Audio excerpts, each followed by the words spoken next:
Good morning, everyone. This meeting is now called to order at 9:01 a.m.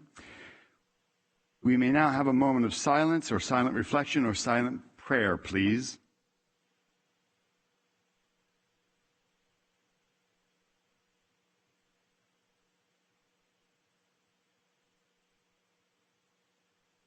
Thank you very much. For the record, this is the regular board meeting of March 9th, 2021. Roll call, please. I'm sorry. I jumped over. I'm on my script here. I'd like to first ask for Pledge of Allegiance. Our Public Works Director, Mr. Chris Bellagio, are you available? Would you please honor us?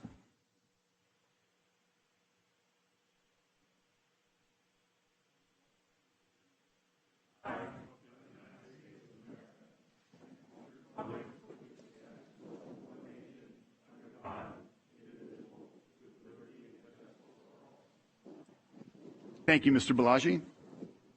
Now, for the record, this is the regular board meeting of March 9th, 2021. Roll call, please, Madam Clerk. Supervisor Miller. Here. Supervisor Nguyen. Here. Supervisor Villapudva. Here. Supervisor Rickman. Here. Chairman Patty. Present. Thank you very much. Also have at this time, I'd like to announce that the board will first vote to approve the recognitions and proclamations as listed on the agenda before they are presented to the recipients. Motion to accept. I'll second. I have a motion and a second. Please vote. Chairman Petty, I'm going to ask for a roll call vote. Please, roll call. Supervisor Miller? Yes. Supervisor Nguyen? Yes. Supervisor Villapudva? Yes. Supervisor Rickman? Yes. And Chairman Patty. Yes. Thank you very much. And Chairman Patty, as you start to do recognitions, Dr. Willis is on her way up at the moment. Fantastic. Should we do, we'll hold that one off then, maybe perhaps number 2? Okay, thank you. And I've got all my proclamations there, is that correct? That's correct, Chairman.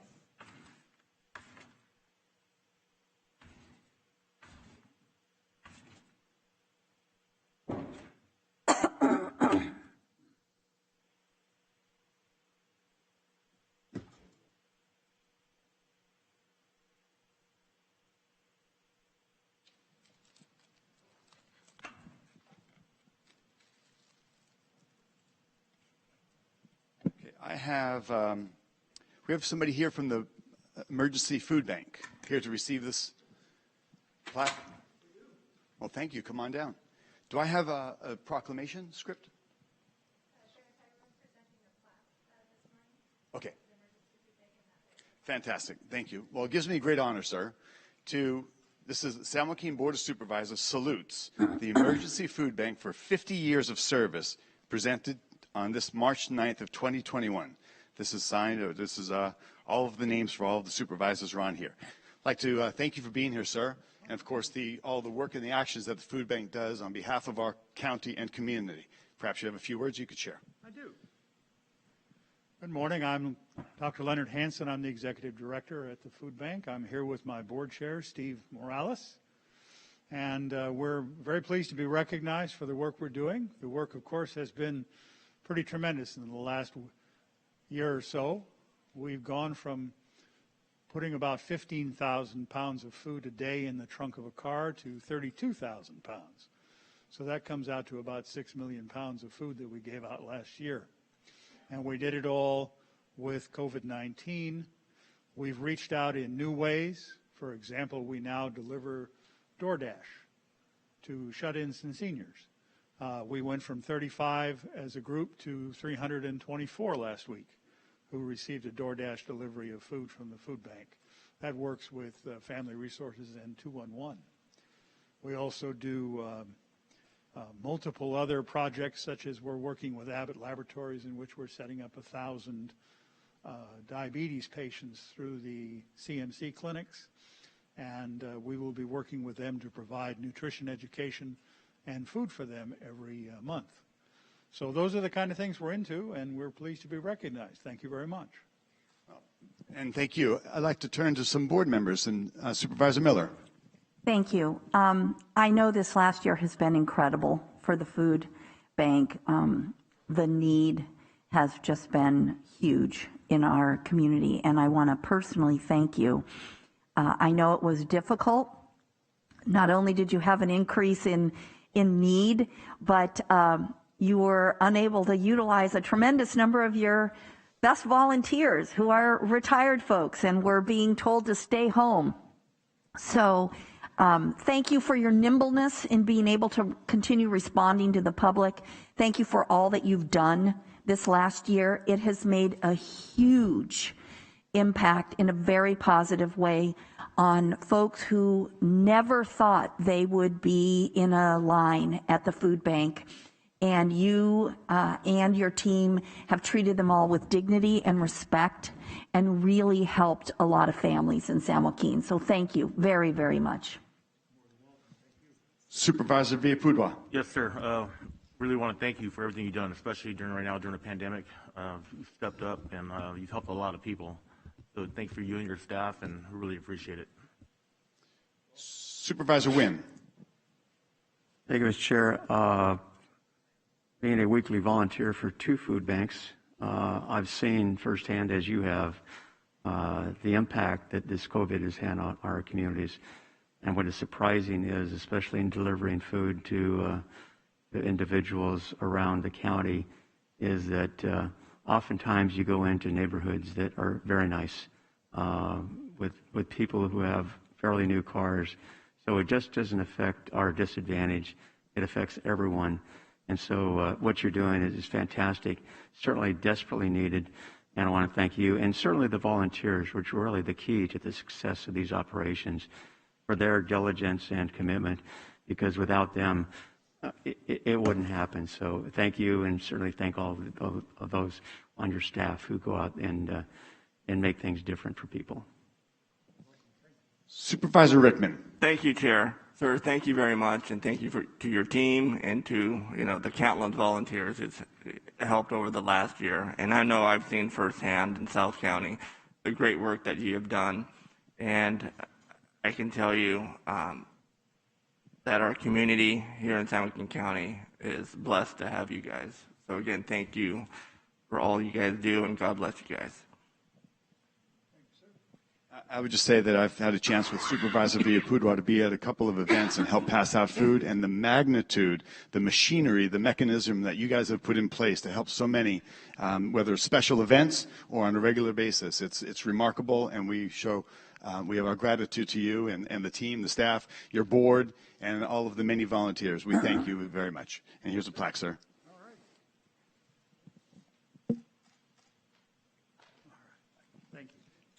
Thank you, sir. All right, my next proclamation, recognition, that is of one of our local veterans living currently in Manteca. His story I want to share with you is taken from an article written by Jeff Jardine of CalVet in a special feature of minority veterans. Mr. Philip Willis Jr., the grandson of a slave, was born in the early 1950s deep in the South and raised during the Jim Crow era, experiencing blatant and systemic racism throughout his life. He recalls one such experience as an 8-year-old boy mowing lawns in the heat of Mississippi day in need of an ice-cold glass of water. The homeowner nearly refused to give young Philip a drink of water, and when she did, she offered only tap water without any ice from an empty mayonnaise jar. Once he finished the drink, she immediately threw away the jar that he drank from, locked the screen door, and told him, "If there's nothing else, then get about your business." Mr. Willis takes great pride in now owning that very same home, which he would frequently drive by and visit his tenants who lived in that home. He recalled another similar story about his father, who was a janitor for a Jackson Coca-Cola distributorship. According to the article, his father would barbecue for the white workers every 4th of July, but since blacks were not allowed to sit with whites, the black workers heated up leftovers the following day to celebrate on July 5th. Philip went on to study chemistry at Jackson State, and when drafted during the Vietnam War, he enlisted in the Navy, serving on the USS Hepburn in 1972 and 73. It was during this time that Mr. Willis was exposed to Agent Orange. a defoliant chemical used during the Vietnam War known to cause major health problems, including cancer, birth defects, and pulmonary fibrosis, which now afflicts Mr. Willis. In August of last year, doctors gave Philip 3 to 6 months to live. He didn't accept that. He isn't giving up yet. Now on hospice care, Philip says he's not going anywhere anytime soon. His son, James C. Willis, recalls many stories demonstrating the horrible treatment his father received upon returning from Vietnam, and many veterans, as many veterans did. Sharing these stories in a book authored by Mr. Willis's wife, Darlene Willis, titled Revealed, True Testimonials and Lessons Learned on Covert and Blatant Racial Experiences. Following his service in the Navy, Philip went on to have a successful career in the finance industry and in real estate. Together, Philip and his wife, Darlene, created the nonprofit Concerned Parents Alliance College Bound program, where their 2 sons, Philip and James, now work. The program was started in the living room in 2001 to help kids graduate high school and attend college by taking a holistic approach and empowering the parents, guardians, and responsible adults to be fully engaged in their scholarship educational journey. A lasting legacy ensuring minorities receive high-quality education and a chance for success. On behalf of the supervisors, Board of Supervisors, we recognize Mr. Philip Willis, Jr. and the service to his country, his family, and community. We thank you for your efforts as we celebrate our diversity and unity as one great and grateful nation. I'd like to ask family members, Ms. Darlene is here.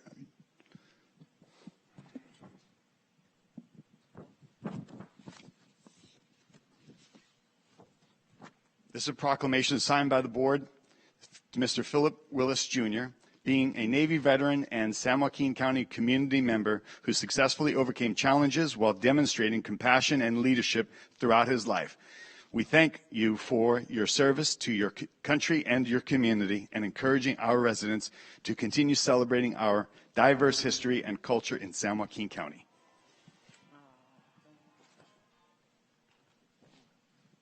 Thank you very much. Any board members care to share some thoughts? Sure, I would just echo, I think, the respect and the gratitude from this board for your father and for all of our veterans who've served this country. It's clear your father overcame a lot of hardship. Pardon me? I'm sorry, your husband. Well, it's clear he overcame a lot of hardships, and I'm glad that he is still fighting strong and has a family to support him and is still wanting to do good things for the residents here in San Joaquin County. So many thanks to him and also to you and the rest of your family. Supervisor Rickman. Thank you, Chair. And thank you for being here today. And I want to say thank you to Mr. Willis, his family, for their courage and their sacrifices. And one thing I always think about when I think of veterans is, they have a debt that we can never repay. And I always love the quote by President John F. Kennedy, who stated that a nation reveals itself not only by the men it produces, but also by the men it honors, the men it remembers. So thank you very much. And God bless you and your family. Absolutely. Yeah, I just want to thank you and your husband. You sound like an incredible man, and he served our country, and thank you what he did for our freedom and our country and our community. Thank you very much for showing up today. Supervisor Wynn. Thank you. As stated by my fellow supervisors, certainly we are grateful, certainly for the commitment that your husband has made. And I think most importantly from my vantage point, it's another example that opportunities are always in this country for those who choose to aspire to them. And so he is an example which I believe is inspirational to others to show that it can be done, because oftentimes we send out a message in society that, well, you can't do this because of that or whatever. And I think his message and his life is an example on how we can all, no matter where we come from, and aspire to great things. And I want to thank certainly you as a family member and the rest of the family, and Mr. Willis, certainly for giving us the inspiration to do better as a society. So thank you. Well, thank you so much for being here, allowing us to be here this morning. And my husband had all intentions to come this morning, but when you have end-stage pulmonary fibrosis, you have to take it day by day, minute by minute, and he had a bad morning. But we thank God that he's still here with us, and we thank you all, Supervisor Patty and the Chairman Patty, for everything of you recognizing him. It means so much to him. Finally, after all these years, being exposed to Agent Orange and being recognized by the federal government, by the VA. It means so much to our family. And to watch him go through this, he's just one story, one example. There are so many veterans that don't get this advocacy, and we thank you for promoting this and supporting us. And as my husband grew up in Jackson, Mississippi, and our family motto is, once a task has begun, never leave it till it's done. Be the labor great or small, Philip Willis Jr. does it well or not at all. God bless you all, and thank you so very much. Thank you. I also want to note that Mr. Willis got a special phone call after we celebrated his birthday. We had, you want to share? Yes, on the next day. Well, first of all, Chairman Patty came to our home. Everyone else was on the Zoom call, and he came in person.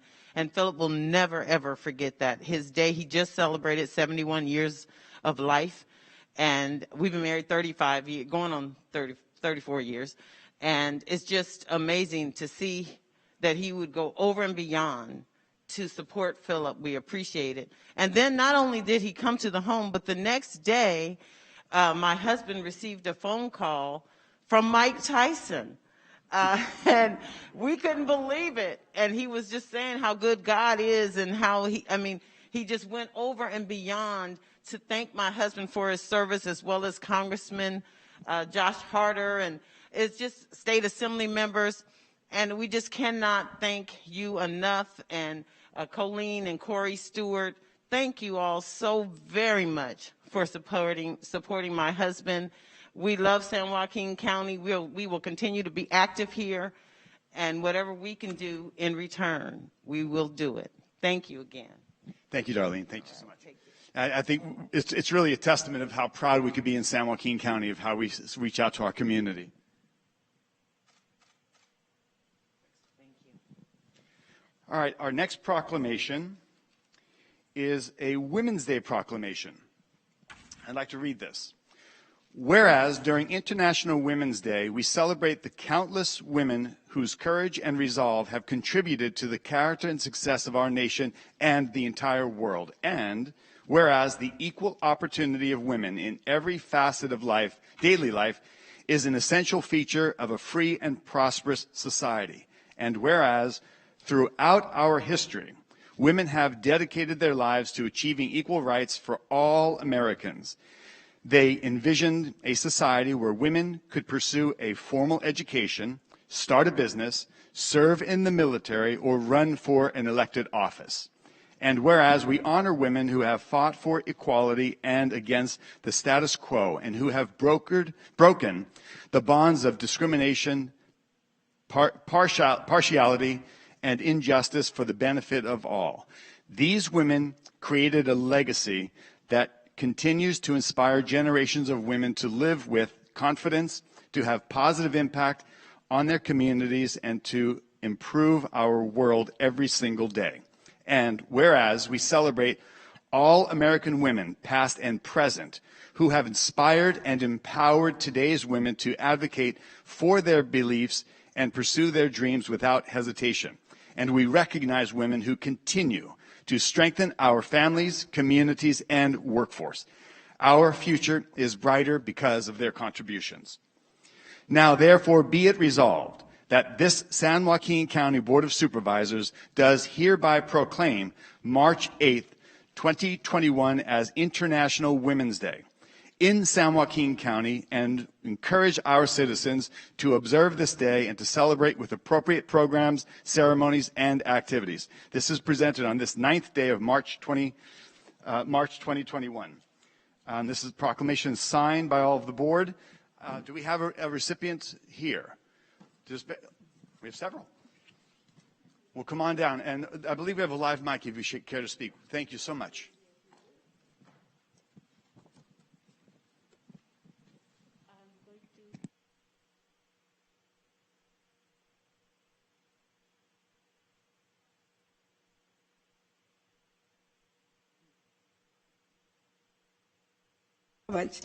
Again, my name is Mercedes Silvera Gobea, and I would like to thank all of you for allowing us to accept this proclamation.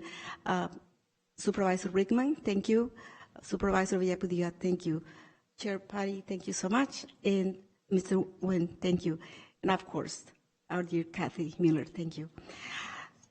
Again, I am a member of the San Joaquin County Commission on the Status of Women, which was founded in 1964 by Beverly McCarthy. Since then, I joined in 1986 as the chair of the commission at that time. However, today I serve as the chair for the planning of the conference for the centennial celebration of the Women's Conference in San Joaquin County. It was supposed to be scheduled for August 15 of 2020. Again, due to the pandemic and so forth, we had to reschedule. Again, this year, our Susan B. Anthony banquet was canceled due to the restrictions of the COVID that we have going on. However, I have looked at all the history that women have made that are the heroes and the trailblazers that open the doors and open the roads and the roadmaps for many of us to be where we are today. I would like to say thank you to them, and I would like to read the names because I do not want to miss a single one since they are so important in our lives, in our nation, and I would like to acknowledge them. They are my role models, and they are trailblazers for many of us in the struggle for equality. Susan B. Anthony, of course, since we have the banquet every year. The next names that I'm going to mention, they are very personal because I met them personally myself. I knew them, I talked to them. I shook their hand. Rosa Parks, Sonia Sotomayor, Dolores Huerta. Again, our Vice President, Kamala Harris. And here at the local level, I would like to thank them also for being my role models and my mentors. Barbara Fass, John Dera, my own friend, and when I ran for the State Assembly in 1992, my campaign manager, Maxine Bennett, that she's no longer with us. I would like also to acknowledge our mayor in Tracy, Nancy Young. I would like to acknowledge our Senator, Susan Eggman. And of course, I will not be here today if it wasn't for my sister, Amelia Moreno, which encouraged me to come to the United States and to be here in 1963. I would like to say thank you, and most of all, the support, the encouragement, and pleasure that I had to meet to our very own Kathy Miller. She has been an inspiration every day and encouraged young ladies like Amy to continue the struggle to open the doors for many women and young ladies in all the fields, education, science, law, and every level and profession, because we are there to serve. We are here just like a woman serves in the home. It's as important as being a mother taking care of their families as we serve as doctors or lawyers or supervisors. And that's why we are so proud and so happy that this recognition comes at a better time today when we need this uplifting of women that have sacrificed so much and that we are here to continue the struggle. I would like to introduce Amy Harrison. She is the 2019 recipient of the Susan B. Anthony Award, the youngest recipient that we have. She received it at the age of 16 years. And she demonstrated in the county as a leader and as an organizer and in education. She's going to say a few words. First off, I would like to say good morning. Good morning. My name is Amy Harrison. It's truly an honor to be speaking with you, and I'm very pleased to be a part of the San Joaquin County Commission on the Status of Women. Since we are celebrating Women's History Month and women's excellence like Susan B. Anthony, a leader of the campaign for women's suffrage and the right to vote, I would like to see in the future women building a bridge of equality and coming together to support one another. Women are more likely to be disadvantaged from past stereotypes, of course, but now as new generations come forward, it is now time for a change. I would like to leave off by a quote I live by. Truly powerful women don't explain why they want respect. They simply don't engage with those who don't give it to them. Thank you again.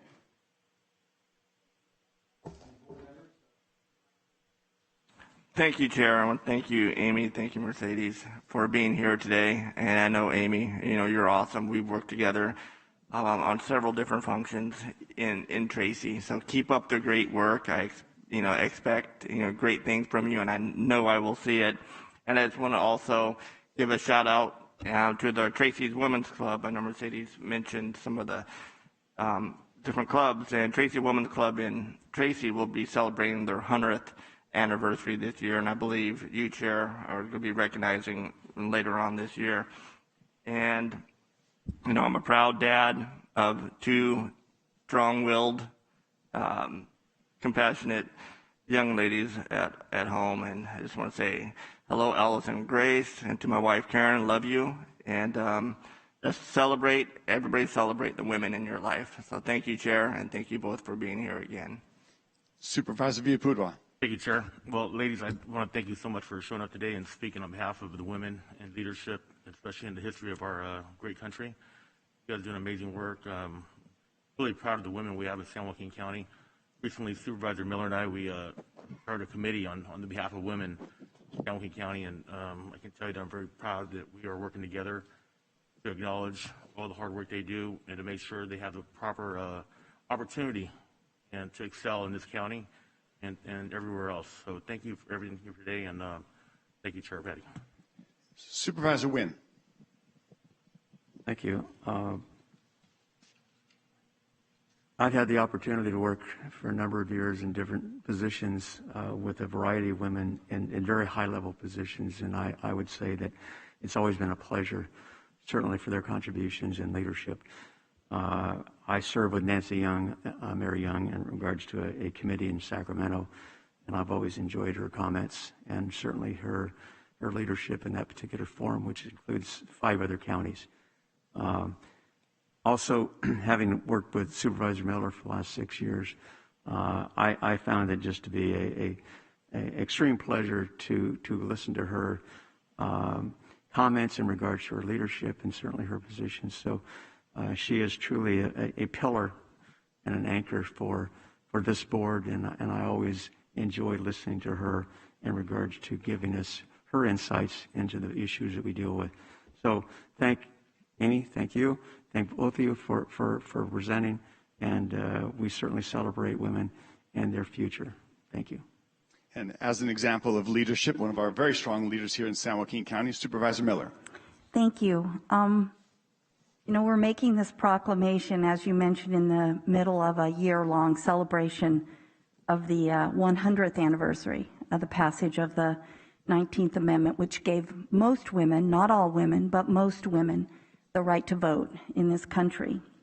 An essential element of this celebration is acknowledgement of the reality that women are still denied equitable opportunities to gain competitive and meaningful employment, and many women still struggle to secure long-term economic stability for their families. Recently, this board discussed the issue of equal pay for equal work, and as a direct result of those discussions, as Supervisor Villapudua mentioned, he suggested forming an ad hoc committee to discuss women's issues within our county as an organization. And I want to thank our staff again, especially our HR Director, Brandy Hopkins, and her team for jumping on this so quickly. Last Thursday, on March 4th, the San Joaquin County Women's Committee was convened for the first time, and Supervisor Villaputua and I, as he mentioned, along with representatives from many of our county departments, we spent an hour and a half in really productive discussion on intersectional issues impacting women, including how to ensure compensation equity and provide strong career pathways for women within our county, as well as the need to deliver services to our residents in an equitable way. The committee anticipates regular reports to this board, and I was charged with reporting as part of this presentation that at our March 23rd board meeting, our next regular board meeting, Supervisor Villaputua and I will introduce to the board the committee's mission and vision. And as our work advances, we anticipate being joined by other women leaders from our communities throughout the county, such as yourselves, and we look forward to working with you. I agendized a presentation from the Commission on the Status of Women several years ago. And your group came forward and requested a similar effort. And unfortunately, at that time, it just didn't gain any traction. I find it more than a little ironic that it took a request from one of my male colleagues to move this forward. But progress is made when we stand together. And I'm very pleased that Supervisor Villaputua made the request, is supportive of this effort, and is really rolling up his sleeves to work with this committee. I'm really excited to work alongside him and the other members of the committee.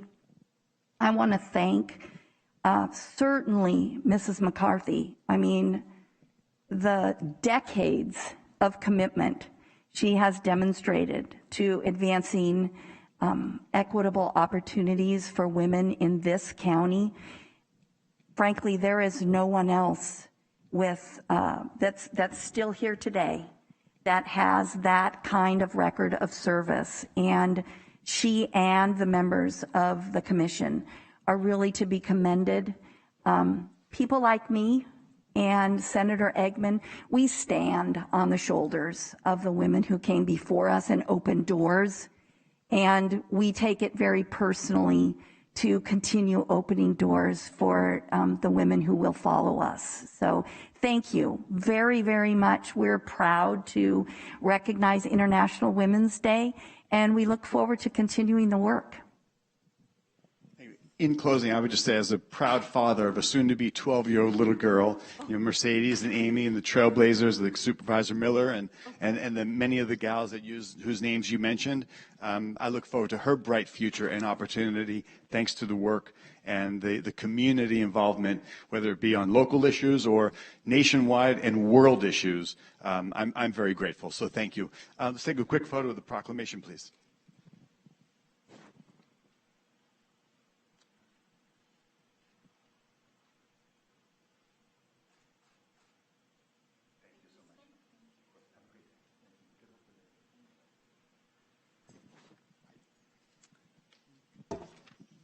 Next, we have a proclamation for farmers in our region. Of course, we know we have over $5 billion agricultural production. And farmers, there's a need for nations to be able to provide and support food locally and nationally. So, whereas today, this proclamation is to recognize the production, vitality, and importance for local independent farming operations. We stand in recognition for farmers along with their commitment to provide food and resources.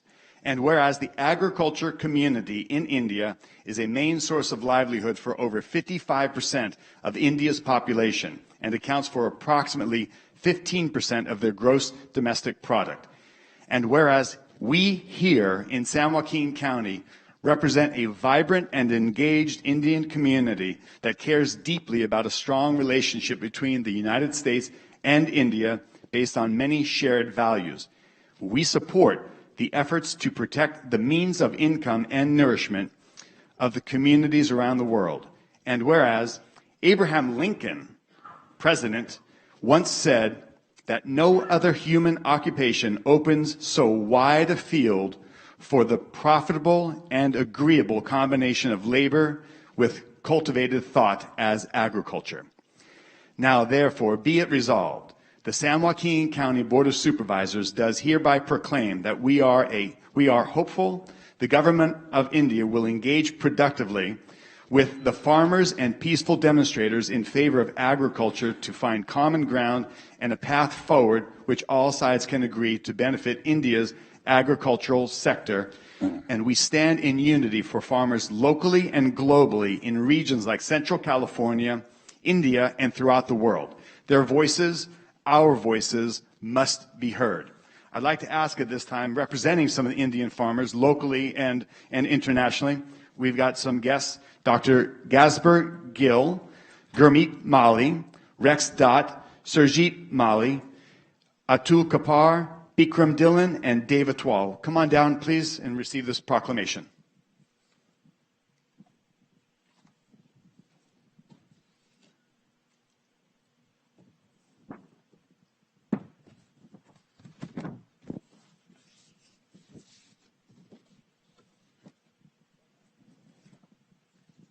Any board members care to share?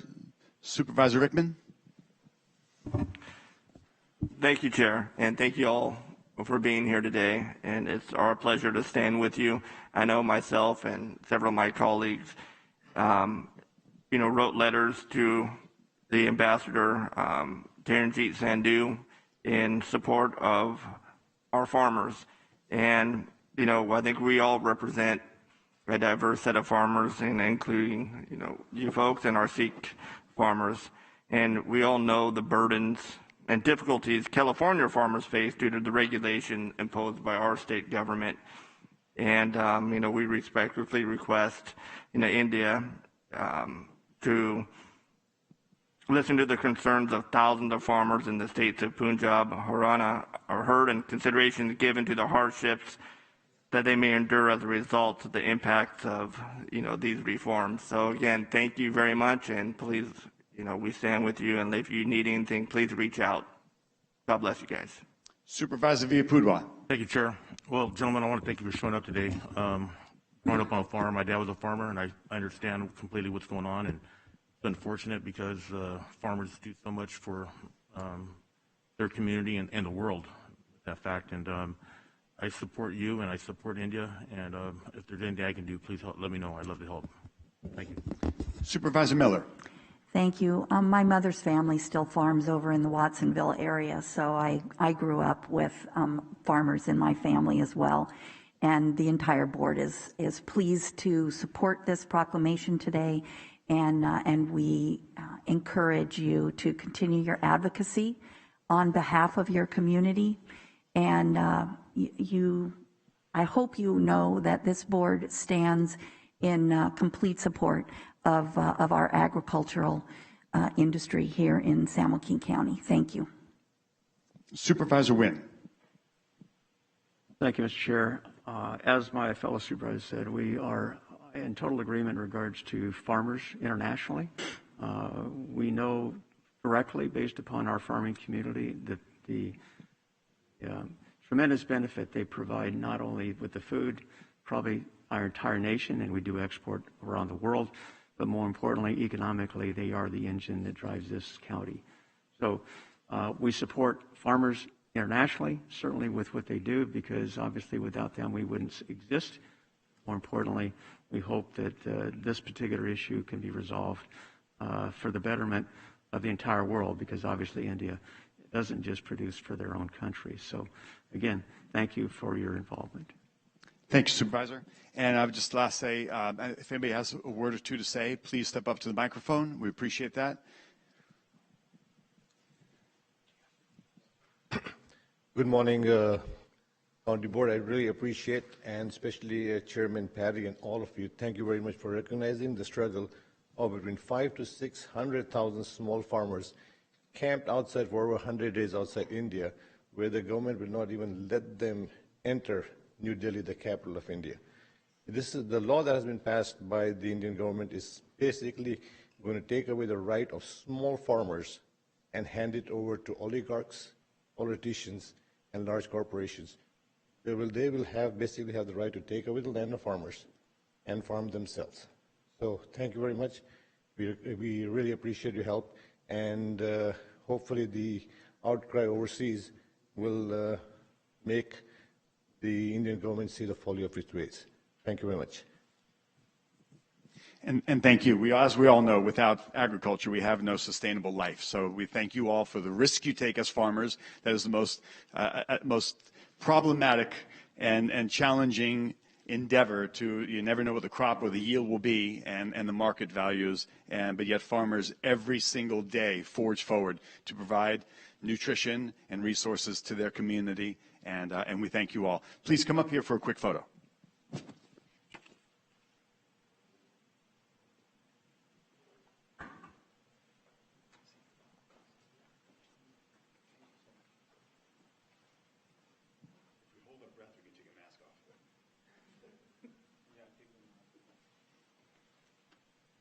Don't breathe.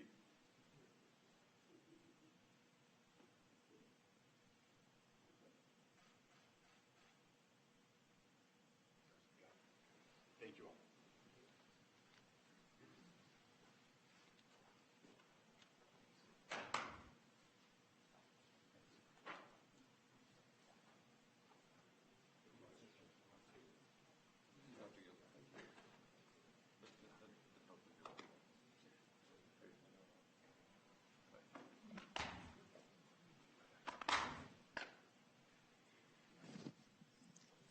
Lastly, before I do my state of the county, which I would encourage and ask anybody that wants to stay to find out what exactly some of the exciting things and some of the challenges that are being met here in San Joaquin County, we will be doing our state of the county. Madam Clerk, we have two representatives of our HSA department here to receive our next proclamation. That's correct, Chairman Patty. I'll ask Akia Pride Polk, Children's Services Deputy Director, and Elise Vigil, Adult Services Interim Deputy Director, to go ahead and come down to the podium as you read the proclamation for the National Social Work Month. Thank you, Madam Clerk. So we are going to have a National Social Work Month proclamation. Whereas the primary mission of the social work profession is dedicated to enhancing the well-being of others and meeting the basic needs of all people, especially the most vulnerable in society, including children, families, seniors, and disabled adults. And whereas the social workers of the Human Services Agency's Children's Services Bureau are committed to protecting children from abuse and neglect, reunifying children with their families when safely possible, seeking permanent placement for children through adoption, guardianship, or long-term foster care as needed, and assisting older youth to emancipate from the foster care system. And whereas the social workers of the Human Services Agency's Aging and Community Services Bureau are committed to providing intensive case management services and in-home support services, information and support to the caregivers of the disabled and seniors, and protection to the seniors and dependent adults from abuse and neglect. And whereas the social workers of the Human Services Agency are committed to their mission of creating and delivering services that improve the quality of life for our community. Now, therefore, be it resolved that this San Joaquin County Board of Supervisors does hereby proclaim March 2021 as the National Social Work Month in San Joaquin County and recognizes the dedication and necessity of the social work profession. This is passed and adopted on this 9th day of March 2021. Perhaps you'd like to say a few words. Good morning. I'd like to thank the Board of Supervisors for recognizing and appreciating our social workers. It is definitely a very difficult job. However, it takes individuals who have a lot of passion and who are very strong to be able to do this job. And their commitment was demonstrated even more this past year with the pandemic. Our social workers were not able to stay at home. They were still out there in the community, in homes, ensuring that children were safe and that families had what they needed. So again, I want to thank the board for recognizing and appreciating our social workers. Good morning, board members. Good morning, board members. I'd like to resonate what my coworker just mentioned. We have many hundreds of social workers that, similarly to emergency response workers, we are out in the field, whether it be a call at 2 or 3 o'clock in the morning, whether it be a weekend, a holiday, we are out there. We are making sure that our clients are cared for, that the services they need are accessible, and that no one, whether it be an older adult, a child, is left unattended and with needs unmet. So I wanted to thank the board members for acknowledging our 300 plus social workers at Human Services.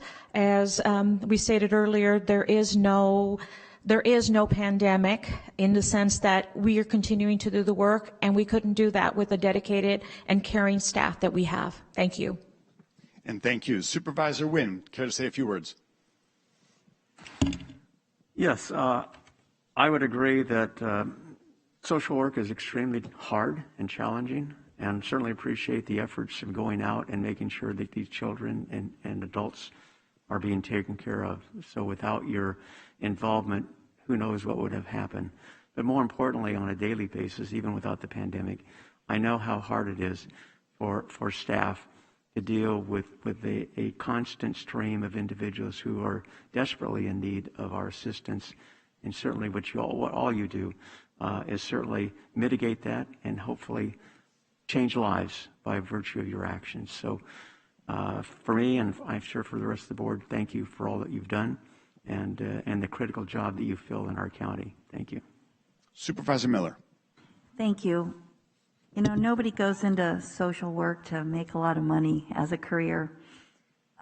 It takes great heart to not only go into this field, because it's a very challenging field to be educated and to even do this job, but to continue doing it. It's a profession that has a high burnout rate because of the emotional toll, I know, that it takes on the folks who are in the field, dealing with some of the toughest problems that are faced by our residents.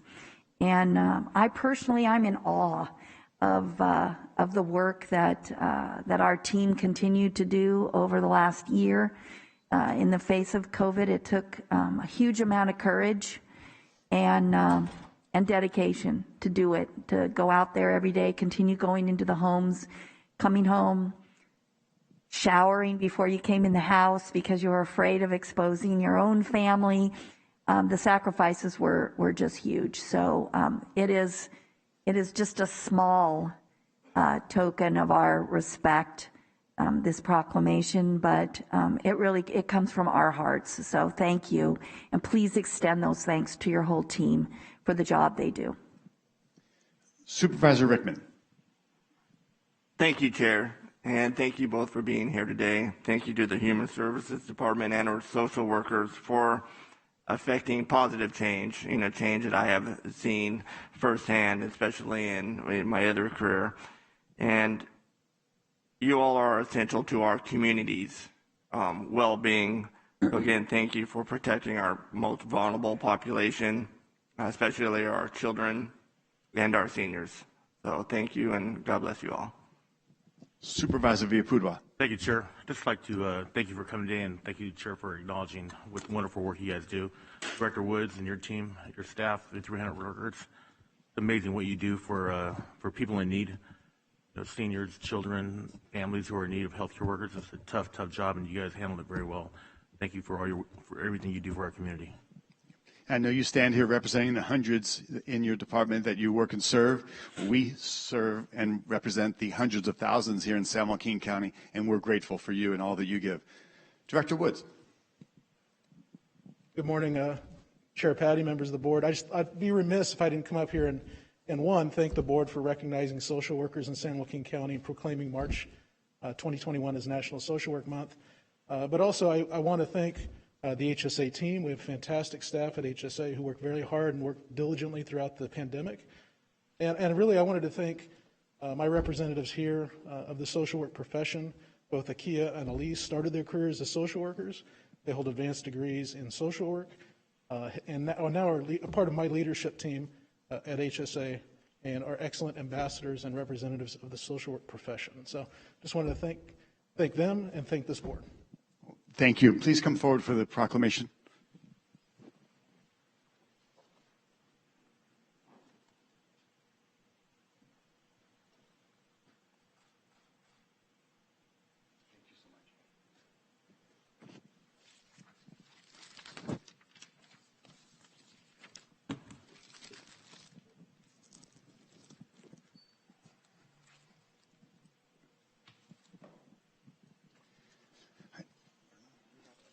At this time, I'll ask that you excuse me, everybody, if you could stay tuned. We have our State of the County address, if you're able to stay and watch. I'll adjourn and be right back.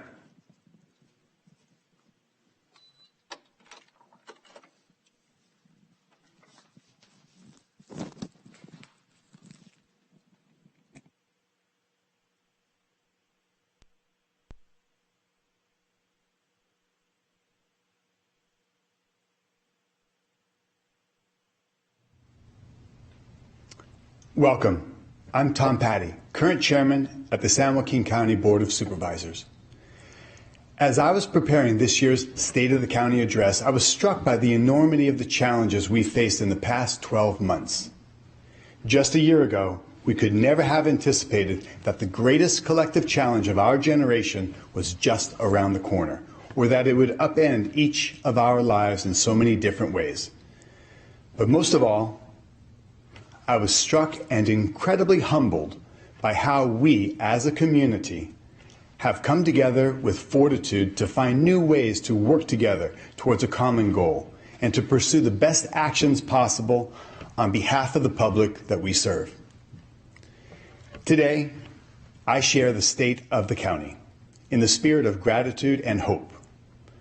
I want to acknowledge the progress we have made over the past year against unimaginable odds, and focus on the future and the exceptionalism of the people in San Joaquin County. First, I'd like to thank the board for the honor and responsibility to serve as your chairman as we enter another year. While we will undoubtedly face continued challenges, even as the immediate health impacts of COVID-19 subside, we are ready, we've been tested, and have become practiced at expecting the unexpected and responding with our best effort and without hesitation.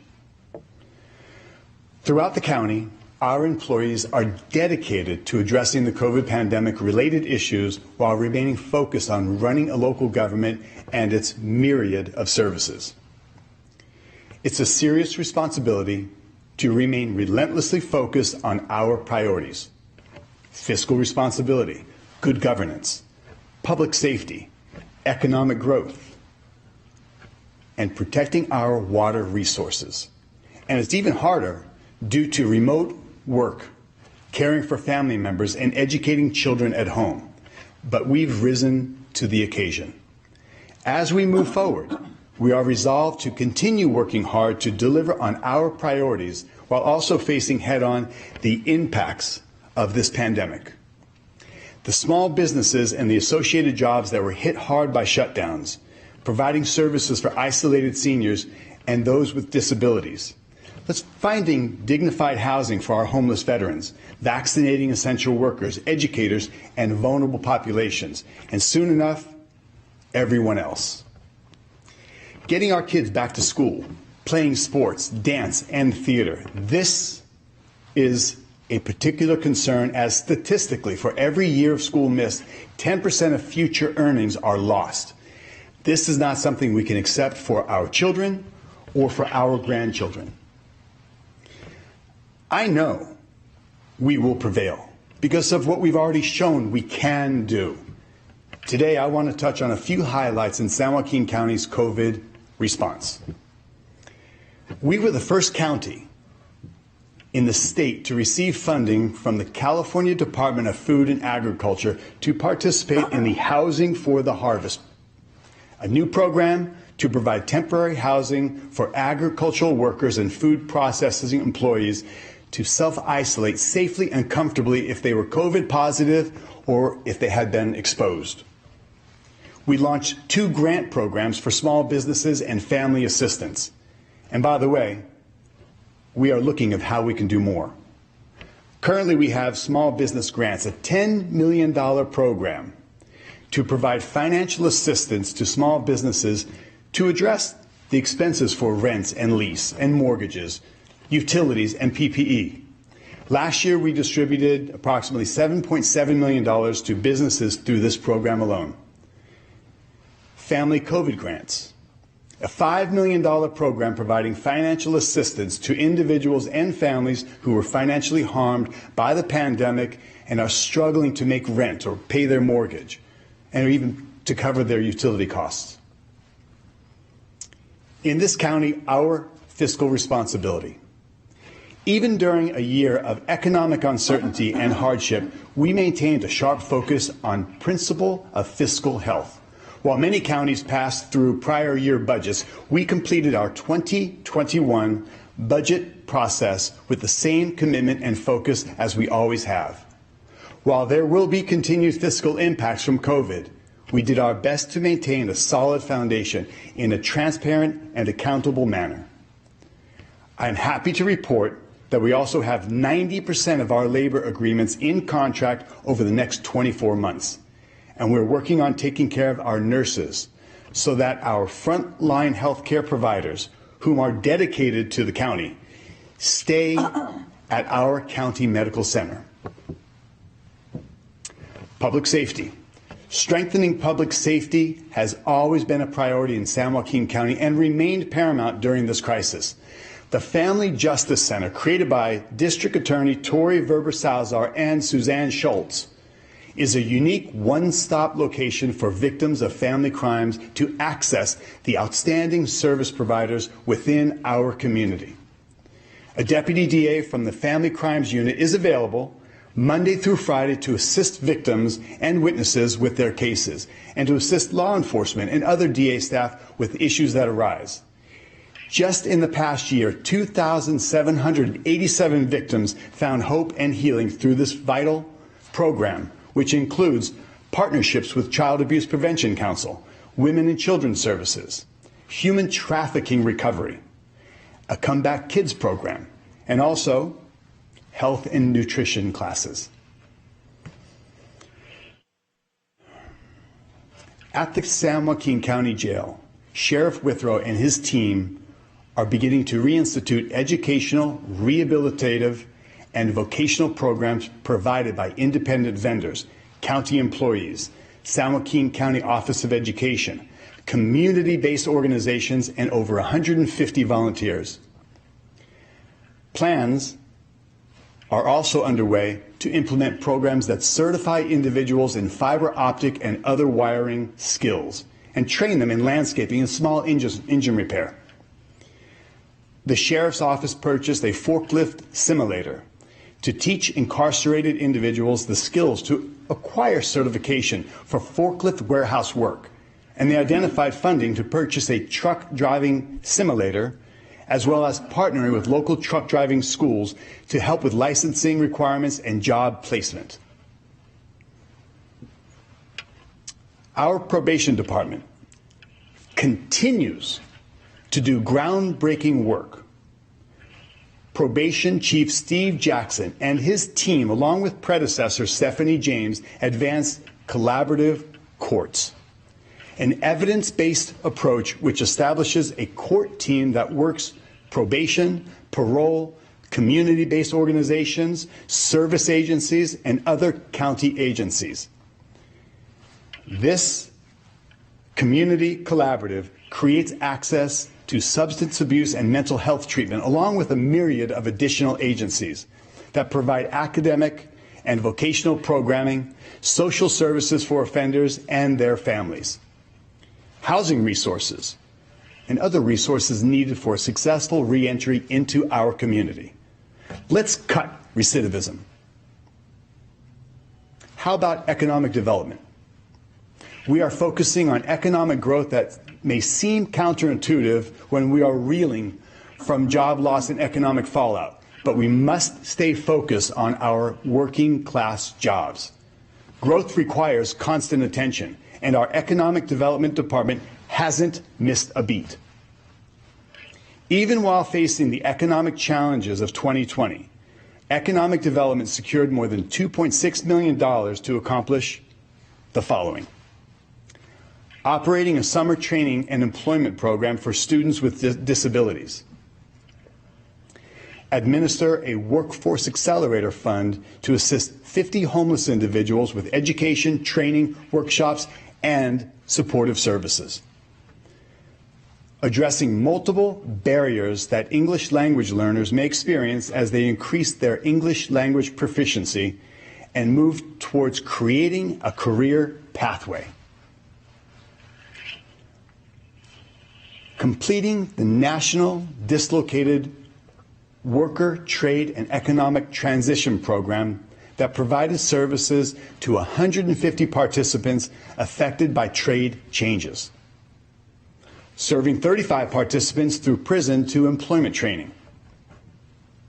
Also, I want to recognize the historic, absolutely historic, establishment of the San Joaquin County Apprenticeship Initiative, the first of its kind in the entire state of California, right here in San Joaquin.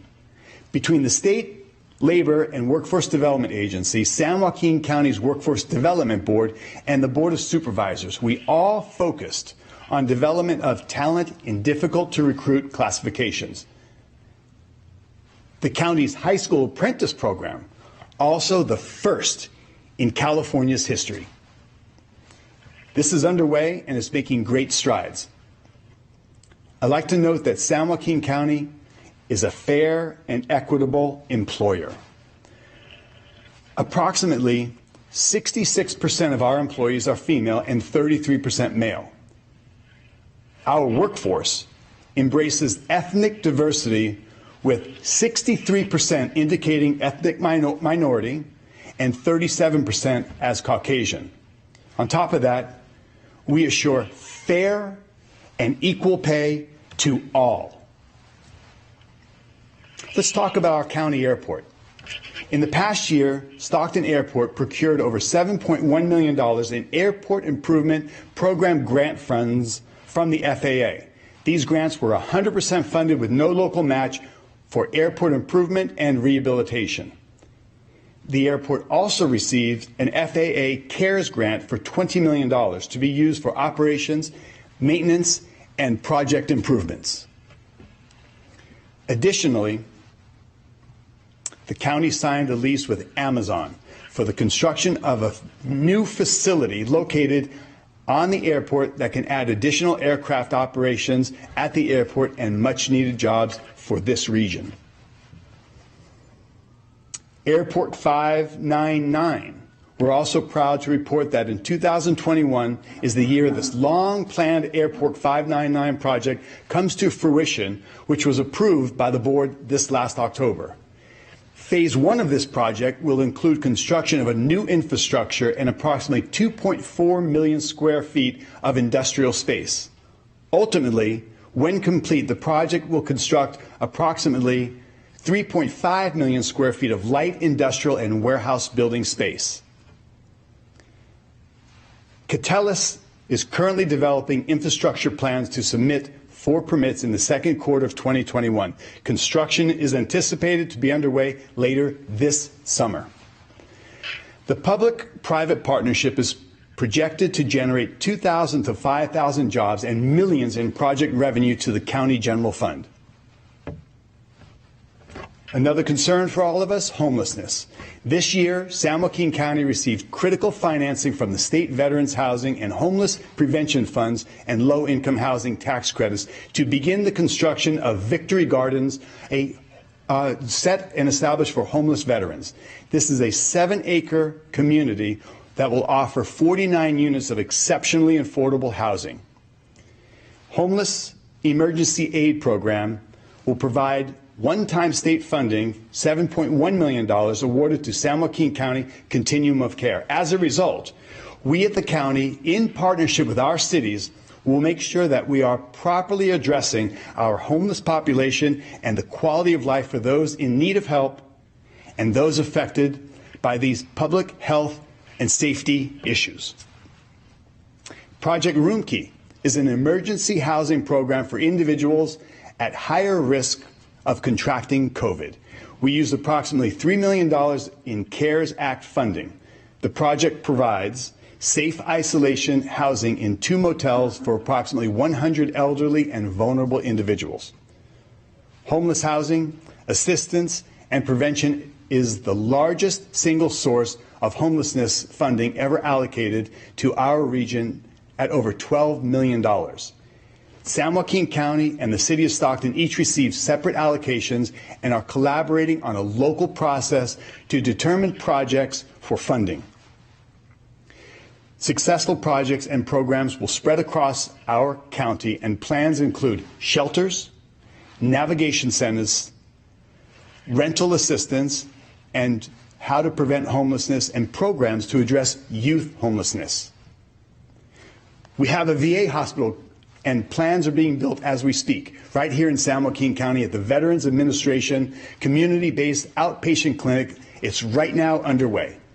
The 158,000 square foot clinic, which is scheduled to be completed in the spring of 2023, will offer local veterans primary care physicians, mental health and physical therapy services, and specialists, plus state-of-the-art spaces for patient education, training, and expanded telehealth care services.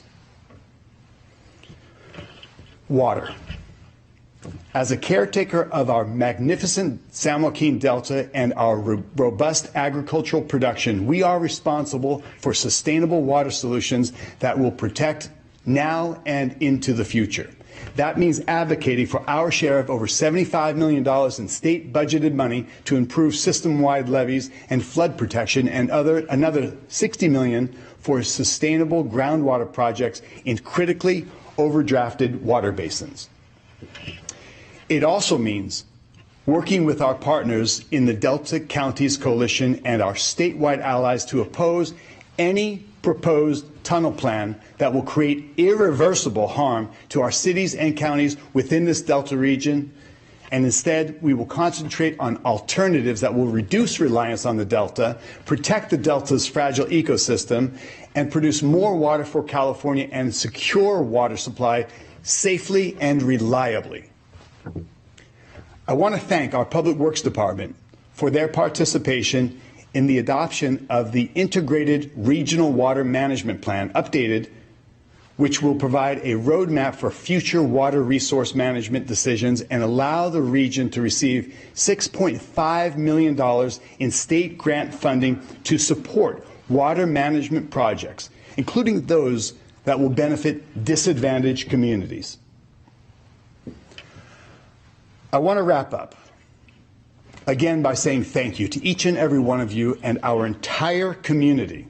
We've stood by each other during very tough times, and I truly believe we will be stronger when we emerge from this crisis. As I stated earlier, it's critical that we get folks back to work and kids back in school.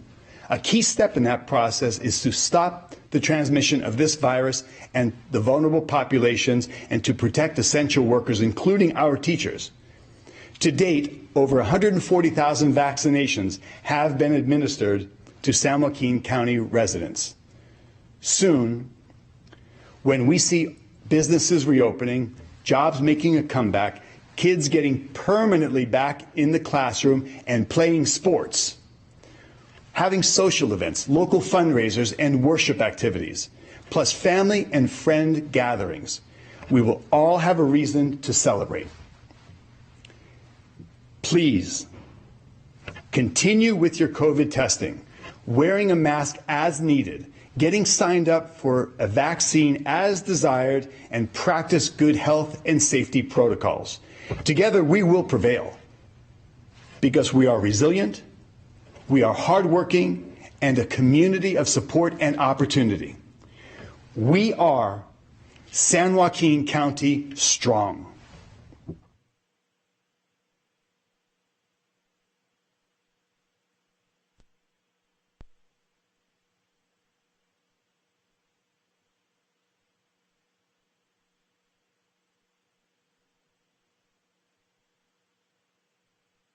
Anybody have an extra mask? I just left it.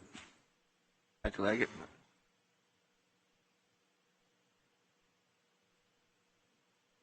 Thank you. In conclusion of that state of the county, I would like to thank our county staff for their contributions in putting that presentation together. Greg Moore and Robert Johnson at ISD, Jolena Voorhees and Stephanie Yoder, as well as Chief Steve Jackson over at probation for the use of their media room. And last but certainly not least, my staff, Mike Anderson. He did an amazing job working to present this to the county so that we had a nice production that we could be proud of. Thank you all very much. We are now going to move on to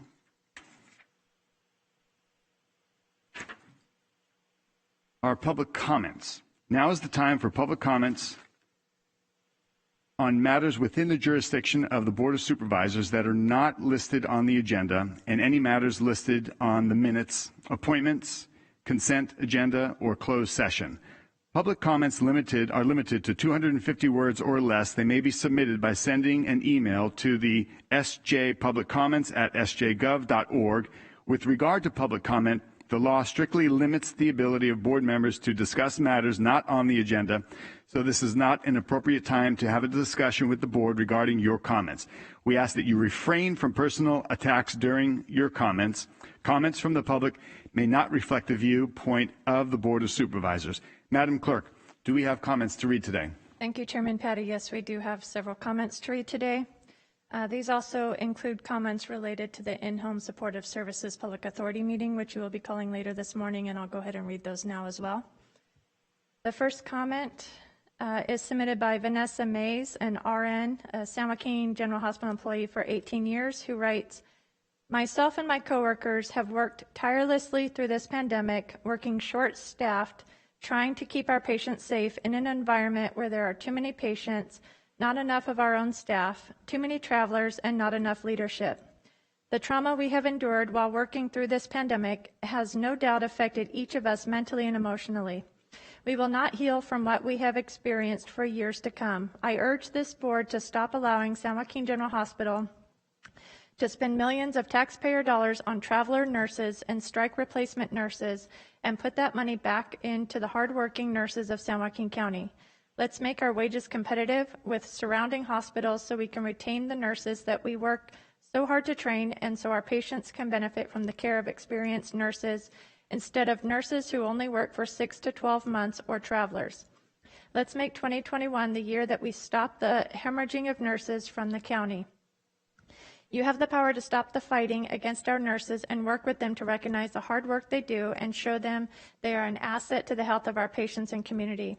Myself and my fellow San Joaquin County nurses are in support of this last proposal from our union. Please help us get what we deserve and vote in favor of accepting our last and final proposal." The next comment is submitted by Tom J. Costa of Lodi, California, who writes, "It would seem to be of utmost importance to get children off the streets into schools and afford them a continuous avenue of food. If third world countries can set up refugee camps, so can we. It would be the cheapest way to affect the biggest change. I think I can do it. Thank you for your time." The next comment is submitted by Sabrina Canastracci, San Joaquin General Hospital, NICU RN, who writes, "Attention Board of Supervisors, I am writing on behalf of all nurses at San Joaquin General Hospital. This community needs us. They need to know that we can offer safe patient care. At this time, we cannot, and sadly, it's only becoming worse. We have nurses leaving left and right, especially after being in negotiation for 2+ years. Minutes before writing this, I heard of yet another coworker who has chosen to leave to a better paying hospital. We lost another great nurse and will shortly be training another nurse who will most likely leave within the year. It's time to stop spending millions of dollars fighting the hardworking, dedicated nurses of this facility and to starting investing into our own community. I stand in agreement with the union's latest proposal and hope you choose to vote in favor as well. The next comment is submitted by Dorisha Hart, who writes, this letter is being submitted in support of the San Joaquin County Nurses Contract Proposal. Your county nurses are important to the health of this community and for safe patient care in our county hospital. As a public health nurse, I have seen the hardships and trauma my fellow nurses had to endure while facing the surges and inadequate leadership of nursing administration, all while fighting on the front lines of the pandemic and the first line of defense for the community. I think it's time for the county to stop spending millions upon millions of taxpayer dollars on fighting their frontline workers, but instead invest in your public health system.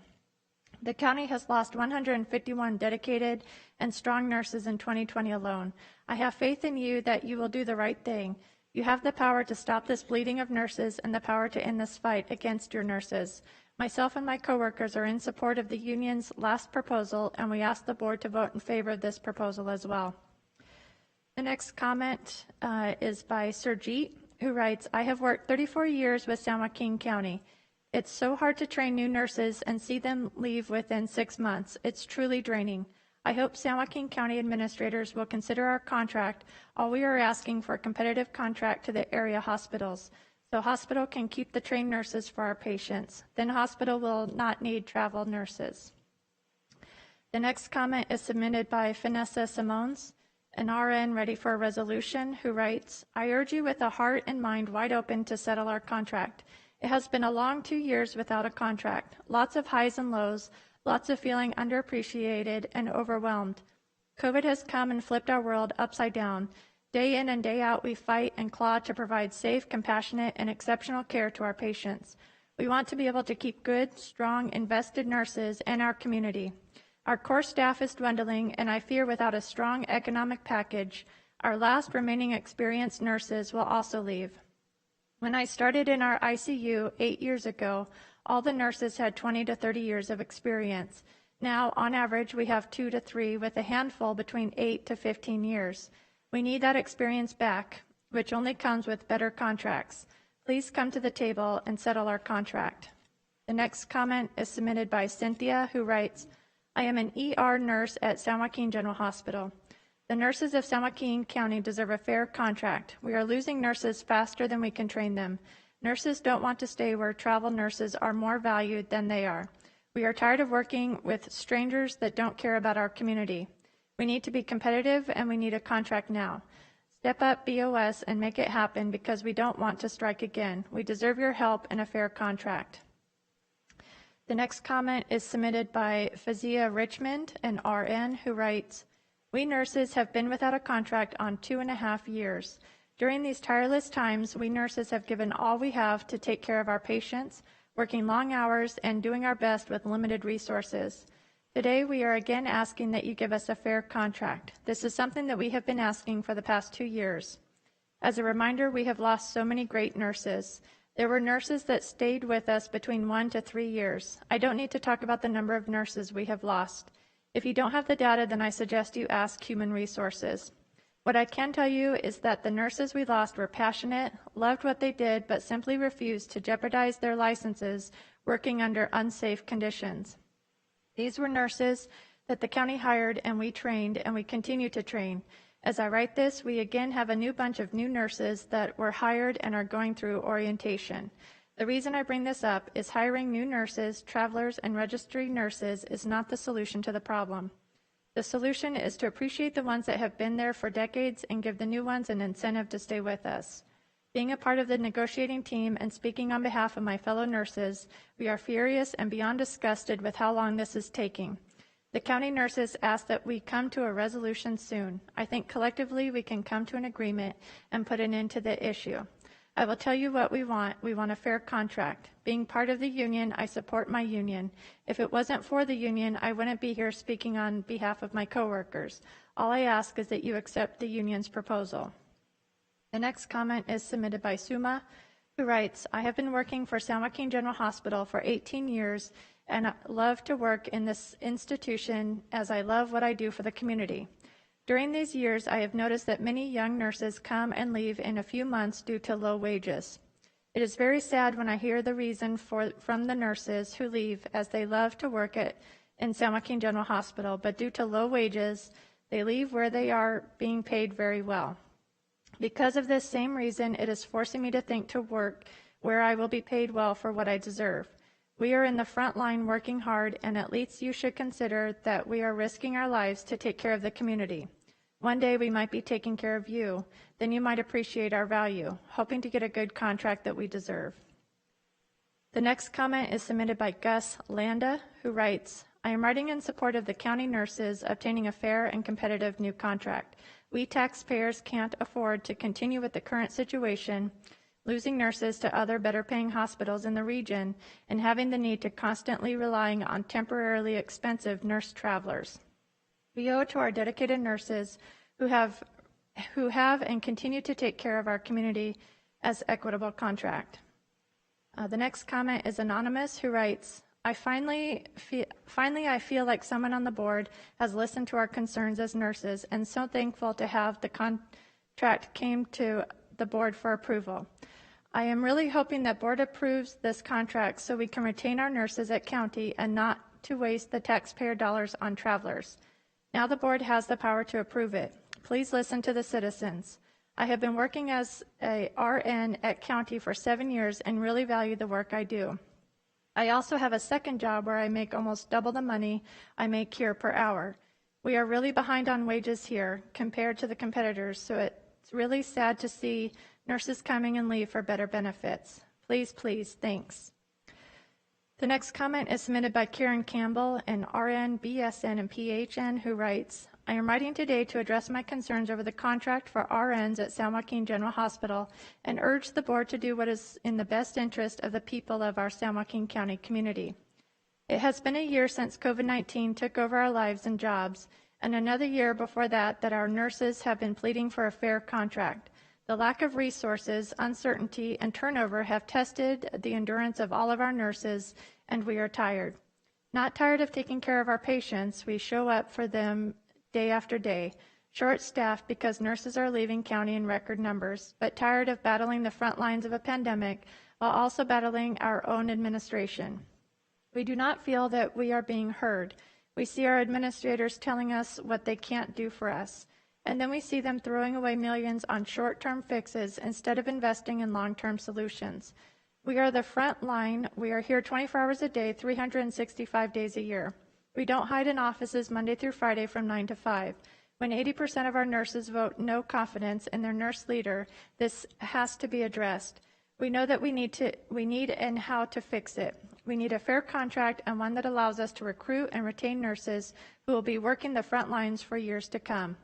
Our union leadership has submitted our last and best offer, and I urge the board to accept it and show the nurses of San Joaquin General Hospital that you have heard our pleas and will give us the tools we need to make San Joaquin General Hospital the kind of quality hospital that this community desperately needs and deserves. The next comment is submitted by William Mutzenberg, who writes, as a concerned resident of Tracy, it is imperative you vote to approve this budget increase to secure additional monies for proper PPE for in-home supportive services workers. It is my understanding that basic PPE needs are not being met. For years, our county has underfunded IHSS, and this is the least our county can do to support workers that have been putting their health at risk. Thank you for your consideration. The next comment is by Lisa Cisneros, an RNID Oncology, who writes, I'm aware that you will be reviewing CNA's last, best, and final proposal today. As you review this proposal, I would like everyone to keep in mind that in 2020, we lost 151 nurses. I have worked in San Joaquin County for 20 years and have witnessed firsthand the revolving door of nurses who come and leave. At this point in time, we have very few nurses who have chosen to stay long enough to benefit our patients and organization. The nurses who have gained experience in our county health system and then chose to stay for a long-term career here have vital, irreplaceable knowledge and institutional know-how.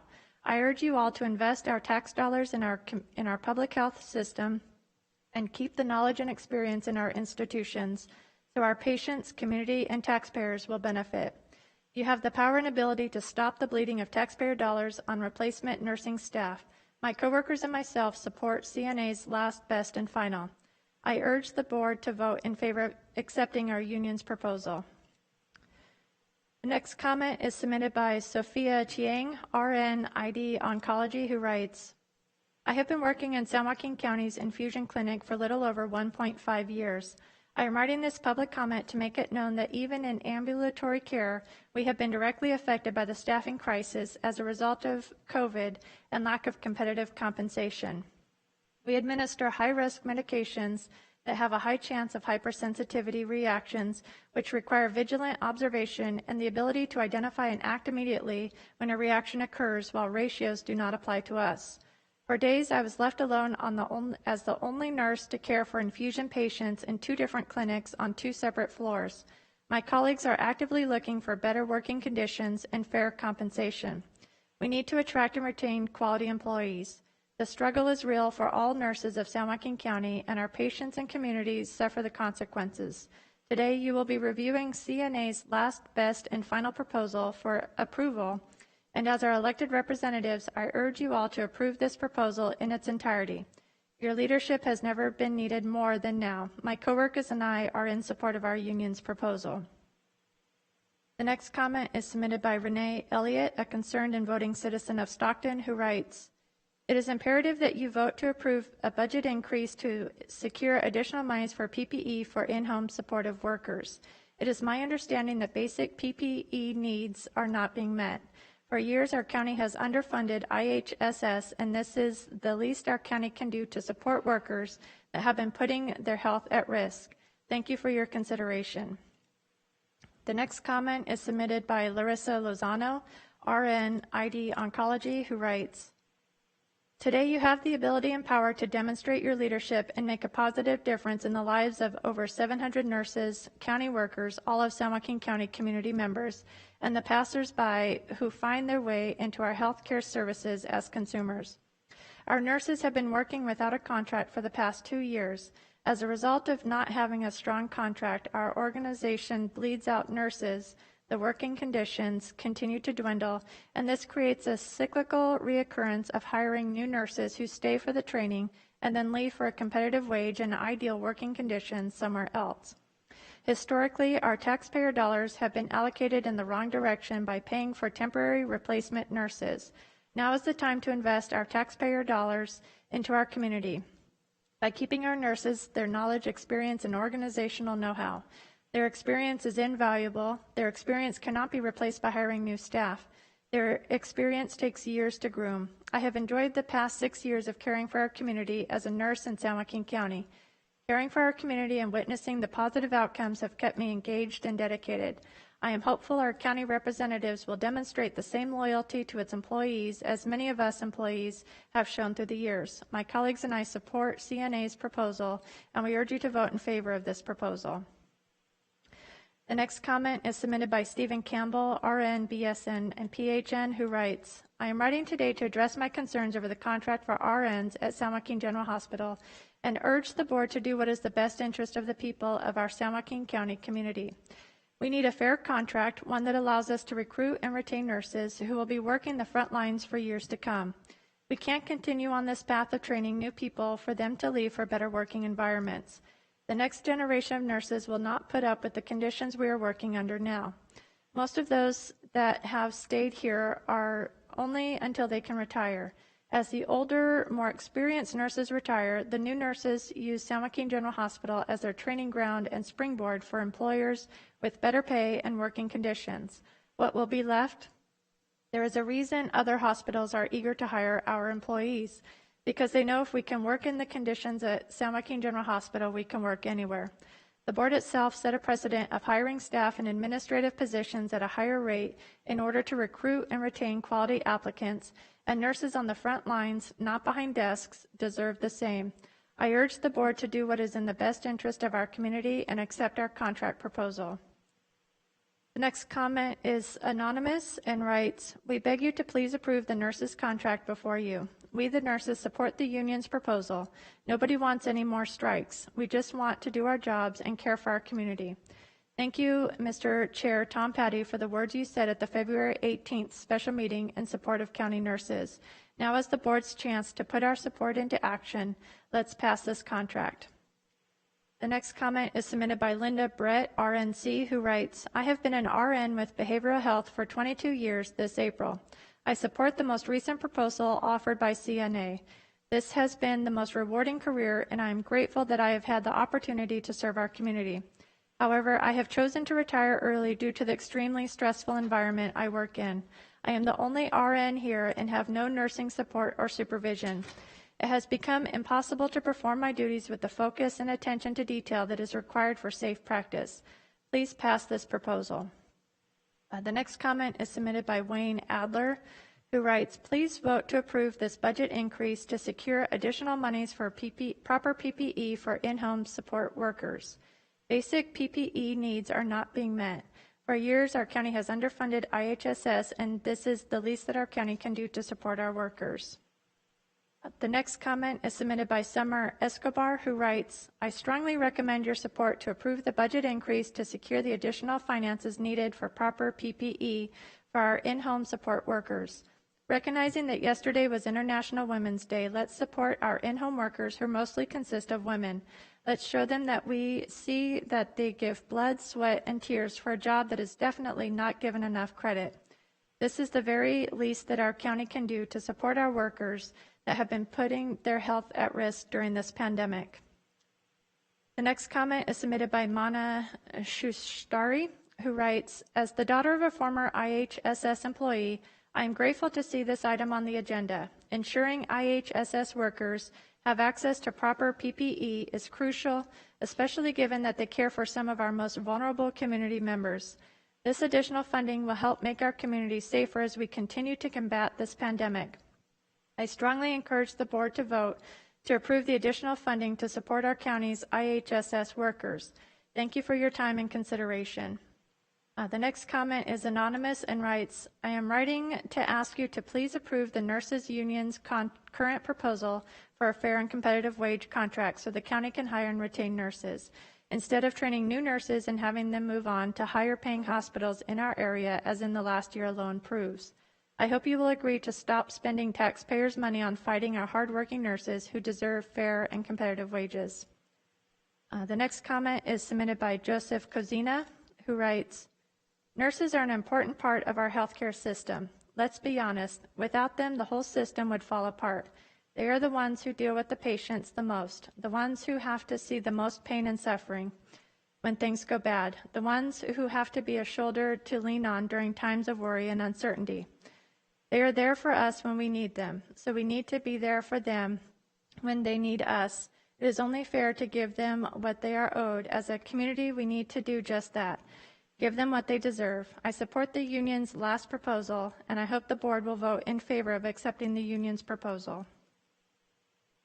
The next comment is submitted by DeAndre Davy, who writes, the Central Valley Realtors Board is pleased for the residents of San Joaquin County to have the opportunity to receive additional relief to help stabilize households and prevent evictions.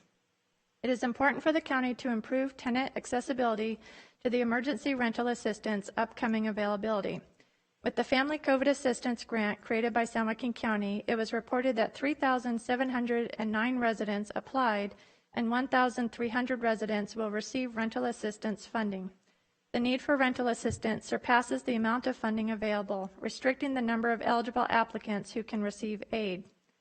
We ask that the Board of Supervisors to provide clarification on the following questions and/or concerns. If the landlord or property owner does not agree to accept the rental assistance, will the funds be dispersed directly to the tenant? How will applicants be notified, and what is the time frame the application can expect after submitting rental assistance request? If the landlord or property owner applies, how will the tenant be notified? Will the applicants that applied for the San Joaquin Family COVID-19 Assistance Grant qualify to apply for the funds available for the Emergency Rental Assistance Funds? For families that do not have access to internet, what is the process for them to submit their application? How often will the public receive an update on the allocation of the state and federal funds? It would also be helpful for the county to be transparent and communicate how the applicants will be prioritized when determining selection of awardees. We highly request that the Board of Supervisors to support the recommendation to authorize and accept state and federal funds available for emergency rental assistance.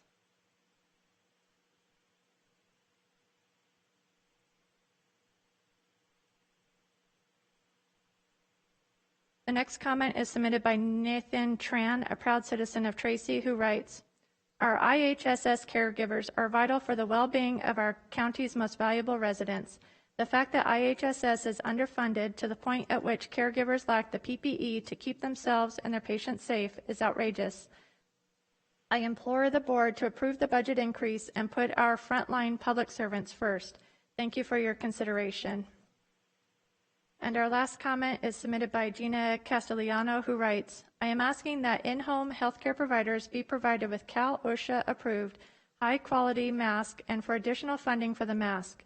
The white cloth masks that have been provided by the state that are given to in-home healthcare providers shrink and lose fiber when washed several times. Blue surgical mask would be more sufficient for use while providing care to consumers and the prevention of the spread of COVID-19 and the new strain that is here in Southern California. Thank you, Board, for your rapid responses that have been needed in this time for the pandemic." And Chairman Patty, that concludes our public comments at this time. Thank you, Madam Clerk, and thank you to our members in the community that are sending in these notes to us. At this time, I'd need a motion to approve minutes barring any changes or amendments to our minutes. So moved. Second. Have a motion and a second. Please vote.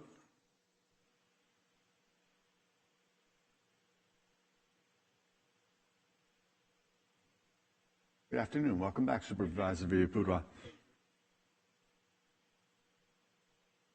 Minutes approved, 5-0. Next up, appointments to board and commissions. Vice Chair Wynn, do you have a motion and appointments for us for today's board commissions? Thank you, Mr. Chair. I make the following recommendations in the form of motion with the exception of one. Agricultural Technical Advisory Committee, one position, re-advertise as position 1201.1. Commission on Aging, one position, third supervisor district representative position 2303, Paul Guerrero. Equal Employment Opportunity Advisory Committee, one position, at-large representative position 2701.1, Mike Roman. Murata Municipal Advisory Council, one position, member position 4601.7. We're going to postpone that until 3/23. Resource Conservation District, three positions, director position 5401.7, Jack Ham. Position 5401.8, Richard Rodriguez. Director position 5401.9, Diego Alagaray.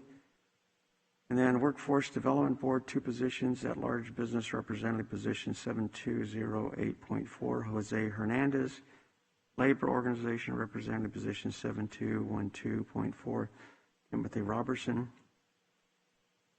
7212.4. The one position I didn't mention, but on Planning Commission, which is probably the second most, I guess, powerful, authoritative commission in county government, I do have an application from James Grunsky. However, there's no information, so I would ask Chair Patty if you could kind of advise the board, since there's nothing to base a recommendation on as to his qualifications. I would appreciate it. So you're asking today for the qualifications nominee? With the exception of his name, address, and you as recommending, there is no information as to his background other than he is a current planning commissioner. So in all fairness to the board and making a recommendation, I would just ask you, because I know he's your appointee, to just share with us his background and certainly qualifications to hold this position. So I'd appreciate that. Sure. I know that Mr. Grunsky has been serving the board on the Planning Commission for the last couple of years consistently. He's been doing a great job. He's very present, very much engaged as a local business owner. Family steps back to the late 1800s here in San Joaquin County. Some of those family members serving on the Board of Supervisors. He is actively engaged, has a family here in San Joaquin County, has an agriculture and transport business here in San Joaquin County. So his continued service on our planning commission would be of great benefit, especially representing my district, so I would highly recommend him. I do apologize for a very brief application that he may have had, but I will definitely talk to him about that. That should have been a bit more thorough. But his continued levels of engagement and action and activity as a current planning commissioner, I am very confident that this county would be very well served. So thank you. Okay, with that, I'll make a recommendation for position 5203, James Grunsky, for the Planning Commission. Thank you. With that, that's my motion. I'll second. All right, we have a motion and a second. Please vote.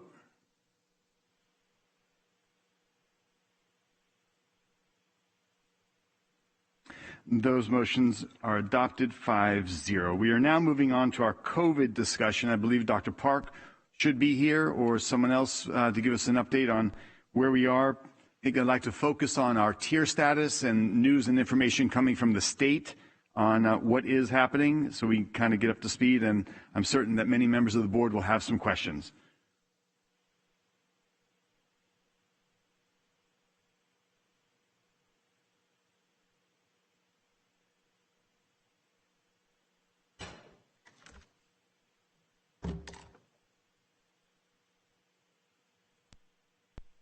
Good morning, Chair Patty and Board of Supervisors and County Administrator Mr. Lopez.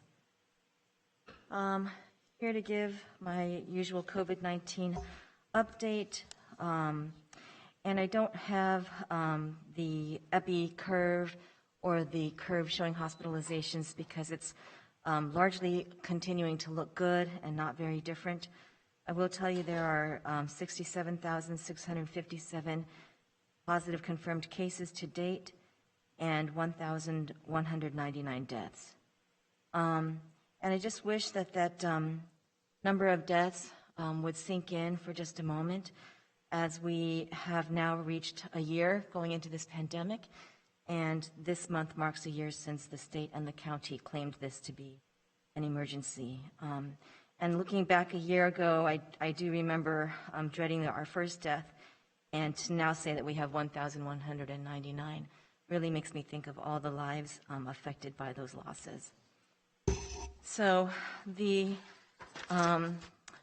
news and the work that public health is largely working on is vaccines, always about vaccines now, and so the majority of my talk will be on vaccines.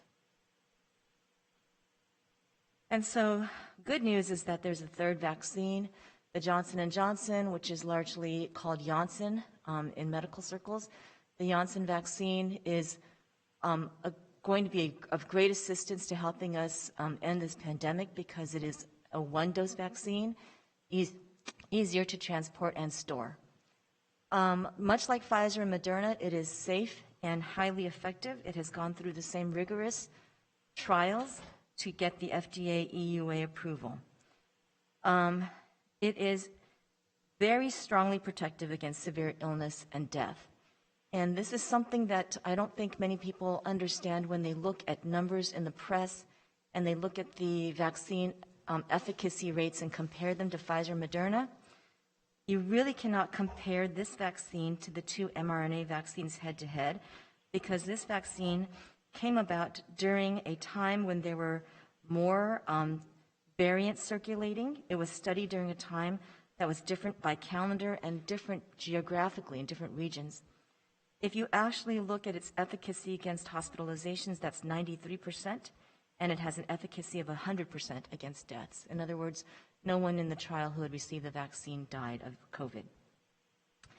The CDC now states that the best vaccine is the one you can get when you're eligible. There is no preference for any of the three. And this is just a very simple slide to make it very clear to anybody in the public who's watching that the X'd out version of our vaccine schedule no longer exists. We are not doing the phase 1B tier 2 or phase 1C anymore, and I'm constantly still receiving questions as to when am I going to get to 1C? When are we going to get to 1B tier 2? And I think I needed to show this one more time to explain that we have now done away with that as a state, and there's a 1A and a 1B, and that's it. So we are vaccinating 1B sectors, ag and food, education, childcare, emergency services, and we're doing our 65 and over population until the state tells us we can move down to another age tier. In addition to just this simple framework, phase 1A and 1B, there is also that caveat that on March 15th, people with certain medical conditions may be eligible for vaccine. And also something new to be added is that on March 15th, we will be able to vaccinate our homeless shelter residents and incarcerated inmates. I apologize that this slide is a bit busy, but I wanted to explain it, spend some time explaining this. So on the left side is our current blueprint, and on the right side is some new metrics that have come about. And I want to say that last week, we did have a case rate here in the purple, and we had a testing positivity rate in the red, and in our health equity quartile, it was in the red. Lots of people looked at our case rate of 11.6 last week and thought we would be moving to red today. And, you know, it's reasonable to think that because we've been making great strides and lowering this case rate by huge chunks at a time. However, to move it from 11.6 all the way down to the needed 7, you need to have 7 to get to red, it just doesn't move that fast when you get to these lower numbers. You can't affect that change as rapidly. So today, our number is still in the purple. We went from a case rate of 11.6, and what we'll post today is an adjusted case rate of 11.2. So we're still in the purple for case rate. And I wanted to explain that for people who thought we might get to the 7, even if we did get to a red case rate of 7, we have to hold those metrics for 2 weeks before we actually move to red. So another reminder was that there was no way we could have moved to red officially today anyways. We would have had to meet red tier metrics and stayed there. What's interesting now is that we actually have testing positivity rates in the orange this week. We are meeting a lower tier compared to our case rate. And so we were informed that we have earned 1 week towards red credit as of right now due to the accelerated program that the state created back in August when this whole blueprint thing came about, which says that if you have both your health equity testing positivity and your overall county positivity 2 tiers below the tier you're in, you can earn that metric. You can earn that red. You can move 1. So we have the possibility of going red next week. And there are different ways that we will go red next week. We can keep these 2 in the orange, and even if this remains up here in the purple, we've kept these 2 in the orange another week, we move to red. If one of these moves upwards, back up to a testing positivity in the red, but this moves from purple to red, our case rate, then we're again meeting metrics for the red, and we will move to red. So I'm sorry that it's a bit confusing, but just wanted to show you how we did actually achieve 1 week's credit, and it is likely that we will move to red next week, though I cannot guarantee. Another way that we might move to red tier next week is this new statewide vaccine equity metric. Now, the reason why I'm using this highlighter so much is so I can show you what I'm talking about. This right here, all of this that I'm about to show you pertains to this column, just this column, the adjusted case rate. These testing positivity numbers stay the same. So the goals for those stay the same. But the goals for this will be relaxed based on whether our state as a whole is vaccinating the people who live in our Healthy Places Index Quartile 1, the most disadvantaged, lowest zip codes of the state. And so the state has said that currently we are here. This top line matches these rates here. But if we were to achieve 2 million doses administered to the 8 million people who live in those Healthy Places Index zones across the state, we will be able to use a different case rate to move from purple to red. That would be 10. If we get to 4 million, that affects how we would then move from red to orange. So not to belabor this, but just to say that if you look at the red, we need to get to a case rate of 7. But if the state as a whole can give 2 million vaccines to people in that HPI quartile, we only need to get to a case rate of 10. And as I said, we're at 11.2 this week. So it's easier. And the reason that this is being done is because as we vaccinate people more and more, the state realizes that that adds a level of protection to all of us. And so they're becoming a little bit more permissive as far as the case rates required to open up. So hopefully that makes sense.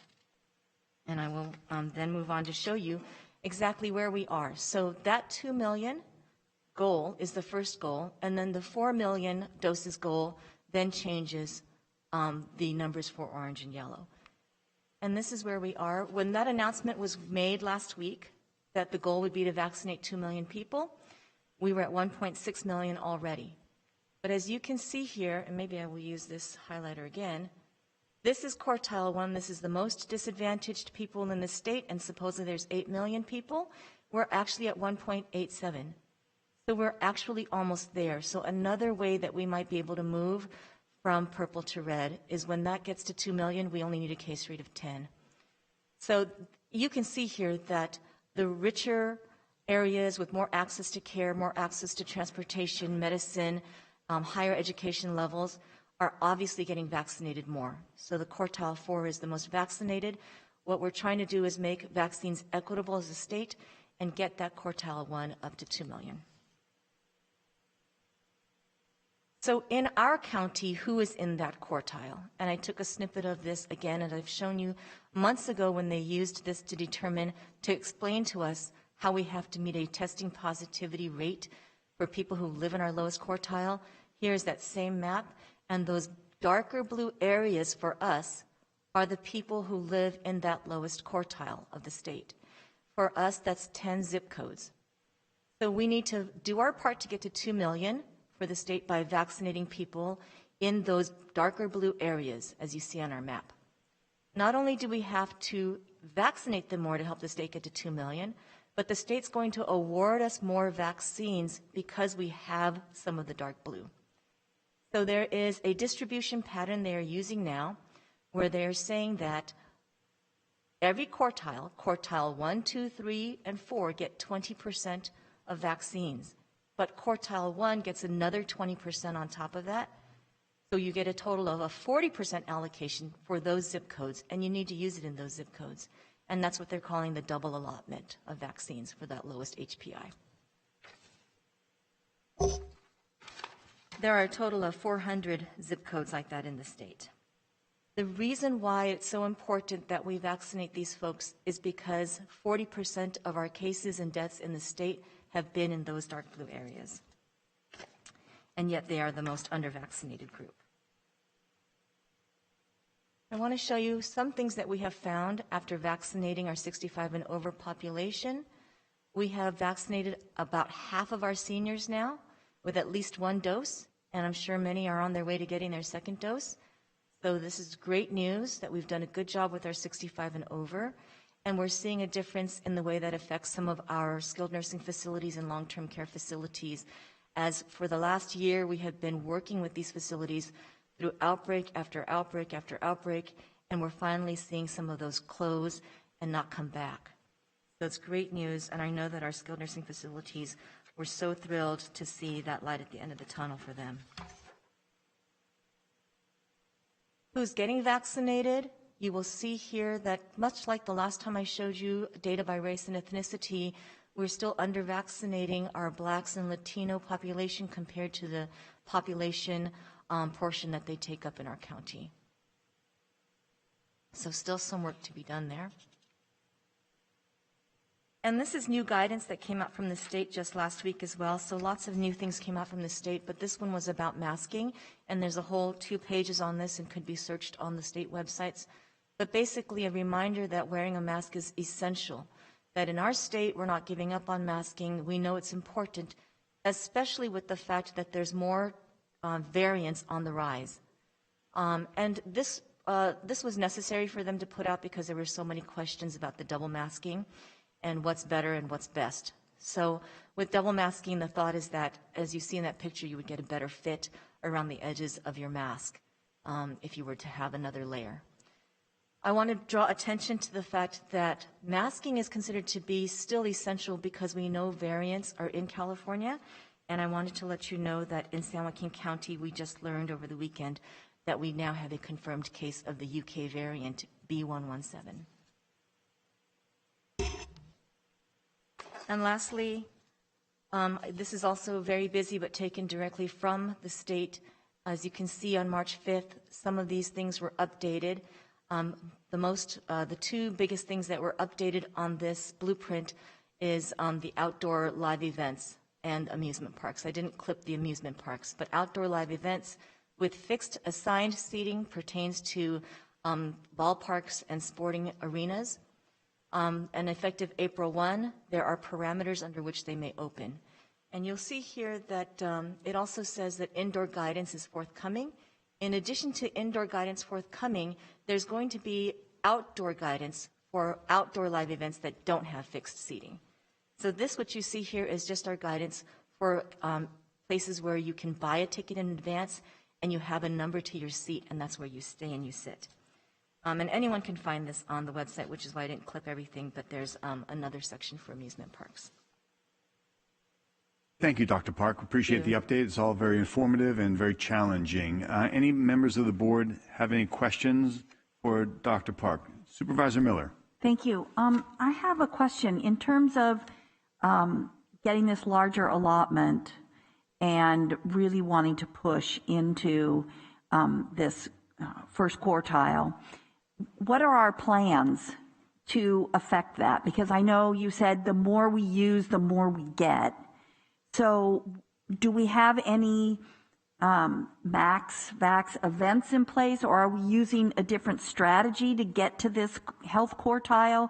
What are we doing so that when the vaccines arrive, we're ready to use them right away? Sure. So even before the governor announced that more vaccines would be allocated for that quartile, we were really focused on that quartile because we have that map from months ago. And we did use that map already for most of our vaccine events to target where we wanted to put our vaccine events. That doesn't mean that everyone who lives in that quartile actually show up at the event. It's been open to people who have done a vaccine interest form or who have had a high CORA score based on our CORA scoring. So, strategically, we're trying to place vaccine events in that quartile, but we have to continue to push that out. And as far as where we're going to have our upcoming events, I know that our OAS partners are going to be talking about that next.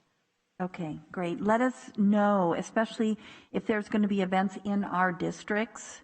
If we can make sure that we get some advance notice, we can help with the outreach in terms of making the public aware. Thank you, and we will share the calendar of events with you all. And for the public, the SJ Ready website is still the best place to look.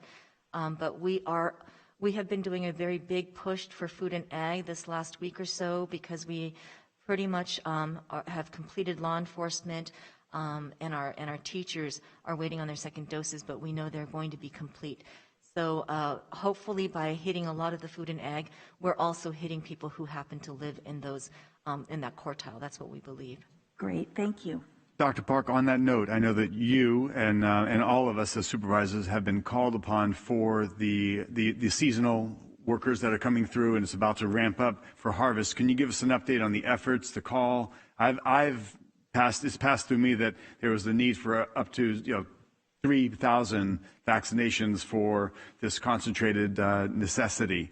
Can you update us on what exactly we're able to do? I know that the Blue Shield program completely took away a lot of local control. It's very frustrating for you and the team here in San Joaquin County that worked so hard and put together such an amazing plan and program.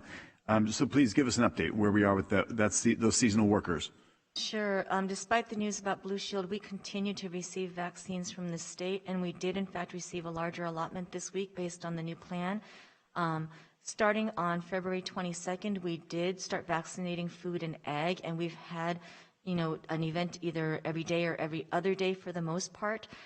Starting this week, and I know our OAS partners will be talking about this, our San Joaquin County Clinics team will be at the Ag Center doing daily vaccinations, so it'll be a fixed site, and a portion of those vaccines will be held for food and ag invitees. But before that even began, we have been doing some events, for example, at the Lodi Grape Festival, 900 people vaccinated on the 22nd. Then the San Joaquin County Clinics team has been going out to different packing sheds and been doing a lot of our cherry industry. We've been vaccinating people who work here and live here, but we know that there are a lot of migrant farm workers who are coming in the next week or so. I've been trying to find out when the bulk of them are coming, and I know that they will be arriving soon to do the cherry season. So we are in touch largely through our Ag Commissioner, with the California Department of Food and Agriculture, with the cherry industry, and with the packing sheds to cover these people. But I will tell you that we started vaccinating some of the older farm workers a couple of weeks ago, back on that week of February 22nd, and we're moving down in ages, and now, in order to be aligned with the system, the My Turn system and the rest of the state, we have not put any age restrictions. We're now vaccinating all food and ag of all ages. So when you see an event go up on SJ Ready, and if it says 1A and 1B, open to 1A and 1B, that is all food and ag eligible people who self-proclaim themselves as being in food and ag. So we're doing some of that. We've done some restaurant workers. We need to get to some groceries. A lot of our grocers are going to be taken care of by their own pharmacists, such as Safeway Pharmacy. Will be taking care of their groceries and the distribution center in the city of Tracy. So lots of discussion going on, and there's been a lot of effort, but we know that there's still thousands more to go and thousands coming. So we're in talks right now. I'm also working with Assemblymember Carlos Villapudra's office and Mr. Steve Gutierrez, who has connections to the farm labor contractors. So fantastic. You had mentioned we had received a large allotment this week. Do you know what we received by number and what we can anticipate next week? Any ideas on the forecast? So we had been receiving about 8,000 to 9,000 total vaccines a week, and this week we are receiving 17,000. So it is a boost. A lot of it, though, about a little less than 3,000 of it is Moderna, and 14,000 of it was Pfizer. And a little bit shocking to us. I mean, to a patient, it doesn't matter. The Pfizer is great. A lot of people prefer Pfizer. But a lot of our participating providers, doctors' offices, clinics, they like the Moderna. It's a bit easier. It doesn't require such a complicated cold chain, and you could store it for longer. So many people who wanted the Moderna, we tried to get them to take the Pfizer, or they just didn't get their Moderna. So we did get a lot. It's mostly Pfizer. And for the new site at Stribley Park that is being run by OptumServe nurses from the state, we get a separate allocation, and we got 1670 Pfizer for them as well. What are we anticipating next week? So the big news is that actually even this week is the Ag Center being a daily fixed site. And OES will tell you that we are working on some more fixed sites. The Safeway Tracy pharmacists want to be a fixed site at the mall in Tracy where they did child care providers. They're willing to be there Thursdays and Fridays. I think next week it's going to be a Wednesday and a Friday, but will be a fixed site where people can depend on seeing them 2 days a week. There might be something in the works with HR support. The company that we have worked with moved them around a lot. Lodi, Lathrop, Ripon, Escalon, they might have another fixed site at Delta College, but that's in the work. Any idea on the number of vaccinations we can anticipate next week? Is there a forecast in advance? Well, we're hoping for 500 a day at the Ag Center. And that's new. I'm talking about receiving new. You just mentioned we got 7,000. So what can we? It's a weekly allotment. I understand. I don't have that number yet. No. Got it. Okay. Thank you. I appreciate that. No, and we did get some Johnson & Johnson, but everyone just got a little bit of it, and it's on hold. No one will get any more of it till the week of March 23rd. Okay. Thank you very much. Any other questions, supervisors? Supervisor Rickman. Thank you, Chair. And thank you, Dr. Park, for being here again today. And I'm glad you spoke to Assemblymember Villapudra. I know myself and the chair, we've talked to him last week concerning our ag workers. Now, when are we getting the one shot? What is that? Johnson? Is it? Johnson & Johnson or Janssen, whichever one you want to call it. We got some of that this week, It wasn't a whole lot, and as I said, we won't get any more till the third week of March because of manufacturing issues. So every county got a little bit, and there will be a little bit of a hold, and then we'll be getting it in larger quantities, hopefully. And when we're referring to ag workers, I know we're here at the Ag Center or in the packing sheds. I know, like in South County, and have we been reaching out to some of the packing sheds out there? I mean, that's what I brought up the Johnson & Johnson. Depending on how many that we get, I think that would be the perfect go out there do one shot for Sure. those that are moving. And we have plans. Yes, there are plans. So the majority of the Johnson & Johnson we received is going to the San Joaquin County Clinic's mobile team. And I know you've probably heard of Joan Sing Song. She's mentioned a lot here because she's a dynamo. She's going to take her team of nurses to some of the packing sheds. She's already been at OG Packing, and she's done some, OG Delta, Costa Magna, River Made, Prima Fruta, Murata. She's been at Murata Produce doing some Murata, Sambato. I think it was Langorio, Sanguinetti Farm. So what she does is she goes to one farm or one packing shed and asks them to invite others, so that she's doing 5 or 6 at a time, maybe not the entire packing shed, but she'll go back and back and back until she's kind of hit everyone.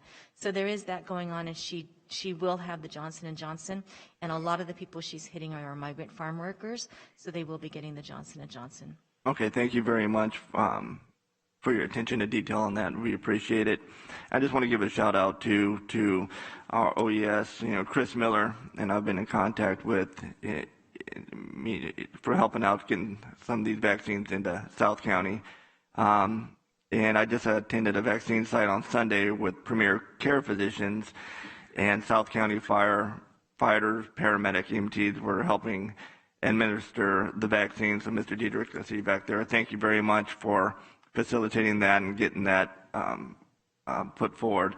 One thing I have found out talking to folks, and I think since the last meeting, I've been to around 4 vaccination sites and talking to some of the residents, and those are 65 years and older.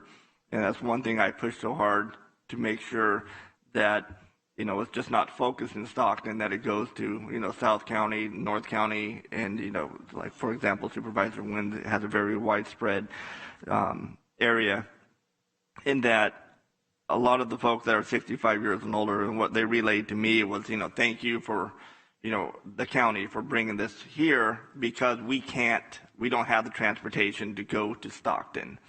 And so they were very appreciative of that. So I wanted to let you know. And I want to give a shout out to First Five and Safeway too for helping out, and San Joaquin County Office of Education.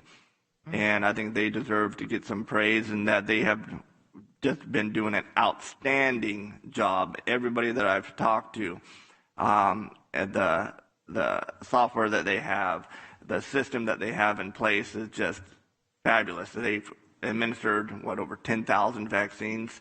13,000. 13,000. So kudos to them.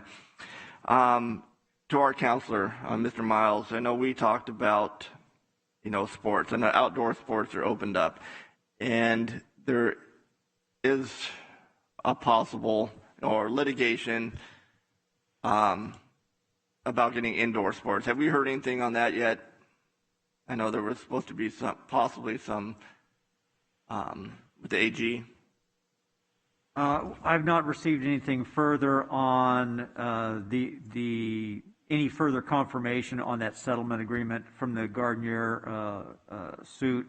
The last I had heard was the settlement was supposed to be statewide and is supposed to follow the lines of the restraining order that was entered in San Diego, which allows high school teams to play, provided that they can meet the standards for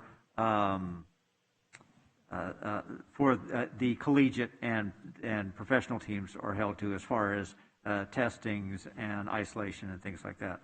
I know that Dr. Park and I have both received a question late last night about standing orders for sports teams coming into the county, and so we'll be working on that and hoping to stand something up soon. Well, hopefully we hear something on that settlement, so we can get our kids back to playing sports. And you know, we talk a lot about like we talked about COVID a lot, and as we should, but we don't talk about the other parts of it. You know, the isolation, what it's doing to our youth, the suicides, the depression, the opioid use, the alcohol abuse, you know, kids dropping out of school. So I think that's just as equal and important. So hopefully the state will, you know, act rapidly on this.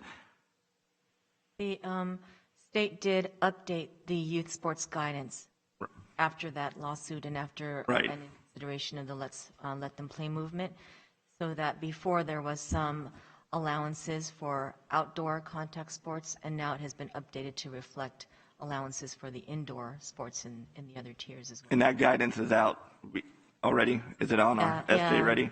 It just came out, I think, March 5th or 6th, somewhere around there. It was not new guidance, it was updated from the one that had just come out a couple weeks prior. Okay, so yeah, I'll be interested to hear the settlement on that, and hopefully it comes out here shortly. Another question I had, the third-party providers, when does that go into effect? And I just want to give a shout out to our chair, who did a good interview on, I believe it was Fox 40 yesterday. So if you haven't seen it, please tune into that. You can always go on, it was Fox 40, correct? It was the Fox 40's website, and review that. So, you know, thank you, Chair, for that. Now, third-party providers, when did that go into effect? And one of the concerns I'm hearing from one of the physicians that have been administering these tests is that, are they still going to be able to do it, since there is a fixed amount that these third-party providers are supposed to provide? Through the chair, Supervisor Rickman, the third-party agreement with Blue Shield. Right. So that is still in negotiations. Okay. We have been working, there's a working group of county councils statewide that have been negotiating with the state to explore the ability to contract directly with the state instead of with a Blue Shield, and that's still in the process. There was a meeting late last night and some updates on that state agreement. I haven't received, or it hasn't been finalized at this point, but it looks like there's an ability to contract directly with the state and avoid that third-party agreement. I hope so, and that would be great. I mean, it's local control. I mean, we can do things, I think, better than they can. So, which is good news. Another quick question: once vaccinated, and you have the 2 shots, and you are exposed to someone who has COVID, I know a resident in my district, I guess they called the nurses, and they said they would still have to isolate, possibly isolate. And can you provide some clarification on that? So this is perhaps going to be changing soon, but the original thought was, even after you're vaccinated, you don't know if you could somehow get COVID still, not have a severe reaction because you're vaccinated, yet be an asymptomatic transmitter to others. The vaccines were not studied as far as whether they protected transmissibility. They were studied as far as whether they protected you from severe illness, death, hospitalization, so on and so forth. And with 95% being great efficacy levels, even still there's that 5% chance that you were somebody in which it was not efficacious. So that was the original guidance. However, the CDC yesterday put out some new language about fully vaccinated people and how they should be able to gather with one another if they're fully vaccinated or with another household. And in that guidance, it also says something about not needing to quarantine or test perhaps if you're exposed. I am not going to definitively say that we're following that. I usually do follow whatever the CDC says, but I wait to see what the CDPH says for the state of California. And I did pose that question to the state yesterday, and our CDPH folks said that they are working on it. So to my knowledge, they will be adopting that, but to what extent and exactly what the wording will be from the state, I'm waiting to see how much of it they adopt. Okay, thank you. And if we're going to hopefully get to red next week, how long until orange and yellow? I mean, this is getting insane. Because you're looking at other states now, a variety of states, are reducing their restrictions more rapidly than we are. And I can't say from red to orange how long that would take. You see how our case rate is not moving down in chunks anymore. It's going to be more gradual as we get to these lower numbers. But if the state as a whole continues to vaccinate and we get to that 4 million mark where we vaccinated 4 million people in the HPI quartile 1, then even the marker for moving from red to orange changes and is more lax. So that's the goal, is that we keep moving towards that as a state, and if everyone puts their best foot forward towards that, we should all be moving towards orange sooner than would have been if that wasn't changed. That's if the state doesn't change the goalpost once again. Right. Which do they love to do. And last question, then I'm going to yield my time. And outbreaks, any outbreaks? We have, as I said, we haven't had them in our assisted living facilities and our skilled nursing facilities. So even that seems to be going down, but we have had some in a school setting, child care setting, so on and so forth. Random onesies and twosies here and there of outbreaks are still happening, yes. Okay, thank you. And Chair? Sure, thank you. Supervisor Wynn, did you have any questions? Yeah, a couple, thank you. Supervisor Rickman just talked about the goalposts. I don't think the goalposts exist anymore. They're gone. They quit moving them. And I guess, and I know, and the reason I asked this question, I know you and your fellow public health officials statewide have talked about all these regulations, restrictions, et cetera. The question is, and I guess it's kind of demoralizing in a way, is that we go through these color codes, they make the changes, they have all these phases and tiers. It almost seems like, that they sit in a room with no windows, and they talk about this ad infinitum, and they keep coming up with these variations, et cetera, and it doesn't give me, for example, just as an ordinary citizen, the confidence that they really know what they're doing, because as Supervisor Rickman, there is no green, which means that means we never get to what some would perceive normal. So that's the problem. And I guess the other part of it is especially you talked about the seniors, for example, and the vaccination, et cetera. I don't know what the current figures are. I mean, they normally are about, of the deaths, for example, about 72% or thereabouts in our county are 65 or older. When you add in the 50 plus, you're over 93% of the deaths.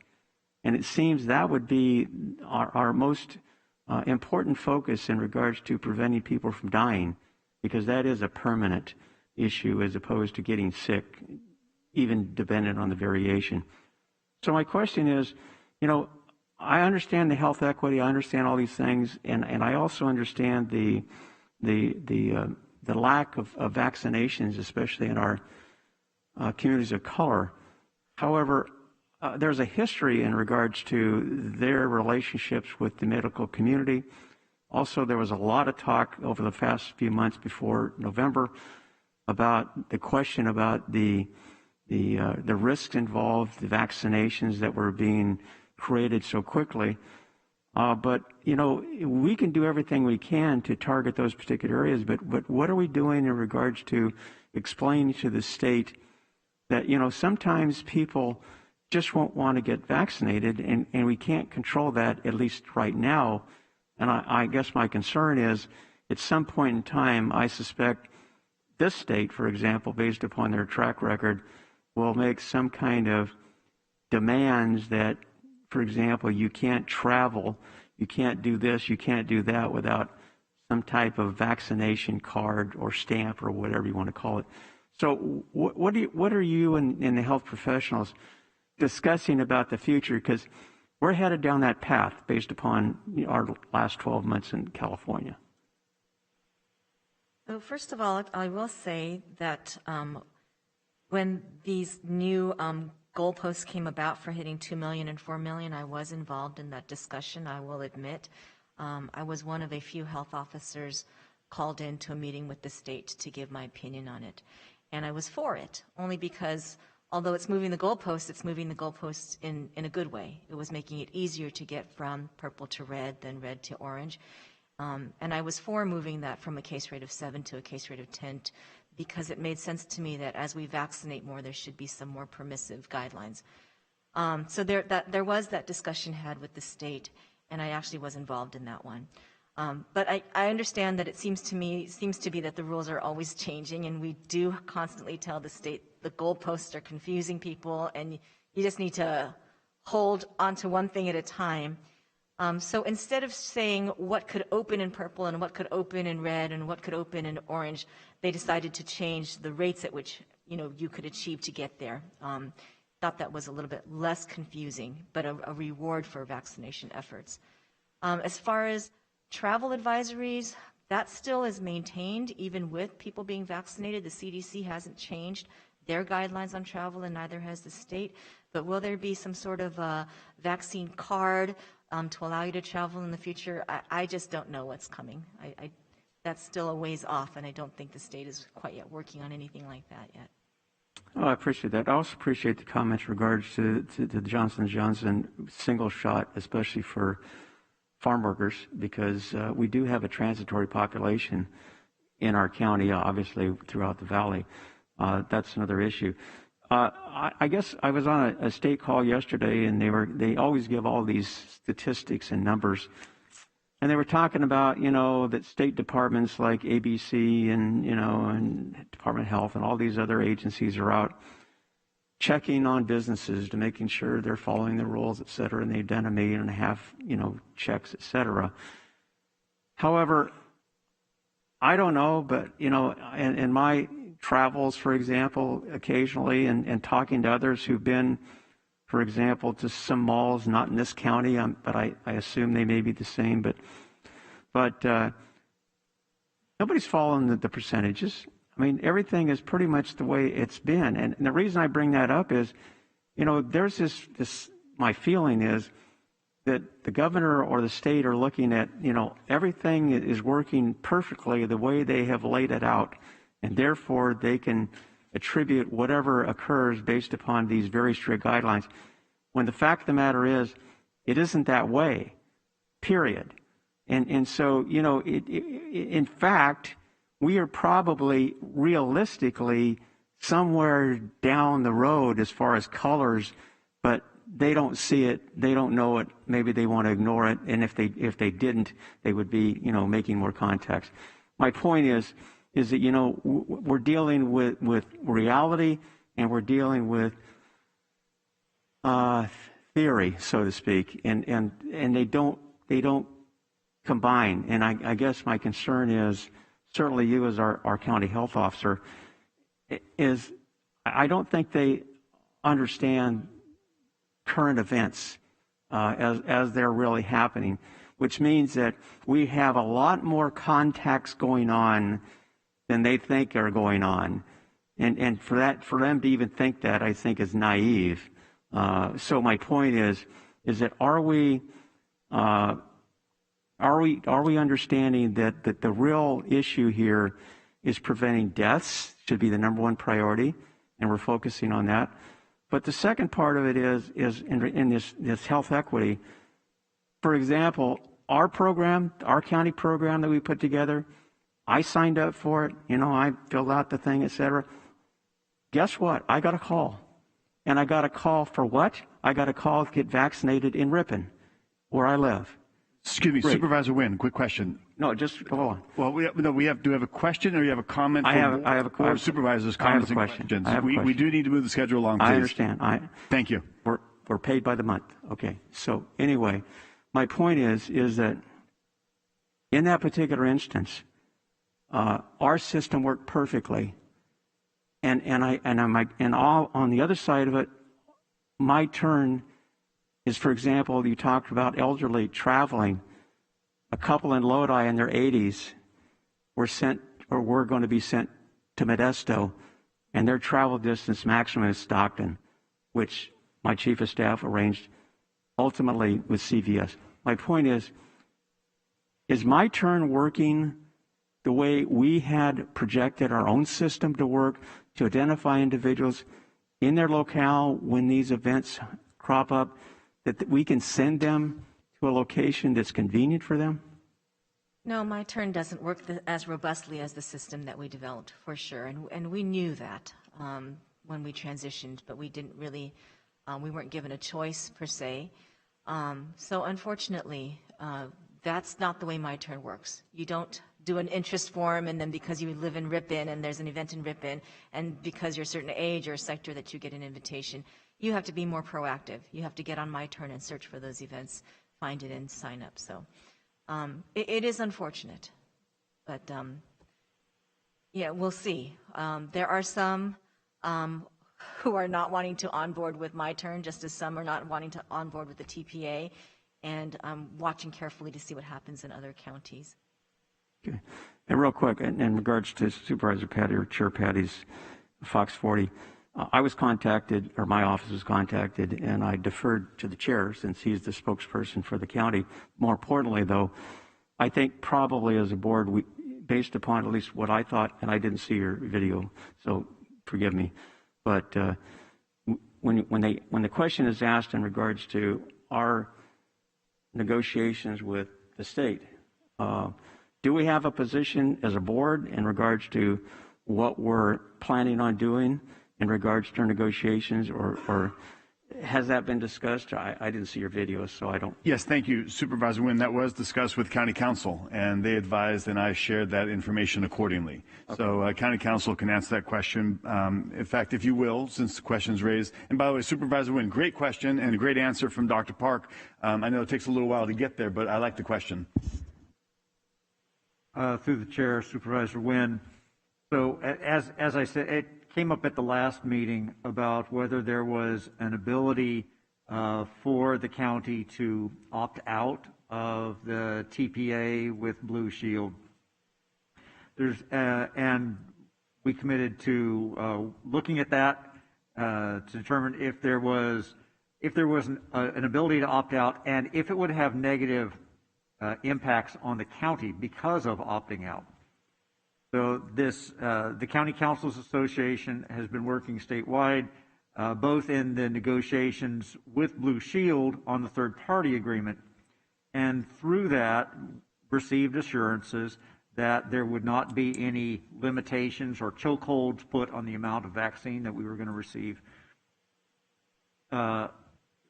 We continued to push on. There was really no benefit that we could determine or we could see for the counties entering into this third-party agreement. It was all for the benefit of Blue Shield and none for the benefit of the counties.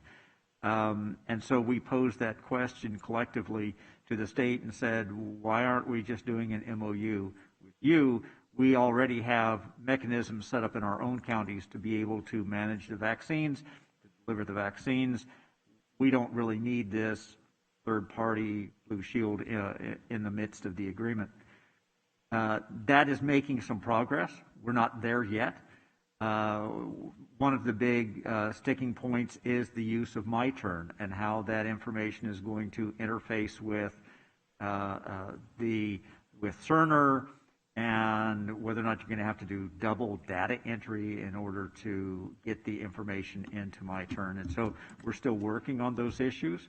When we have it narrowed down to where we think that it's in the best interest of the county, then that will come forward, and I believe it's going to come forward from Mr. Dietrich's office with a recommendation for the county.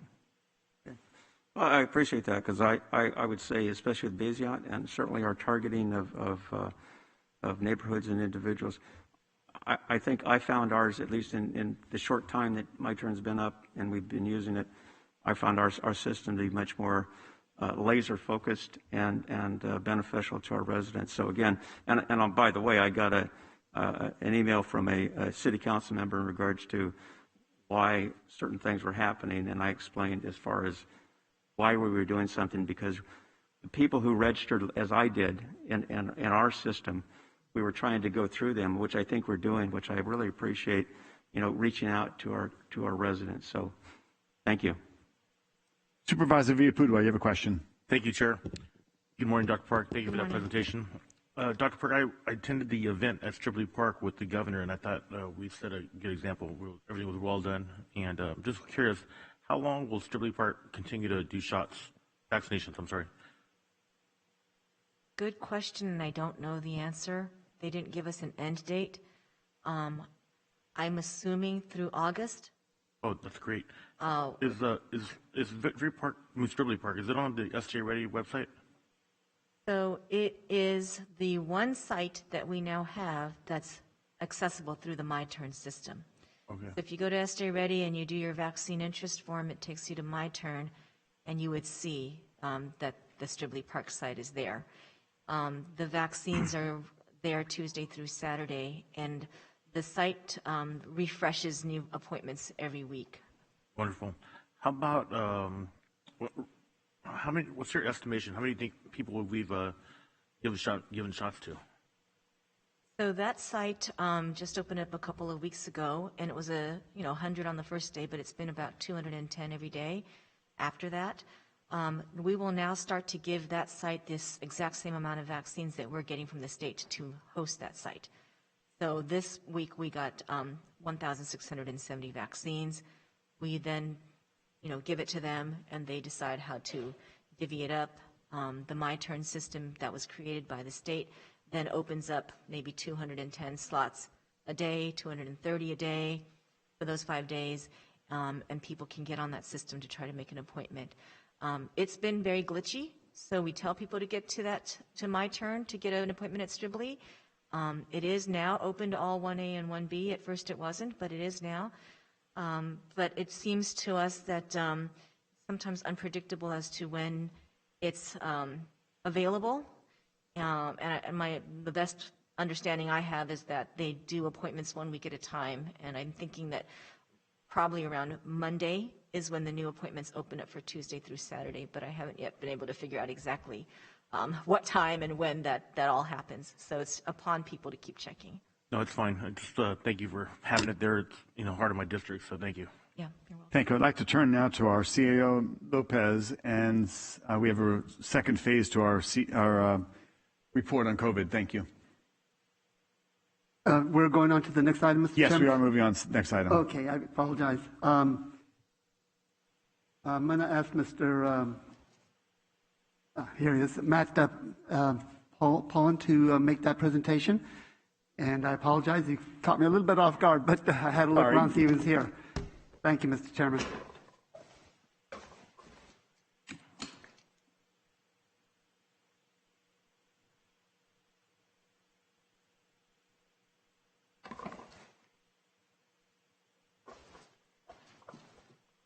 Good morning, Mr. Chair, board members. Matt Pollan, Assistant County Administrator, here to present on the Emergency Rental Assistance Program.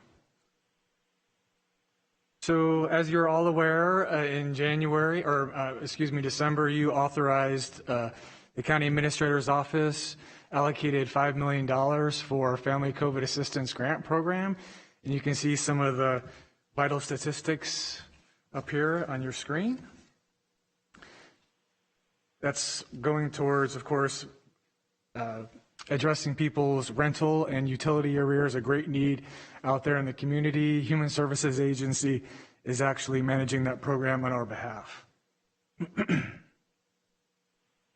So the new ERAP program. So the county was fortunate enough to receive allocations from both the federal appropriations bill, that was the second federal relief bill, and from the state. So as you can see, we're going to receive, or we did receive, $29.3 million total.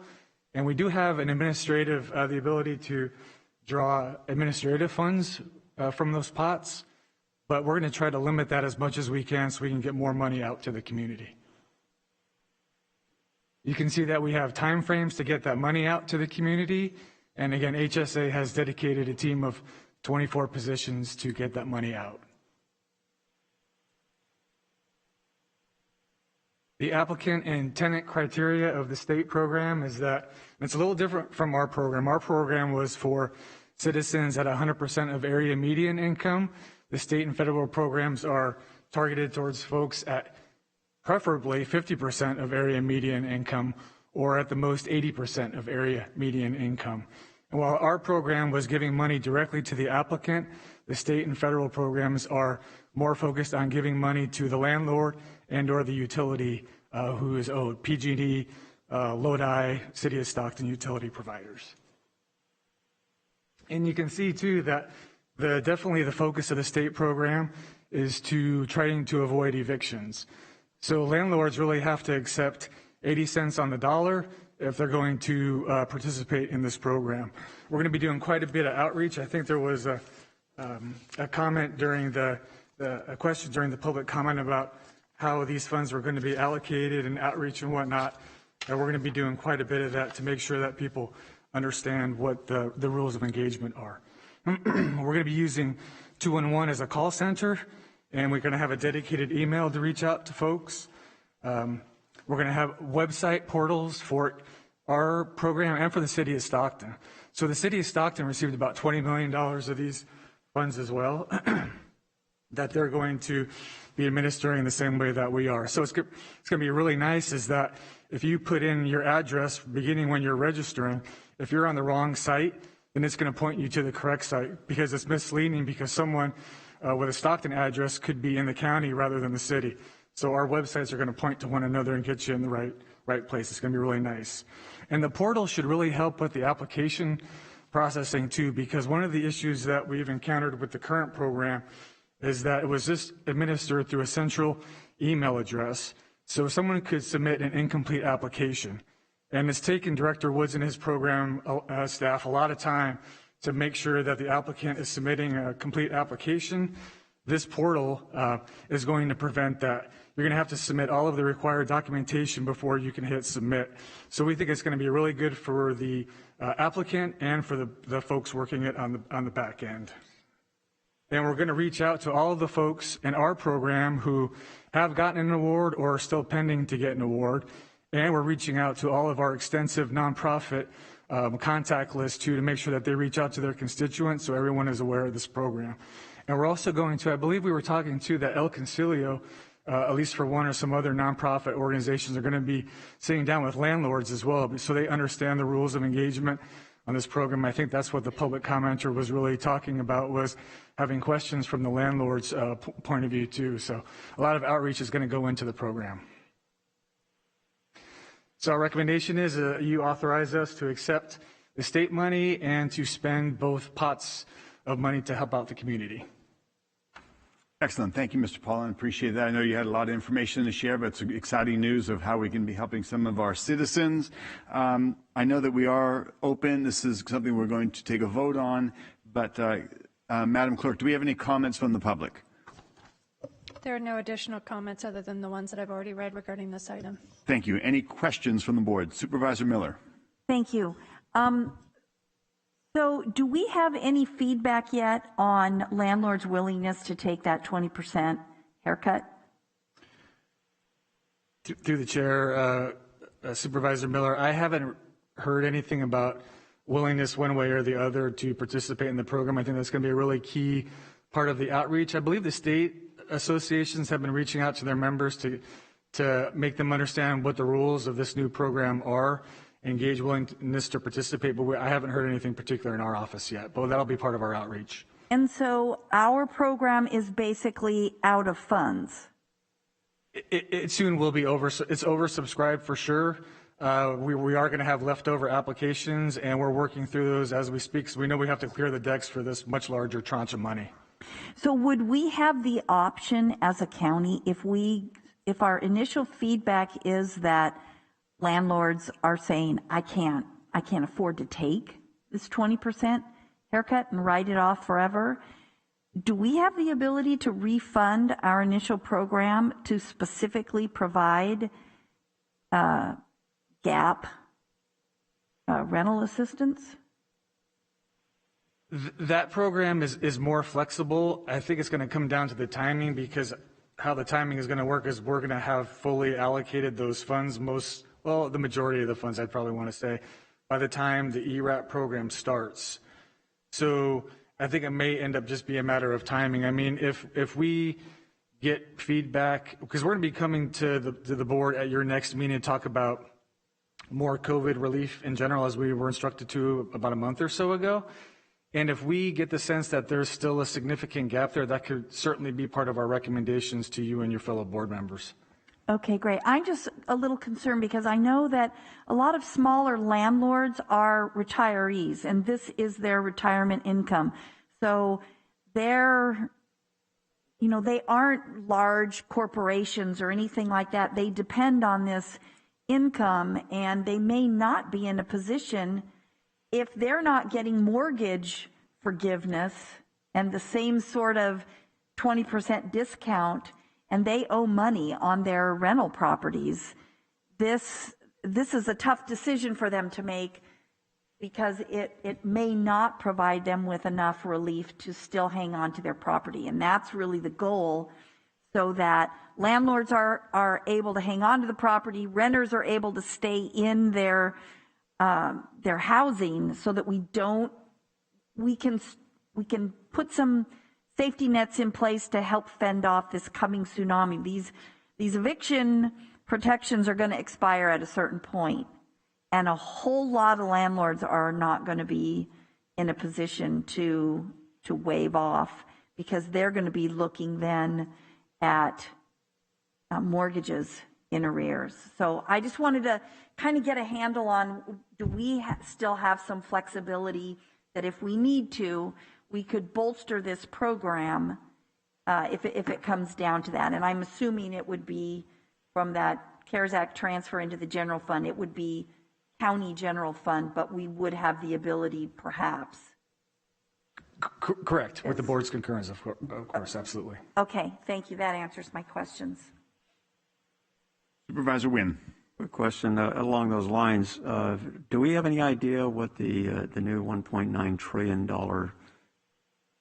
COVID relief package in Congress is going to provide as far as this type of assistance? The reason I ask is, will we have additional funds to supplement the 80% to make a property owner whole based upon a new infusion of funds that may be coming down within the next, I don't know, month or so? Preliminary estimates, a great question. Preliminary estimates are that our county may get about 9 or 10 million more of this similar type of assistance from that bill. What we don't know are what the requirements or the strings attached are going to be. My guess is, if I were to make a guess to you in the board this morning, is that it's probably going to be similar to the other federal relief. So I don't know if we'll be able to use those funds to address any kind of property owner gap. Okay. But that still remains to be seen. Good, thank you. Thank you. I'm looking for a motion to approve this and accept the assistance grant programs through, and let's see. County Council, do we have a clear, because we've got several things lopped into one, do we have a clear, I'm looking here on the papers of what kind of motion we need?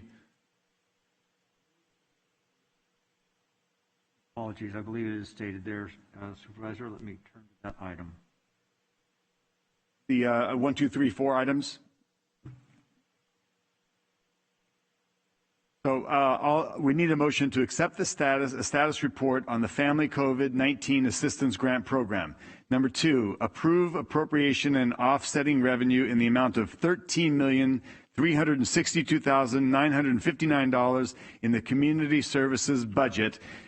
Number 50504000000. We need a 4/5 vote. Approve a resolution for acceptance of funding in the amount of $15,937,165 from the state of California pursuant to Senate Bill SB 91 for the Emergency Rental Assistance Program, and authorize the auditor controller to approve appropriation and offsetting revenue in the amount of $15,937,165 in the Community Services budget number 50504000000 following receipt of funds from the state of California. Again, 4/5 vote required. I need a motion and a second, and we can move it on.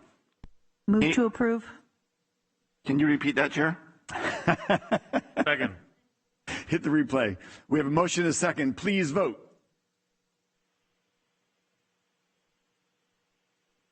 We carry that 5-0. Thank you very much. We are moving on to consent items number 1 through 19. However, we will pull item number 7 for a brief correction by the department. Mr. Greg Dietrich, come on down.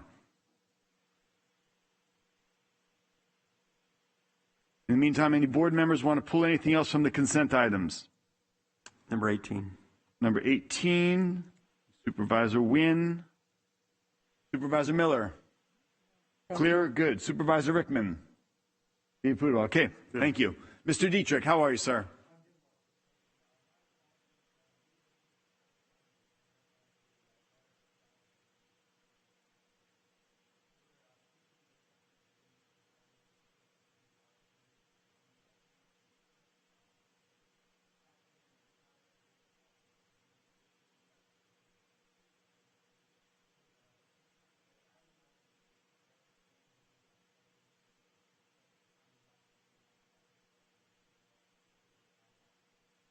Excellent. And so all required right now, County Council, we just need to do a separate vote on that, or is just state for the record? Just stated for the record.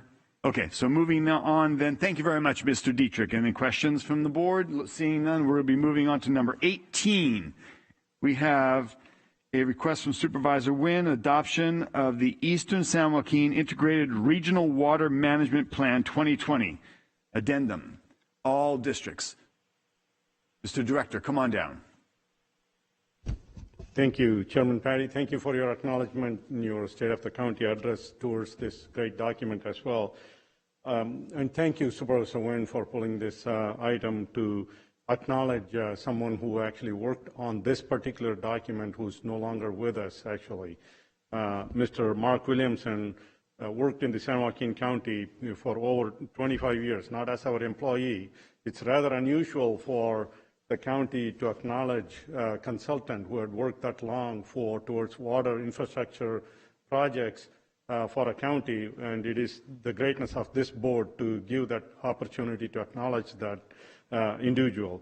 So he actually started as an employee for East Bay Mud, of all, working on the McCalmy Aquifer Recharge Project, and he had also worked for a number of consulting companies performing a lot of studies for us in San Joaquin. Most recently as a vice president for GEI. He passed away this past fall, actually. The document that is in front of you for approval is our staff and the consultant staff actually, put that in, dedicated that in his honor, actually. This person directed the preparation of a range of technical investigations, feasibility studies, including the Freeport element of the American River use strategy, and a host of other groundwater resource management plans as well. And he was very instrumental in all the iterations of the East San Joaquin Basin's IRWMPs, right? He's starting from 2007, 2014, 2019 update, and the most recent one that's in front of you for action, and also the development of the regional conjunctive use program. This man, I tell you, right, very unassuming, consummate professional, and and the type of work these folks do behind the scenes impacts the farmers that we saw today, the folks that drink water, the groundwater supplies.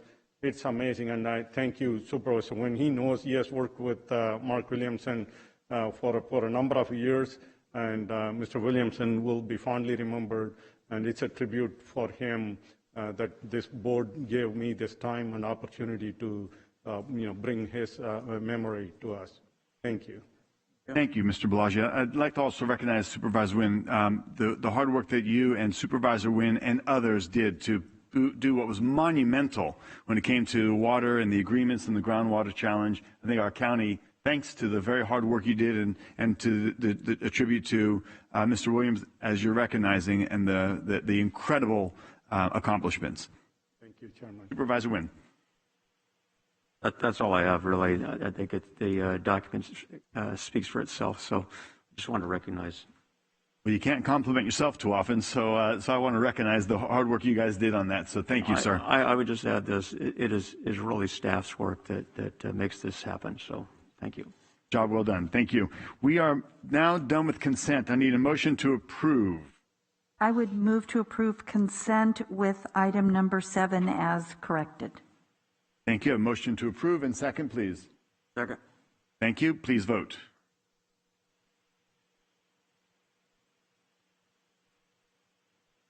Consent carries 5-0. We are now adjourning taking a recess from the Board of Supervisors meeting, and we will be acting as the governing board for the San Joaquin County Flood Control and Water Conservation District.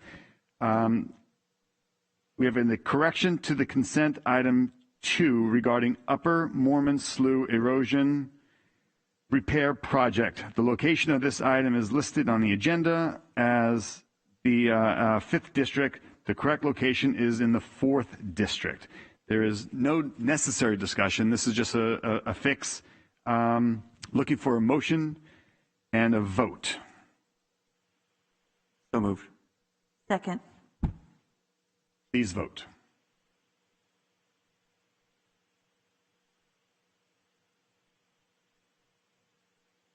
Fantastic. We are adopted 5-0.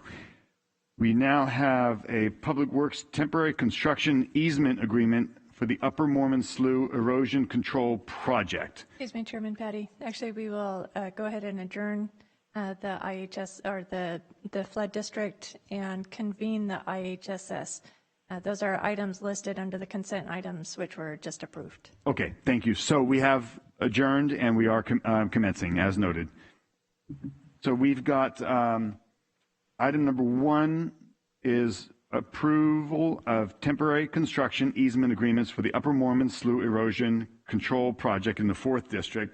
Item number 2 is approval and adoption of the initial study mitigated negative declaration mitigation monitoring and reporting program and plans for the specifications for the Upper Mormon Slough Erosion Repair Project set for bid on bidding open on April 1st, 2021 at 1:30 p.m. 5th District. And I apologize again, Chairman Petty. So on the next page is actually the listed items for consent for the in-home supportive services. So those 2 consent items on the page that you're looking at right now were under the flood control district, which were just approved by the Board of Supervisors. So on the next page of the outline is the in-home supportive services public authority. That's page 9. Thank you. Okay, I got it now. So, CAO Lopez, you have a report for us. Thank you. No, there would be no report on this item. It's just simply calling for a motion and a second, unless Mr. McHugh has any updates he wants to give. Otherwise, it's consent. Apologize. The item that we're looking at now is in-home supportive services. Mr. McHugh is here in the audience. However, it is a consent item unless you are seeking a report. Chair, I'm happy to move this consent item for in-home supportive services public authority. Okay. I'm happy to move it. Thank you. Moving forward, looking for a second. I'll second. Okay, there's a mix-up on my schedule. I apologize. Motion is second. Please vote.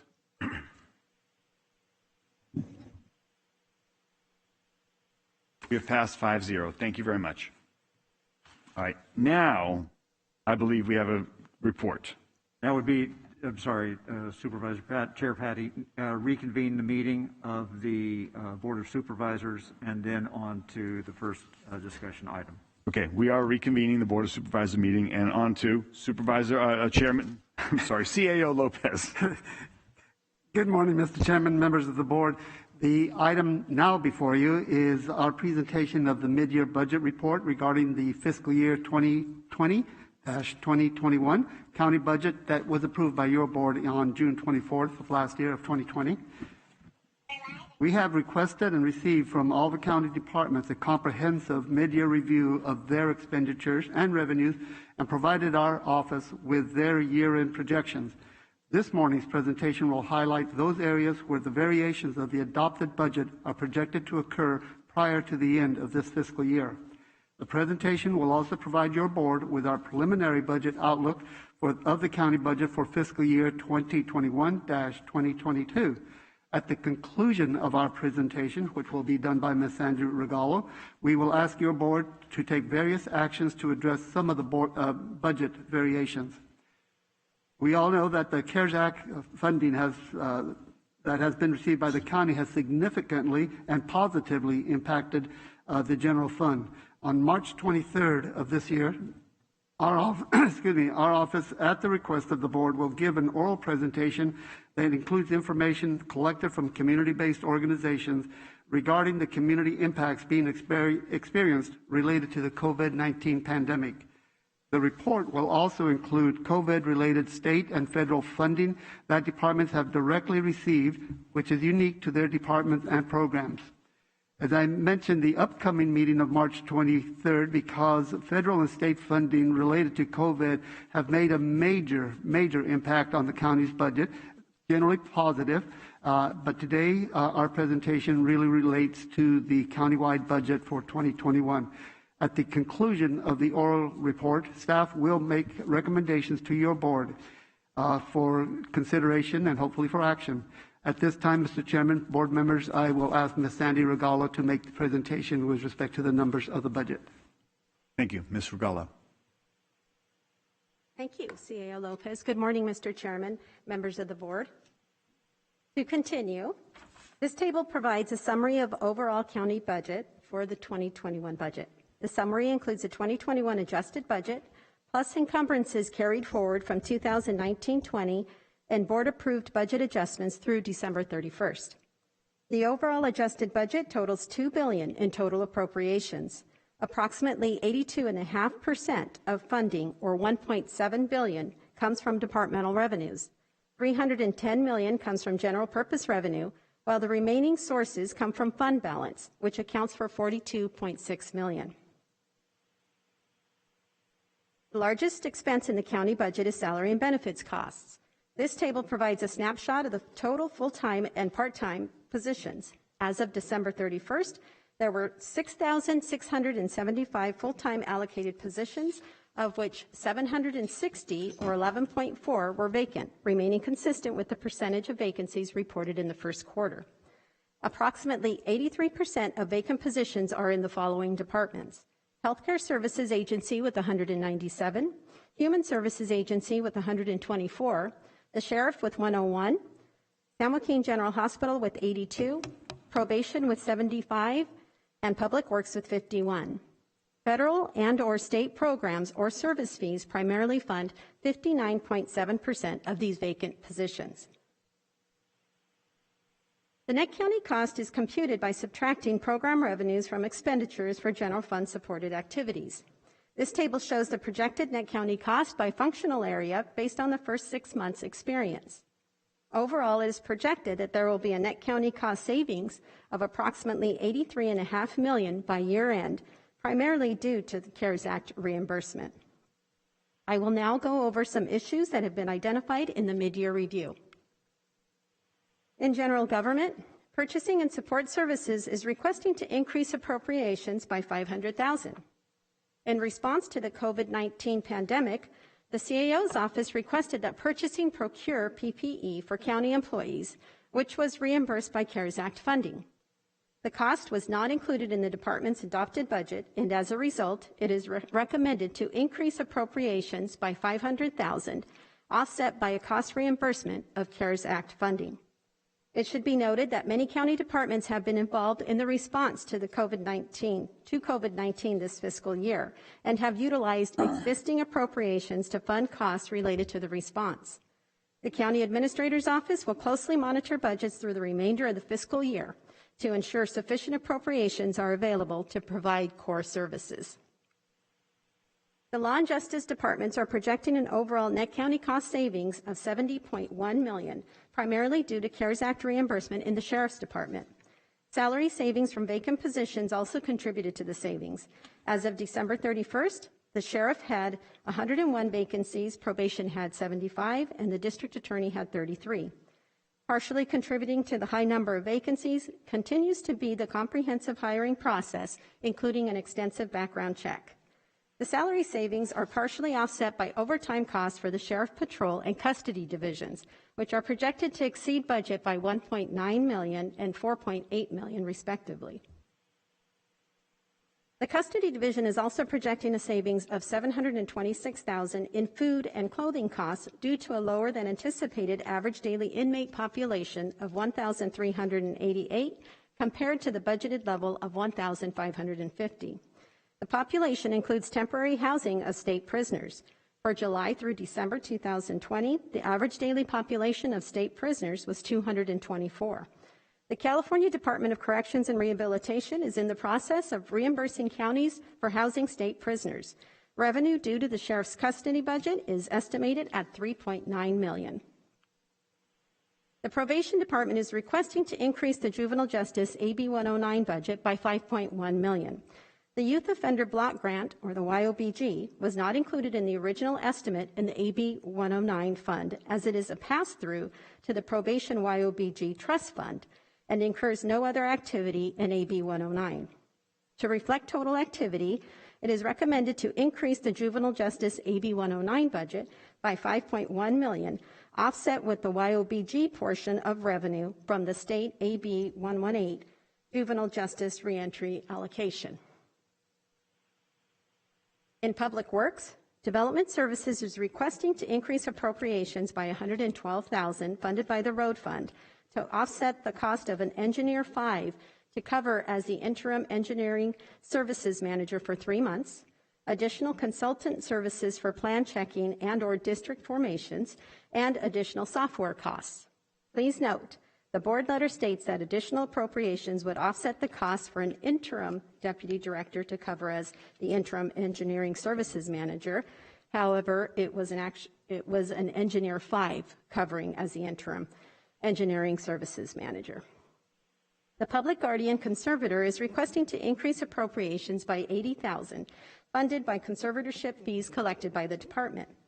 The increase is needed for additional costs in salary and benefits resulting from newly approved labor agreements and increased costs for legal services provided through County Council. Parks and Recreation is requesting a one-time increase of $785,610 in their net county cost contribution from the general fund.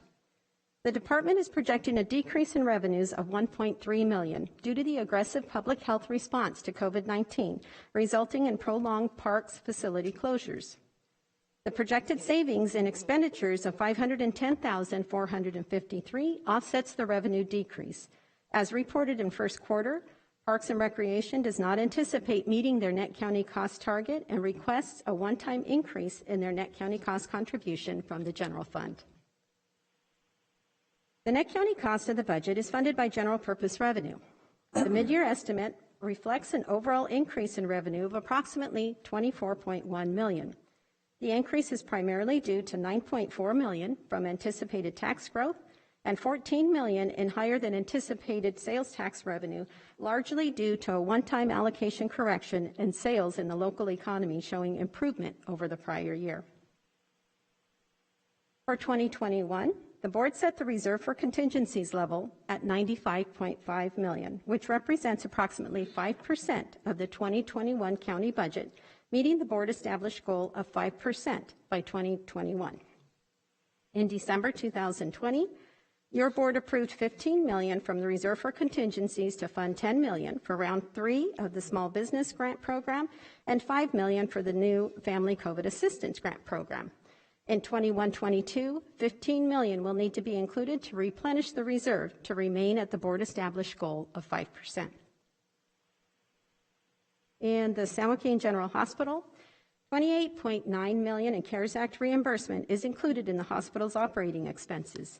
At the mid-year point in the fiscal year, the Hospital Enterprise Fund is projecting a net loss of $0.7 million, a shortfall of $3.8 million compared to the adjusted budget. Fund balance is expected to decrease by $2.8 million, which is unfavorable to the budget by $4.1 million. To better insulate the fund from unanticipated costs or revenue impacts, staff will reevaluate non-essential capital expenditures and have an enhanced focus on revenue cycle processes to improve revenue collections. The hospital chief executive officer, Mr. David Culberson, will provide more details in a separate report following this presentation. The county operates 6 self-funded insurance programs, which are designed to provide quality, cost-effective benefits to eligible recipients. These include employee health, dental, unemployment insurance, casualty, medical malpractice, and workers' compensation insurance programs. Premiums and program costs are determined annually based on actuarial reviews and recommendations. The health and dental insurance budgets are experiencing a decrease in claims due to the pandemic. By year end, it is anticipated that costs will be down by approximately 8.8% in health insurance costs and 13.2% for dental insurance costs. HR also anticipates an 8.4% decline in health insurance revenue, primarily due to decreased enrollment in the county's self-insured plans. The department and the county administrator's office will continue to monitor the effect of the pandemic and employee enrollment on these budgets. The county participates in Public Risk Innovation Solutions and Management, formerly known as CSAC Excess Insurance Authority, to purchase excess insurance coverage for the medical malpractice and casualty insurance programs. Due to the adverse market conditions, excess insurance premiums exceeded original budgeted estimates. It is recommended to increase appropriations in the medical malpractice budget by $264,052 and casualty insurance budget by $666,126. Fund balance for these two budgets will support the expenditure increases with no general fund impact. This report also includes a preliminary forecast for next fiscal year. This chart depicts the county's general purpose revenue, including Prop 172 and realignment revenues for fiscal years 2014-15 through 2019-20, the budget estimate, as well as the year-end projection for 2021 and the preliminary forecast for 21-22. The overall GPR for 21-22 is projected at $450.8 million, which is an increase of $9.7 million from the current 2021 projection. Property taxes, which are the major sources of the county's GPR, provide about 83% of the local discretionary funds. Property tax-related revenues are projected to be approximately $9.4 million higher than budget by year-end. For the 21-22 property tax projection, a 5% growth factor from the mid-year estimated projection was used. The estimate equates to an increase in property taxes of $13.5 million in 21-22. Although sales tax revenues continue to improve, for 21-22, sales tax receipts, including Prop 172 for public safety departments and realignment funding for social services programs, are projected to decrease by 3.4% from the current 2021 projection due to the one-time allocation correction in 2021. The green category on this chart includes all other general purpose revenue accounts such as franchise fees, interest, redevelopment pass-through, the property transfer tax, and homeowners exemption. Based on existing MOUs, payroll costs for 21-22 are estimated to increase $41.3 million, of which $14.2 million is funded by the county's GPR. The total number of positions within bargaining units that are expired or will expire on or before June 30th, 2021 is 794, or 11.9% of the workforce. Costs from these negotiations are unknown at this time and are not reflected in the initial budget year-end projections or the initial base budget balancing efforts conducted for 21-22. On November 17, 2020, the board adopted the retirement rates for calendar year 2021. The 2021 composite rate increased from 47.46% to 49.82%, requiring an additional $13.2 million in annual county contribution. In developing the 21-22 budget, it was anticipated that the 2022 rates would increase by 4% for general members and by 4.5% for safety members. As a result of these rate increases, as well as the salary increases provided in the MOUs and resolutions, the initial 21-22 budgeted retirement costs total over $240 million, an increase of $18.6 million or $6.4 million in net county costs from the 2021 adopted budget. Since January 2017, The county has paid an additional 5% toward the unfunded retirement liability. For 21-22, the cost of the additional 5% is $24.7 million, or $8.5 million in net county cost. Based on the current revenue and expenditure forecast for 2021, there will be sufficient funds to provide for a structurally balanced status quo budget. The preliminary budget is built with the assumption that none of the June 30th, 2021 projected general fund balance available will be used to support the 21-22 budget. The county was able to afford the existing approved memorandum of understanding obligations, along with contributing an additional 5% for an entire fiscal year towards the organization's retirement unfunded liability and the reserve for contingencies obligations. Costs for current negotiations are unknown and not reflected in the initial base budget balancing for 21-22. Based on the current forecast, the available DPR is projected to increase by $24.1 million from the current year's budget, and the known net county cost is projected to decrease by $83.5 million by fiscal year end. This change results in a projected increase to the general fund balance of $107.6 million at year end. This concludes the staff report. It is recommended that the board receive and file the 2021 mid-year budget report, increase appropriations in the purchasing and support services budget by $500,000 with offsetting reimbursement from CARES Act funds, increase appropriations in the probation juvenile AB 109 budget by $5,085,352 with offsetting revenue from the state AB 118 juvenile justice reentry allocation, increase appropriations in the public works development services budget by $112,000 funded by the road fund, increase appropriations in the public guardian conservator budget by $80,000 with offsetting revenue from conservatorship fees, decrease revenue in the parks and recreation budget by $785,610 funded by an increase in net county costs, and increase appropriations in the medical malpractice budget by $264,052 and the casualty insurance budget by $666,126 funded by fund balance in their respective funds. And the county administrator and I are available to respond to any questions that the board might have. Questions? I had one question. Good morning. Thank you for that presentation. Just curious, as far as the CARES Act funds, are we purchasing masks and such items for safety for our employees for San Joaquin County? So, yes, through the vice chair, Supervisor Villaputua. So that's one of the things on here. So purchasing, right. We had asked them to purchase for countywide for employees about $500,000 in PPE for just that. Are they N95 masks? I couldn't tell you if they're, I'm going to.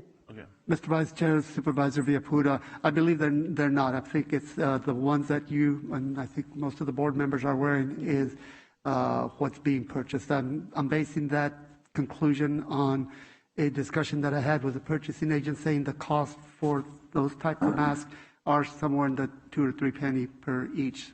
So I don't think the N95 you can get them for anything close to that. Okay. Just curious, if we could spend a little more money, maybe take care of our employees. I don't know what it costs, but the better the mask, the better the safety for our workers.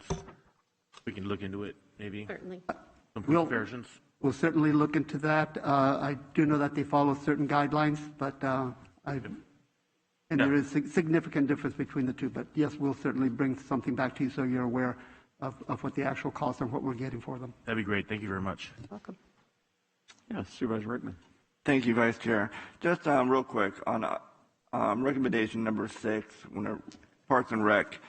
I just wanted to make sure that we are increasing the budget one time of $785,000 because of a decrease in revenue, right? So we are not decreasing their overall budget, correct? Well, yes, that's correct. But so if I can explain, Supervisor Rickman, in order for us to give them additional net county cost, we would have to decrease their, because they, as they said, know they're going to be short by 1.3 million in revenue, but 500,000 of that is also a savings in expenditures. So that offsets the decrease in revenue. So we would decrease their revenue by the 785,000 in order for us to give them that one-time net county cost contribution. So they're still being made whole? Correct. Okay, I just wanted to confirm and their that. appropriations are staying the same. All right, thank you. Mr. Miller? Oh, I'm good. In regards to the mask issue, do we look at the life cycle on these masks? For example, there are some that you use once and you throw them away. There are some that you can use repeatedly, or you can recycle them or clean them or whatever it happens to be. I'm not an expert on that. So when we look at purchasing, 500,000, do we look at the usability quotient in regards to maybe an N95, which I agree with Supervisor Villapuja, as we saw in previous slides, that's the best available. Is that mask usable more times than the surgical masks or other ones that we got? So I guess going to Supervisor Villapuja's point, if it costs us a little more, but in the long run, there's a negligible increase in cost. Like he says, if we can provide better protection, I think that would be the way to go. I don't want to put words in your mouth, Miguel, in regards to that. Just, like the comparison, like you said, I mean, this mask, I use it because it's disposable, but if we have a better mask, I would take better care of it, probably use it more times. Okay. Yeah. And Vice Chairman Nguyen, yes, when we bring something back to the board for your information, there'll be some discussion about that cost effectiveness of the different types. Okay, great, thank you. A quick question: you talk about the $107 million, and we've talked in previous presentations, and part of yours in regards to the care reimbursements. Does that 107 take in what we talked about previously as far as reimbursements for the hospital or for county departments on expenditures like Sheriff's Department? Does that include the CARES money in that $107 million? Yes. So, Vice Chair Nguyen, that's correct. So the 107.6 was made up by the 83.5 million in the savings to the net county cost, and the reason why is because of the CARES Act.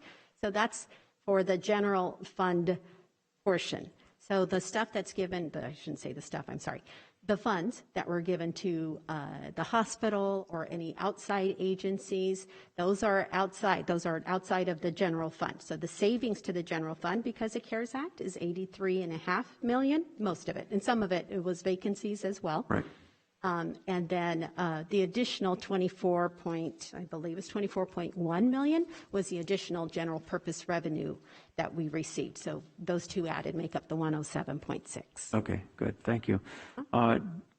It's interesting because, we talk about reimbursements, and yet it seems like, financially, especially with sales tax, it's property tax, et cetera, that we're doing fairly well in regards to our revenues and certainly our budgeting, which raises the question is, the federal government's talking about this massive, and I know a lot of it's not related to COVID, but nonetheless, there will be money coming to local governments. But it seems that almost that we don't, and I hate to say this, but we really don't need it. I mean, we're okay. And certainly with the CEO's input in regards to monitoring to make sure that, those that are close are maintained. It would seem that there's a lot of money floating around, and I say this from a standpoint that all of us are taxpayers, which means that we contribute locally, we contribute to the state, we contribute certainly to the federal government. So the question arises is, this is a massive amount of money that's going to be coming down, and I know that, there's a lot of needs that we have in the county, but nonetheless, it seems like we're okay. It seems like in spite of the pandemic that we're actually doing, I don't want to say, well, relatively well. Certainly not the massive deficit that we were talking about last year. So that's the question is, it just seems like there's a lot of money that's coming out, and unfortunately, I won't be paying for it, but my grandchildren will. So that's the concern I have. So, and not to you, I understand, but to the CEO who crunches the numbers, those are some concerns that we may have in the future. So thank you. Mr. Vice Chairman, I will just say you're absolutely correct. There's a significant influx of new money that's coming in. When we start preparing the budget for 21-22, there'll be some recommendations, and probably the most important recommendation is that we recognize that it is one-time money. Hopefully the pandemic doesn't continue on beyond the next several months, but we will be making recommendations as to how the board might want to consider utilizing those funds that have come in. In some cases, it was been a surprise to us, the amount of money that's come in here. But again, it's one-time money that can only be used for certain things. But basically, I'm saying let's not get ourselves into the mindset of saying we have this money coming in forever, because it's not. It'll be here just this year, next year, possibly. I agree, and I know the state has a surplus, but they're talking about 2 years of deficits after this. So somewhere along the way, we need to plot a course that we don't, I don't want to say run the county in the ground, but on the other side of it, don't get carried away with our expenditures. So thank you, CEO. Yes, sir. Supervisor Miller. Thank you. Thank you for your comment. I was actually going to say the exact same thing. It's important to remember that this is one-time money. However, for us to say that we're doing pretty well, that's a statement that's really coming from our perspective. We've all remained employed through this pandemic and have had paychecks coming in. There are lots and lots of people, thousands of people in this county that are not doing okay. We heard from the food bank earlier, their amount of food they're passing through there has more than doubled in the last year. I believe we need to look at this money coming in. I mean, part of why we have this budget surplus is we were so conservative, we didn't spend that CARES Act money. And so we took it as a reimbursement instead for our sheriff's department, and now we have it in our fund balance. But that's not what that money was intended for. That money was intended to help soften the impact of this pandemic. So I'm very much wanting to see some recommendations on what kind of one-time investments can we make that will help the people in this county recover and really get back to work, really stabilize their housing, because otherwise we're going to have a whole nother influx of homeless people when these moratoriums on evictions go away. I believe we need to use these dollars to stabilize our county, because you are exactly correct, Mr. Lopez. It maybe is this year, maybe there'll be some extra next year, but it's not going to last forever. And yet the economic impacts that thousands and thousands of people received, it's going to take them years, if ever, to recover from this. I mean, I talked to a woman yesterday who's always been employed, and she's had to move 3 times in the last year. She lost her home. She has children. She lost all of her furniture. She had to relocate. She had to couch surf for a while. I mean, there's people that takes a long time to recover from when you lose that much. So I am really wanting to see recommendations when we come back for one-time investments that can really be impactful and position our economy and our residents for some recovery in the next year. Thank you. Supervisor Villapudua. I just had one follow-up question regarding the mask. As far as if we're looking at 500,000 masks, can we maybe apportion maybe 100,000 masks for like in-home support services where they carry the most risk, taking care of other people? Maybe look into that. Maybe 50,000 or 100,000 masks for in-home services. Mr. Chairman, Supervisor Villapudua, I don't know the specifics as to which departments use the most for what reasons, But again, I intend to bring up the board a memorandum of some sort to provide as much information as we can about that. But I really don't know. Okay, no problem. If you could look into it, that'd be great. Thank you. Supervisor Rickman. Thank you, Chair. And just piggybacking off what Supervisor Miller was talking about, the economy side of it, when are we going to know? I mean, I agree in the fact that, hey, we need to take care of our small businesses, for one, and also our residents, rents and renters and so on. But the $1.9 trillion that the Fed's supposed to pass, and that's supposed to go to a substantial of it, what I hear anyways, supposed to go to our local governments, county and cities. When are we going to find out about that? Is there any news? I mean, I think that would help us on our budget also. Mr. Chairman, Supervisor Rickman, my understanding is that the bill was supposed to be signed by the President today, and we should be getting directions within the month of that. After the federal departments make their recommendations, and there'll be directions coming to the local agencies, and I would expect that would happen within a month or so. But again, just looking at that dollar amount, $1.9 trillion, we certainly expect that there'll be a pretty substantial flow to the county as a result of that passage.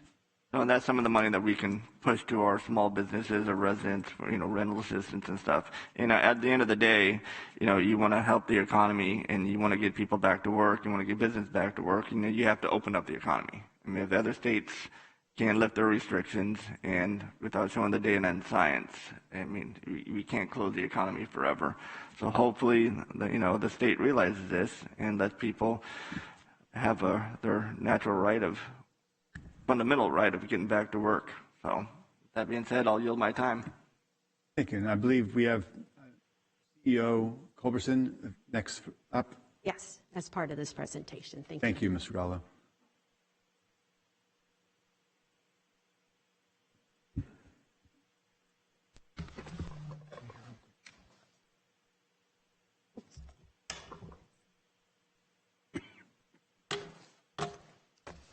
Good afternoon, Chair Patty, members of the Board of Supervisors. David Culberson here. I'm here to present high-level activities at San Joaquin General Hospital for the second quarter.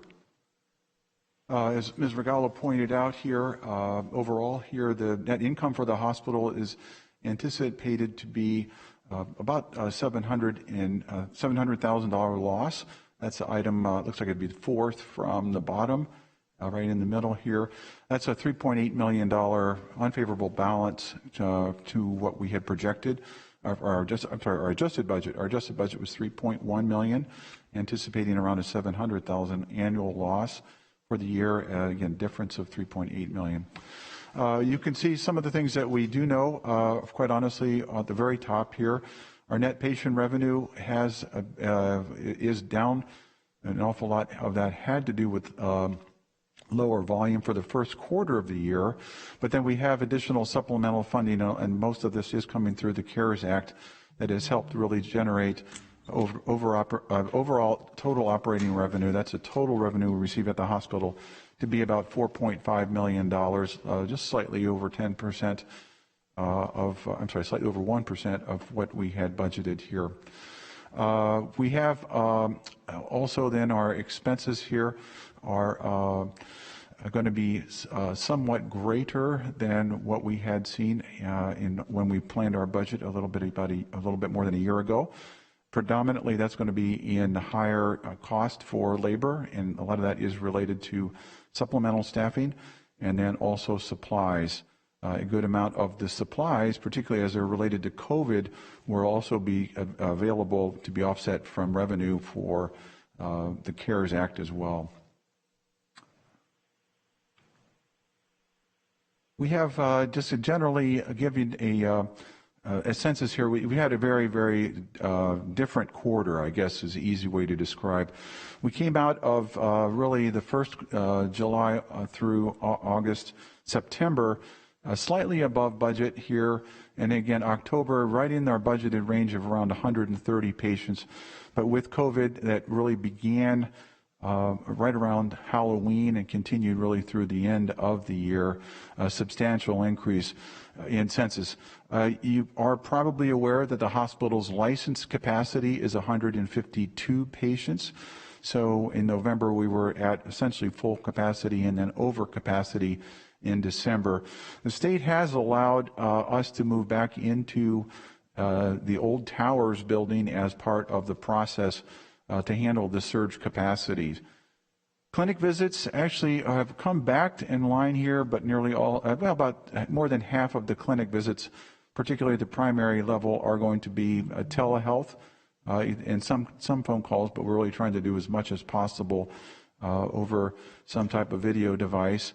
Emergency department visits nationwide and at San Joaquin General Hospital are below what we had budgeted, as are our surgical cases.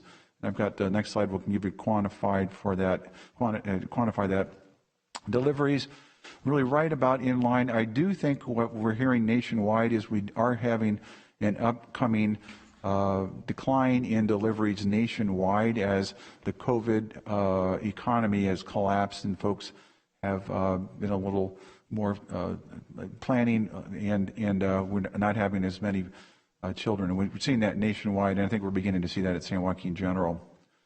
Again, here's really where to highlight what we're talking about. Our ADC for the first 6 months is 15% greater than budget, and really the major weight of that difference came in November and December. Our clinic visits are back up greater than budget. As I mentioned, many of those are going to be virtual visits. Emergency department off 14%, and surgical cases 12% less than our budget. Our current projection is that we'd have a $2.8 million change in net assets, 4.1 million less than the adjusted budget. We are, as Ms. Regala points out, holding as much capital reinvestment as we can here, particularly from our larger fixed asset projects. So we put them on either on hold or on delay, and we'll adjust accordingly, and probably will include some of those capital projects in next year's recommended budget. Based on the unaudited expenses here, for the financial results for last fiscal year, and we're still working with the auditor controller to finalize those results, the hospital, as reported to you on my last quarterly, anticipates a $24.5 million loss. Predominantly really three areas. One, on a negative side, it's extremely lower volume because of the initial COVID impacts. We did pick up, unfortunately, our inpatient census in July and then again in October through December. But the rest of the months, we saw somewhere between a 10 and 20% overall decline in inpatient census.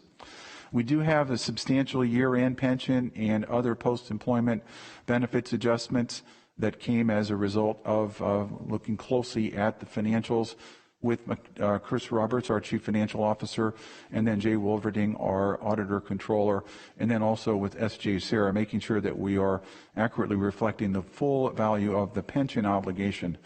We did have so far $12.6 million on the positive from the CARES Act funding to offset, and that was specific through June 30th, 2020. The cash balance as of June 30th was right around $119 million.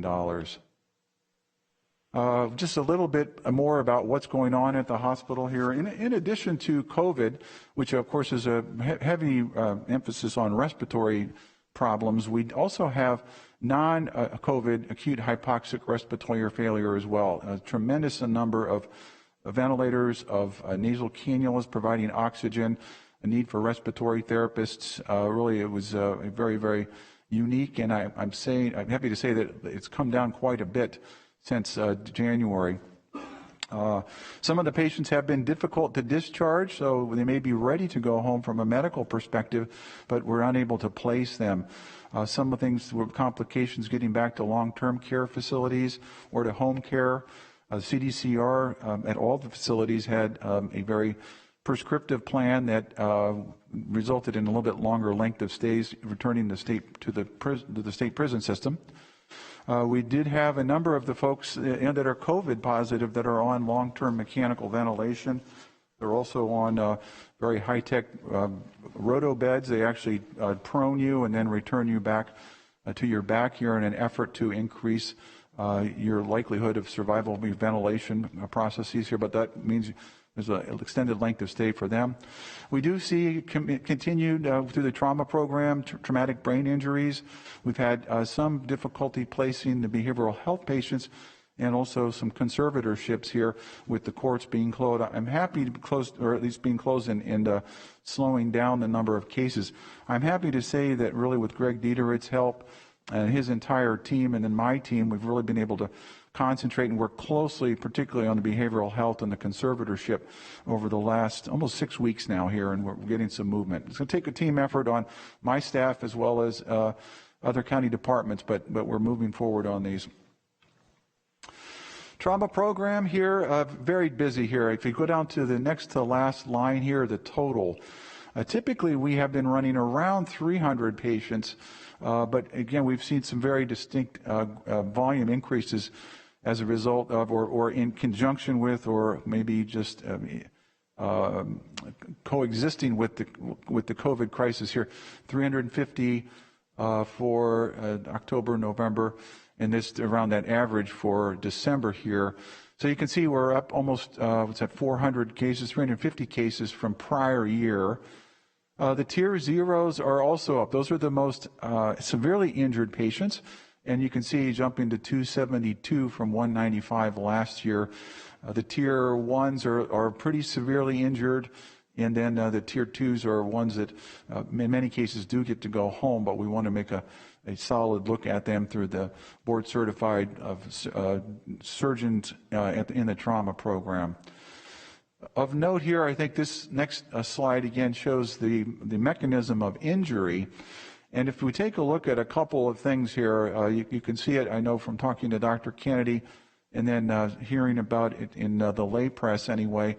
A number of things here. Motor vehicle collisions are up dramatically. You can see that's over 100 cases just in the 6 months here. Again, we're seeing reports of an awful lot of folks driving, texting, and speeding all at the same time. And so as the freeways have gotten a little less crowded, we get a little more accidents because of speeding. Likewise, the motorcycle accidents are up. Falls are up as well here. Not quite certain what that's going on here. I've had a couple of thoughts, but we can see that trend, and really that it has been going on almost since the beginning of the COVID crisis. The one that's most alarming, I think, is the gunshot wound, jumping up almost 70% there from 96 last year to 163 this year. Of course, not all gunshot wounds do stay in the hospital, and some don't go to surgery, but I think it is quite alarming to see a 70% increase year over year. We continue to work on 2 projects. They're just slightly over 3 years old now, Cerner and PeopleSoft here. There's optimization going on from the Cerner system on the revenue side, and then on PeopleSoft really on the materials management side.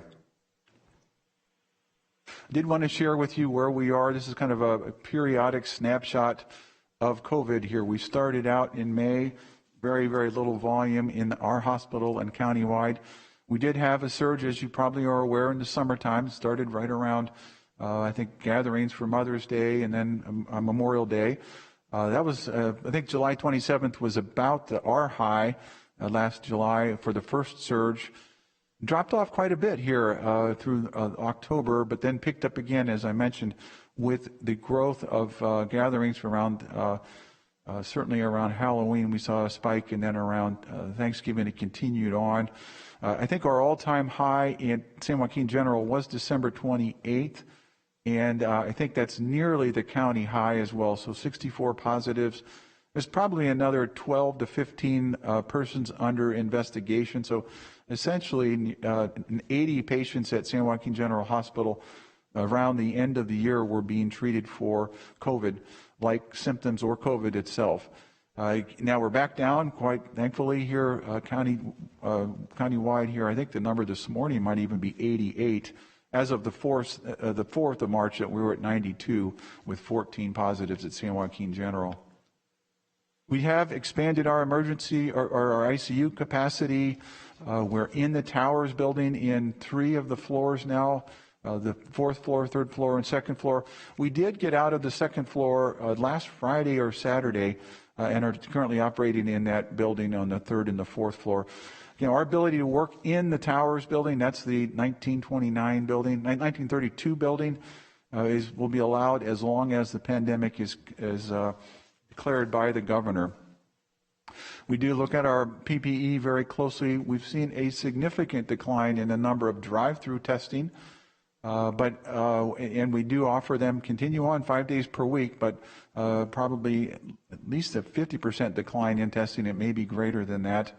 We do have a couple of antiviral and actually 2 monoclonal antibodies here for outpatients. Those are folks that are symptomatic. And again, very little use of that, but it is available. Directly through San Joaquin General Hospital and San Joaquin Community Clinics, we've given around 20,000 total vaccines. Those include 10,000 at the Ag Center for veterans, the in-home support services, and a small number of 65 and older population. We've been giving a number of now, it's from 200 to 250 vaccinations each day at the primary care clinic in French Camp here. That includes IHSS, the Valley Mountain Regional Center, healthcare workers, first responders, and again, some of our own patients who are 65 and over. We have recently started some pop-up field events. Those are referenced, I think, by Dr. Park, and Joan Sinkson heads those up. Ag workers, low-income housing, homeless shelter staffs. Current goal, if we can receive the vaccinations, are going to be around 5,000 per week at the various affiliated sites, whether that's at the hospital or the clinics or out in the field. We have just one or two other major projects I think you should know about here. First of all, we are working to separate the San Joaquin County clinics from San Joaquin General Hospital under the organizational structure. Still be working very closely together, but there are some regulatory requirements for operating the clinics that make them that need to separate from the hospital. We expect that to be later on this spring. And we have begun a real full thorough assessment and improvement process with Huron. They're an external consulting firm. Began early January. Your board approved, I believe back in November, moving ahead with Huron for this assessment and improvement consultation project. It's really looking at all of the revenue cycle activities from the admitting onto coding, onto billing and collection. And one of the things they bring to the table is their acknowledgement that we need to increase staff education, including developing some more accurate, up-to-date Cerner-specific job aids, having some workflow changes, and then, of course, using metrics, including daily and weekly scorecard to measure success and also identify where we need to improve. That completes my report. Happy to answer any questions you may have about San Joaquin General Hospital, San Joaquin County Clinics. Thank you, Mr. Culberson. Any questions from the board? Seeing none to my left. Any questions? Seeing none to my right. Thank you. It's very informative. I'm going to ask Madam Clerk, do we have any comments from the public? Not at this time, Chairman. Thank you. I'm going to look for a motion to accept this fiscal year 2021 mid-year budget report and approve related budget adjustments. So moved. Second. First and second, please vote. Thank you for that informative report. We are accepted 5-0. Thank you, Mr. Chairman. Thank you.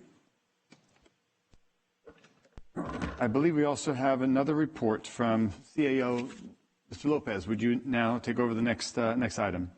Yes, Mr. Chairman. We will be making a presentation on the veterans housing, which is, I believe, a very good story to share with you. And we have our staff on board. Good afternoon, Mr. Chair and Board. Matt Paulin here again. I just wanted to kick off the presentation before Mr. Cheshire really goes through the meat of it, just saying that our office is really excited to be here this afternoon presenting this item to you. It's a really critical project. Multiple county departments collaborated with the Housing Authority to be in front of you today, including County Council, General Services, Community Development, Healthcare Services, and our office. This project, as you all know, is a really key component towards your goal and the Stockton City Council's goal of reducing veterans homeless to functional zero by 2025. Again, so really excited to be here this afternoon, and I'll hand it over to Mr. Cheshire. Well, thank you, Matt, Chairman Patty, members of the board. I really want to echo Matt's comments, how excited I am to be here. I want to acknowledge the incredible amount of work from dozens of folks working at San Joaquin County and also at the Housing Authority that have really brought us here to this point, which is really the culmination of 3.5 years of work. So with that, before you today is a recommendation from staff to approve and authorize healthcare services to execute a ground lease and supporting loan-related documents for the Victory Gardens Permanent Supportive Housing Project for homeless veterans. Additionally, staff recommends that this board approves and authorizes healthcare services to execute future supporting loan documents related to the project with, of course, the concurrence of County Council. Today I'll be providing the board with a brief project background, the county's role in this project, the development of the ground lease, the risk assessment that was conducted by County Council and General Services, and also talk about the future of the project going forward. Want to start by way of some context with presenting the data that we have around veteran homelessness and why this is a problem. We know from the 2019 point in time count, which is the latest set of data that we have, which includes unsheltered as well as sheltered figures, that the total number of homeless veterans counted in the United States in January of 2019 was 37,085. Of those, 26.6% are found in the state of California alone, and of course, we found on that day 159 homeless veterans in San Joaquin County. And it is our understanding of this data that really allowed the Board of Supervisors on May 30th and indeed the Stockton City Council to set this goal of making veteran homelessness in San Joaquin County to functional zero by 2025. Victory Gardens alone will meet nearly 1/3 of that goal. Wanted to kind of show certainly a bird's eye view, a satellite view of the project location. You can see it's there on Matthews Road on the campus of San Joaquin General Hospital. But more importantly, it is located within steps of the community-based outpatient clinic that Chair Patty referenced today in his comments for the State of the County address. That's not an accident. This project is located exactly where it needs to be for the clients that this project will serve, homeless veterans. So, you know, being located within steps of the biggest expansion of healthcare services for veterans in San Joaquin County, perhaps ever, again, it is absolutely intentional. Just briefly, wanted to show the board a sort of high-level map of what the project is going to be looking like. You see where the parking is located in relation to the facilities and so on. This gives a 3/4 view of what the project will look like from that perspective, and this is, frankly, my favorite aspect of today's presentation, this rendering. I know the staff, Chip Jones and the staff at Housing Authority, are very proud of this. When this project is complete, it will transform this corner and just look really incredible. So it's something I think we can all really be proud of. On March 12th, 2019, this board authorized the execution of an option to lease. The county has invested $3.4 million into the project. $2 million come from entitlement funds from the Community Development Block Grant and the Home Investment Partnership Program. Additionally, the county provided 4.57 acres of land valued at a 2018 appraisal at $1.4 million. The option to lease allowed for site control for the Veterans Housing and Homelessness Prevention, VHHP, and low-income housing tax credits applications. The site control is what is called a threshold requirement for those applications. The Housing Authority would not have been able to apply for those funds without that site control, so it was an absolutely essential component of where we are today. The Housing Authority was able to, in frankly a very short period of time, just a little over a year, leverage that $3.4 million investment from San Joaquin County to turn it into $26.4 million in grant funds in the form of $6.8 million in VHHP. That award was in June of 2020, and $19.6 million in tax credits, and that award was in October of 2020. So, put simply, the provision of land from the county combined with the rental assistance from the Housing Authority made this project feasible. Just wanted to briefly provide, this is the list of all projects that applied for VHHP in round 5. I know it's a lot of information, it's kind of small, but I just kind of wanted to give an overview for the board here. In round 5, Victory Gardens competed for $83 million with 15 other projects statewide, and it was awarded $6.8 million. This is one of 13 projects that were selected for funding in round 5. Victory Gardens received the 6th highest award. This brings these funds to San Joaquin County for the very first time. This is only the 6th project in the Central Valley awarded VHHP over 5 rounds of funding. And to provide a little bit more context, across those 5 rounds of funding, 55% of all the funds awarded to VHHP projects statewide have gone to projects in either the San Francisco Bay Area or the Los Angeles area. There's a reason for that. Those areas, the larger communities, have simply a lot more resources to bring to bear for these projects to provide those things like leverage, entitlement funds, public land, and those things that, frankly, will allow projects to score higher. Victory Gardens competed with every other project up and down the state and was successful. And the reason that was because of the investment of San Joaquin County and the investment of the Housing Authority in staff time and also in rental assistance, which I'll talk about in just a bit. That rental assistance is under a program called the Veterans Affairs Supportive Housing, which I will refer to from here on as VASH. That is a collaborative program between the Department of Housing and Urban Development and Veterans Affairs to help homeless veterans and their families find and sustain permanent housing. The Housing Authority of the County of San Joaquin is the only VASH administrator locally. Currently, there are 259 vouchers available under the VASH program. 150 of those are currently active and used to house homeless veterans. That leaves 109 available for future program participants. The Housing Authority has committed to 100% of the units in Victory Gardens. They have committed VASH to those units. That equates to approximately $418,000 annually in rental subsidies.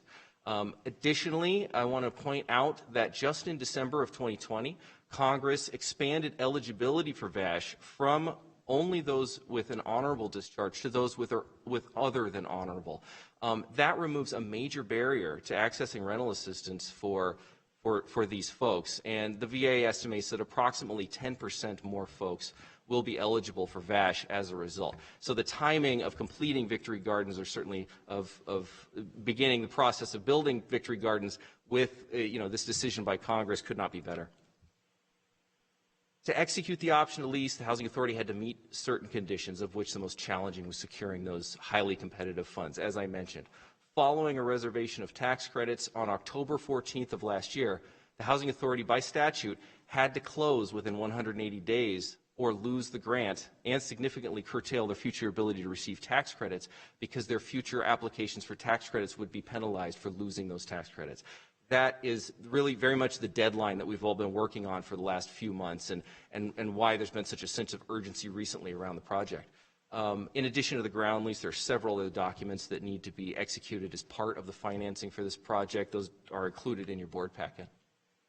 County Council reviewed and approved as to form the ground lease and the supporting documents. Additional documents, such as load-related deeds of trust, will need to be executed in the future. Staff is recommending that the board authorize the Healthcare Services Director to execute those documents going forward with, of course, the concurrence of County Council. Other documents related to the entitlement funds and so forth will be executed pursuant to previously granted authority.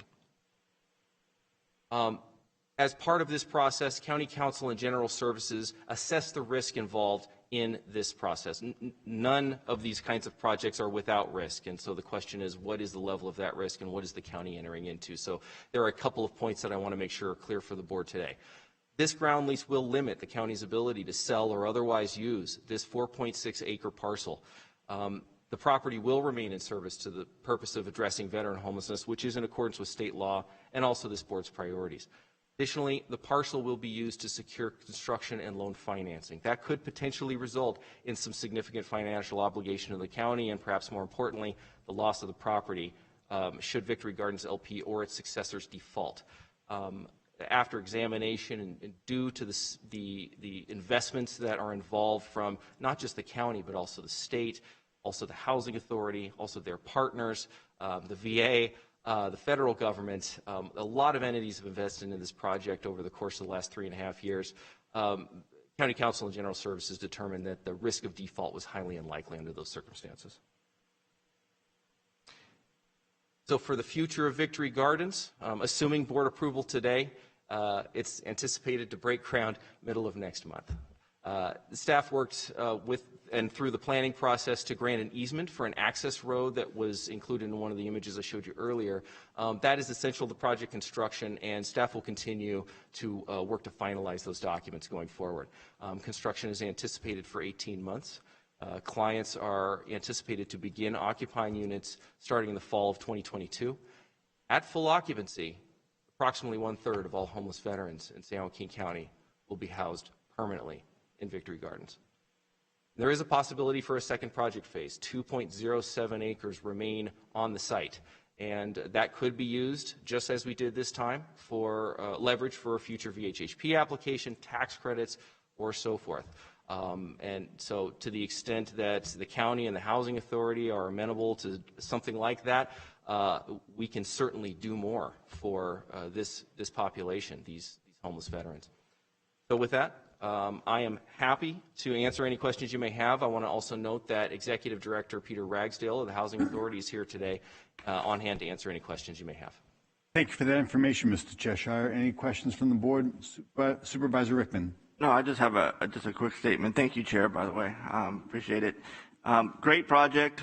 I've been anticipating it for a while now, and I just want to make sure that, the time frames are, followed through, that we can get it done as soon as possible. As I said earlier, we owe our military veterans a huge debt of gratitude that we can never hope to repay. But we can, as residents and citizens and as board, support and take care of our veterans, during their time of need. And this includes the housing like we see today, the medical care, vocational training, and so on. So I'm 100% for the project. I can't wait to see the groundbreaking on it in April. Likewise. Thank you. Supervisor. Supervisor Miller. I just want to thank everybody involved in this. It has been an incredible collaboration to secure this level of the tax credits, and the grant funding is nothing short of phenomenal. My hat is off to everybody involved in this. Our former CAO, Nino, played a large role in willingness to, for the first time, get the county to take on some risk to meet this very aggressive goal of functional zero for our homeless veterans by 2025.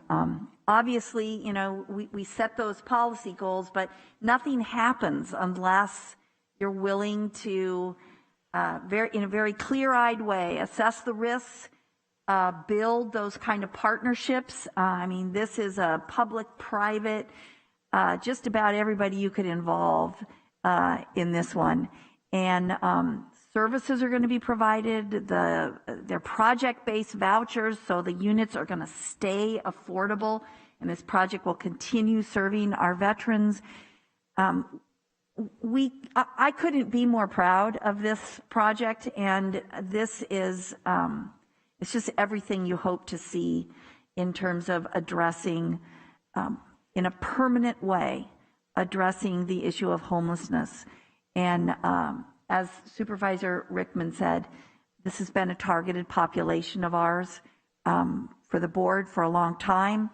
And this is just a huge step. So congratulations. I know this was a heavy lift to everyone involved, but the willingness for everybody to just keep plugging away on it has been great. It's very inspirational. So thank you to everybody involved. Thank you, Supervisor. Supervisor Wynn. I would agree. I see this as a model in regards to establishing these types of projects around the county.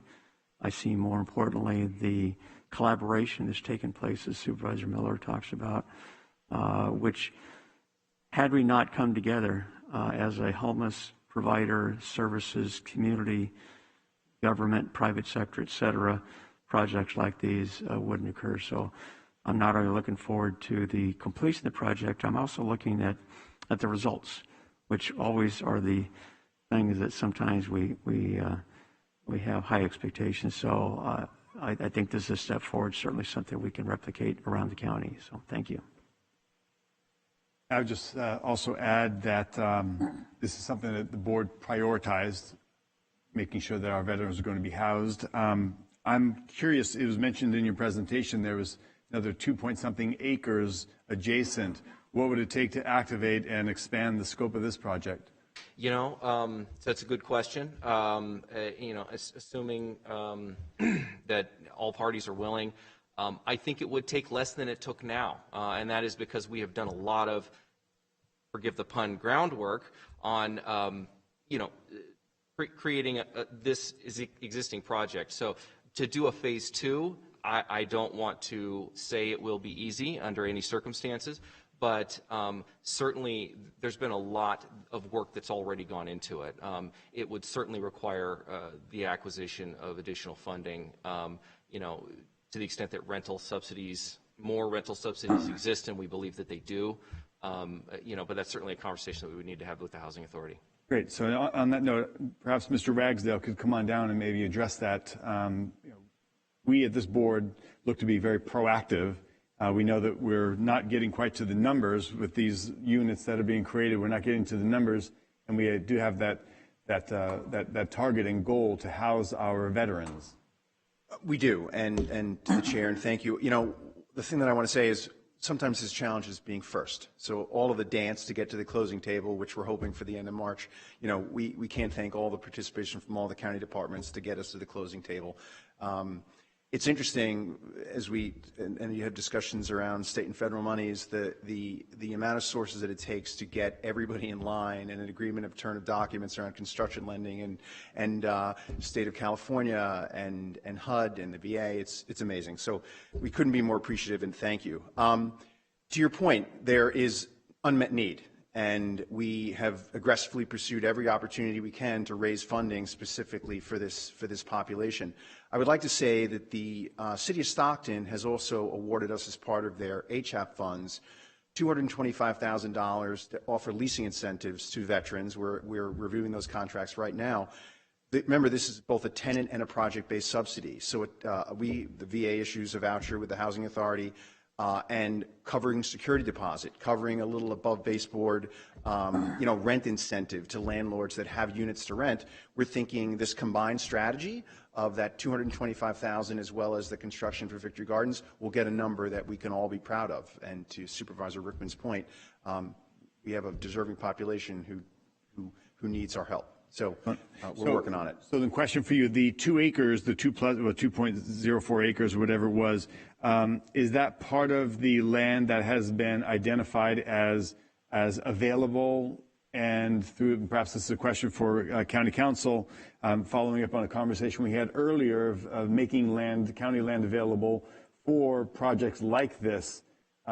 It's not given, but there's an allocation and some sort of terms that are met. Is that 2 acres part of that already, or is that something the board can take action on? I have no idea whether those 2 acres, how they're reflected in these documents. That's something that would require, further research and would have to come back to the board, and probably would want to come back to the board both with information regarding those 2 acres as well as potential funding sources and a plan to move forward with that. Okay, well, I'd ask Mr. Ragsdale, perhaps you can work with County Council and put together phase 2. Let's move. And because there's so many agencies that you need to activate. Every one of these board members would stand in support. And I'm not speaking for them, but I believe if you bring something back to this board, you'll find us very open and willing to facilitate what's that next phase, which noted as phase 2 in the same location. Point taken. We would love to do it, and we'll try and be as creative as you can to try and raise some money. Any chance we can do that by April 6th? That's optimistic, but thank you. Ever the optimist. So, Madam Clerk, do we have any public comments on this? No, we do not, Chairman Petty. Okay, unless there's any further questions or comments, then we'll move forward for a vote. I need a motion to, let's see if I'm reading the right one here, to approve and authorize the Director of Health Care Services to execute a lease agreement and supporting loan-related documents with Victory Gardens, LLP, in connection with the Victory Gardens Veterans Affordable Housing Project in French Camp. Move to approve. Second. Please vote.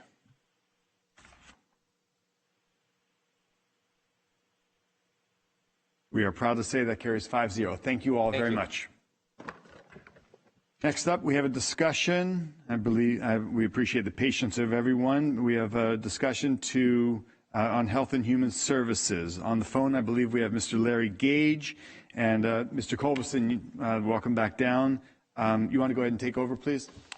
Yes, please, Mr. Chairman. Members of the board, David Culberson here for an item here to ask your review and reconsideration of Board Order B21110, adopted February 9, 2021, with recommending pursuit of partnership agreement with Common Spirit Dignity Health System. In particular, it's recommended that your board today review and reconsider Board Order B21110, adopted February 9th, recommending pursuit of a partnership agreement with Common Spirit Dignity Health and requiring that San Joaquin General Hospital solicit and engage with Adventist Health before a final approval of an agreement for a partnership, and 2, that we revise the board order to require San Joaquin General Hospital to consult with Adventist Health if a letter of intent and agreement for partnership between San Joaquin General Hospital and Common Spirit Dignity Health cannot be finalized. This was really a follow-up item to your last board meeting, and would want to give you a little bit of background about the process we have engaged really both Adventist Health and Common Spirit Dignity. Got a presentation. Also on the line is Larry Gage. He's the consultant we used really to drive this entire project. Mr. Culberson, barring, I think we're all aware of the process engagement we've gone through. So maybe we get Mr. Gage to just give us an update on where we are from the last meeting going forward. Sure. Larry, are you there? Yes, I am. Can you hear me? Yes, we sure can. Okay. Mr. Gage, if you could maybe give us an update. I know that there was some action taken based on the last discussion, and we were unable. There was a lot of interference in the prior phone call and engagement from you. I know you attempted to be here present at today's meeting, but there was a flight cancellation. Can you just maybe give us a summary of where we are as we had looked to move forward with some meaningful discussions, in particular with one, and possibly including a second entity? Yes, I would be happy to summarize. At the last meeting, the board was presented a report of the ad hoc committee that you originally appointed in 2019. Actually, the committee already existed, but you tasked the committee with assessing the possibility of partnerships with a strong, successful health system. We went through at the meeting in February. And it was a process that was quite elaborate, and there are some slides. I'm not looking at them online at this point, but I won't go through them at the moment. But the ad hoc committee oversaw a very extensive process, started with interviewing over 24 different systems informally to determine the extent to which they would be interested in a partnership, and then led to the approval by your board of a request for information, an RFI, that was issued just over 1 year ago. In fact, just before the pandemic was announced, declared by the World Health Organization.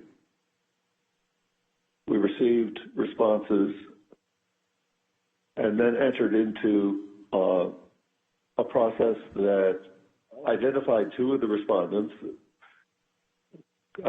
Common Health Dignity Health System and Adventist West Health System, for a several months long extensive information gathering process, which resulted in the recommendation that Common Health Dignity would be the preferred partner from the perspective of the ad hoc committee, from the perspective of the project team that was put together within San Joaquin General Hospital, and from the perspective of the members of the leadership and staff of San Joaquin General who've provided input in 6 different work streams, which resulted in, I think what you've heard, are these 65 meetings with the 2 respondents over the course of approximately 2 months. That led to the recommendation. There was an extensive discussion all along the way, starting with the San Joaquin General staff in each work stream, at the level of the San Joaquin General project team, and then at the level of the ad hoc committee, of the advantages and disadvantages potentially of each of the 2 respondents in probably 24 or more different assessment areas. And I don't know if you could advance in the slides that you have in front of you to the really the last 2 slides. Yes, we're there right now, Larry. We're on the first of the last 2. It's the grid that talked about each of the number of the components that we felt were important, and then they show the ranking from which one was favored. And that we're on the first one of those 2, Larry. Yes. So I think these 2 slides show really the level of granularity that was involved in assessing the 2 respondents, and the number of areas, the fairly large number of areas in which the ad hoc committee and the project team believed that Common Spirit enjoyed an edge over Adventist as a potential partner. It's not to say that Adventist didn't offer benefits in some of those areas, but when you looked at areas, for example, the history of involvement in the community, Adventist is a fairly recent system in the community, not the 2 hospitals that they operate, Dameron, which they've operated for just over a year, and Lodi Memorial, which I think they've operated for approximately 5 years, don't themselves have a long history of involvement, but that Common Spirit, Dignity, St. Joseph's has a much longer history of community involvement, has a much longer history of direct collaboration with San Joaquin General, which was evidenced over the course of the last year during the pandemic in many, many ways. While the feeling was that both respondents would be capable of and willing to maintain safety net services, I think the feeling was that Common Spirit, again, offered more prospects in a range of areas, from improving the financial operations, reducing the county's financial risk, serving as a potential capital partner, broadening the depth of specialty providers with many more areas of specialty than were really offered by Adventist potentially in the area, developing research centers, collaborating, the history of collaboration that already exists with San Joaquin General and graduate medical education programs. the ability to assist in improving quality and patient satisfaction. And if you go to the next slide, I'm not going to read each of these bullets, but it's clear that, again, with one or two exceptions, the relative success of the hospitals operated by each respondent in the immediate Stockton French Camp area, I think that it was clear that St. Joseph's was the more attractive partner, the ability to assist with operational improvements. While both parties offered the ability to provide more flexibility in hiring than San Joaquin General currently enjoys, Adventist, as I said before, was essentially a non-union shop for all but a couple of hospitals in their system, whereas Common Spirit has a long and, as far as we know, successful relationship with labor unions and so forth. So, and then all the way down to the bottom of the list, if you looked at other regional partners, the fact that Common Spirit has strong ties to the Kaiser Permanente, has relationships with Sutter Health, which we interviewed but chose not to participate in the RFI process, was also considered a plus.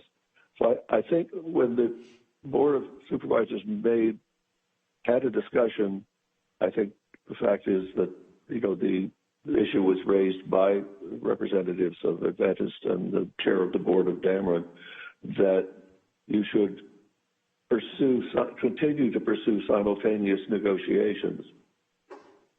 We've actually felt, and I think the board agreed, that that would not be a valuable use of anyone's resources, since the process that I've just laid out had already been engaged in over the course of an entire year, and led us to where we made the recommendation. We as the project team and then the ad hoc committee accepting that recommendation.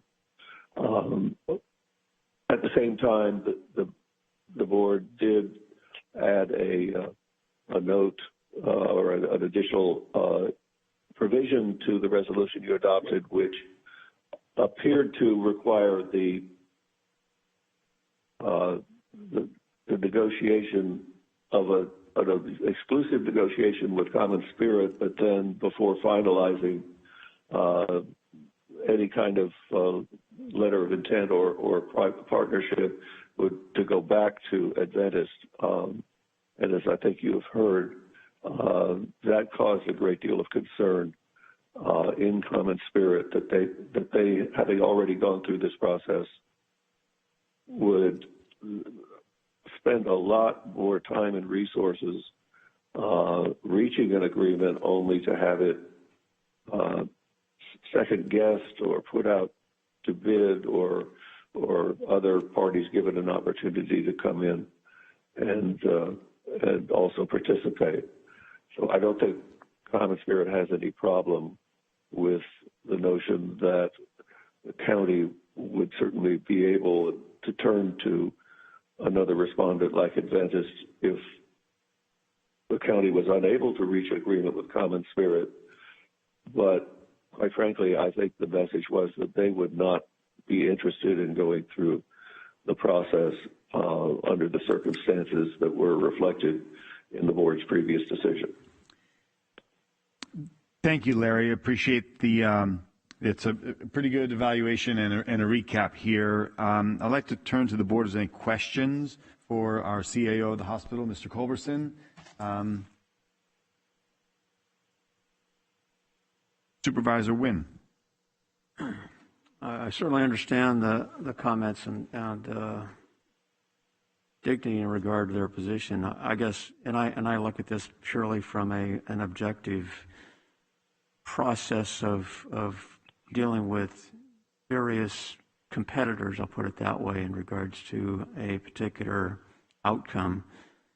I understand the concern for dignity. However, I also would add that if as the slides show, if they are so superior to Adventist Health in regards to those categories, it would seem to me that they should have no problem providing an overwhelming case. And the concern, and David, you and I talked when we first were going to discuss this, is I asked you some questions about, how is this going to work? And obviously you had no answers because those hadn't been finalized. I just have a concern in regards to not having any, I guess, additional input when I only hear from one side. I always appreciate a counter, an alternative, whatever. And again, I wouldn't see, and I understand, Dignity's concern, but I think all we're asking for is go through the process, and when it's all finished and they put forth their effort, that Adventists at least have a chance to look at it. If, for example, in that exercise, they came up with a better plan with, in my opinion, more detail, and I know we're going to go through this process, I would certainly be more comfortable making that decision as opposed to saying, well, conceptually I agree, but I don't know what the details are, and unfortunately when we get to that end, I'm pretty sure what the outcome will be. So that's my concern. I just think Dignity has the opportunity to stand firm and state their case as they've shown here. And obviously, if they're that good, then they shouldn't have any problem with anything that Adventists would counter with. So that's just my concern. So thank you, David. Now, Mr. Gage, as a quick follow-up to that point Supervisor Wynn brings up, when you've done this, and this is obviously certainly not your first rodeo, when you have done other mergers and acquisitions when it came to hospitals, what was the normal protocol? Would you say that you keep several, 1, 2, 3, 5 different people through the negotiation process? And you are correct that Mr. Culberson and team and yourself and myself and Supervisor Miller, we had engaged in this process for an extended period of time to come up with the scoring that we did. Maybe you can share with us what you have found to be the normal protocols in over the many acquisitions and mergers that you've handled. Yes, bear in mind that I've handled mergers, acquisitions, and partnerships in the public-private setting primarily. I haven't been as involved in mergers between two nonprofit systems as much. And in that case, when there are a lot of public sector issues that need to be taken into account, if you do a sort of a classic RFP, and you could go through an entire process without making a decision, you find that the process often just falls apart under its own weight. And you don't have to look any further than back to the late 1990s when San Joaquin County went through this process with a formal RFP. Yeah. They had two bidders, so to speak, back when it was Sutter and St. Joseph's. And it became a year-long balancing of negotiations back and forth, and it just ultimately died of its own weight. I mean, there are a lot of other factors involved. All of the successful public-private partnerships that I've observed and been part of have narrowed the focus to one partner for the actual serious negotiation of a definitive agreement to enter into a partnership of some kind, whether that's a sale or a lease or a merger. And I can point to hospital systems all over the country and several in California, by way of example. You really don't want to waste the time and resources if you're the private partner in a situation in which you might be second guessed. That's why we went through the process we did with respect to the weighing the various participants and the benefits. We really feel that Common Spirit would be an excellent partner for many, many reasons. But bear in mind that the board will have the final say in this, and if it'll be up to the board. If we come down to the end of the day and on the one hand we are unsuccessful in negotiating an acceptable partnership, or we negotiate a partnership that is unacceptable to the board, it won't go into effect until you've had a chance to assess it and approve it. And I think that's enough of a burden for this process. I just don't think that having two competing negotiations or even a subsequent negotiation after you've had a first round with common spirit is going to be a way to actually achieve a successful partnership. All right, thank you. Any other questions or comments? Supervisor Miller.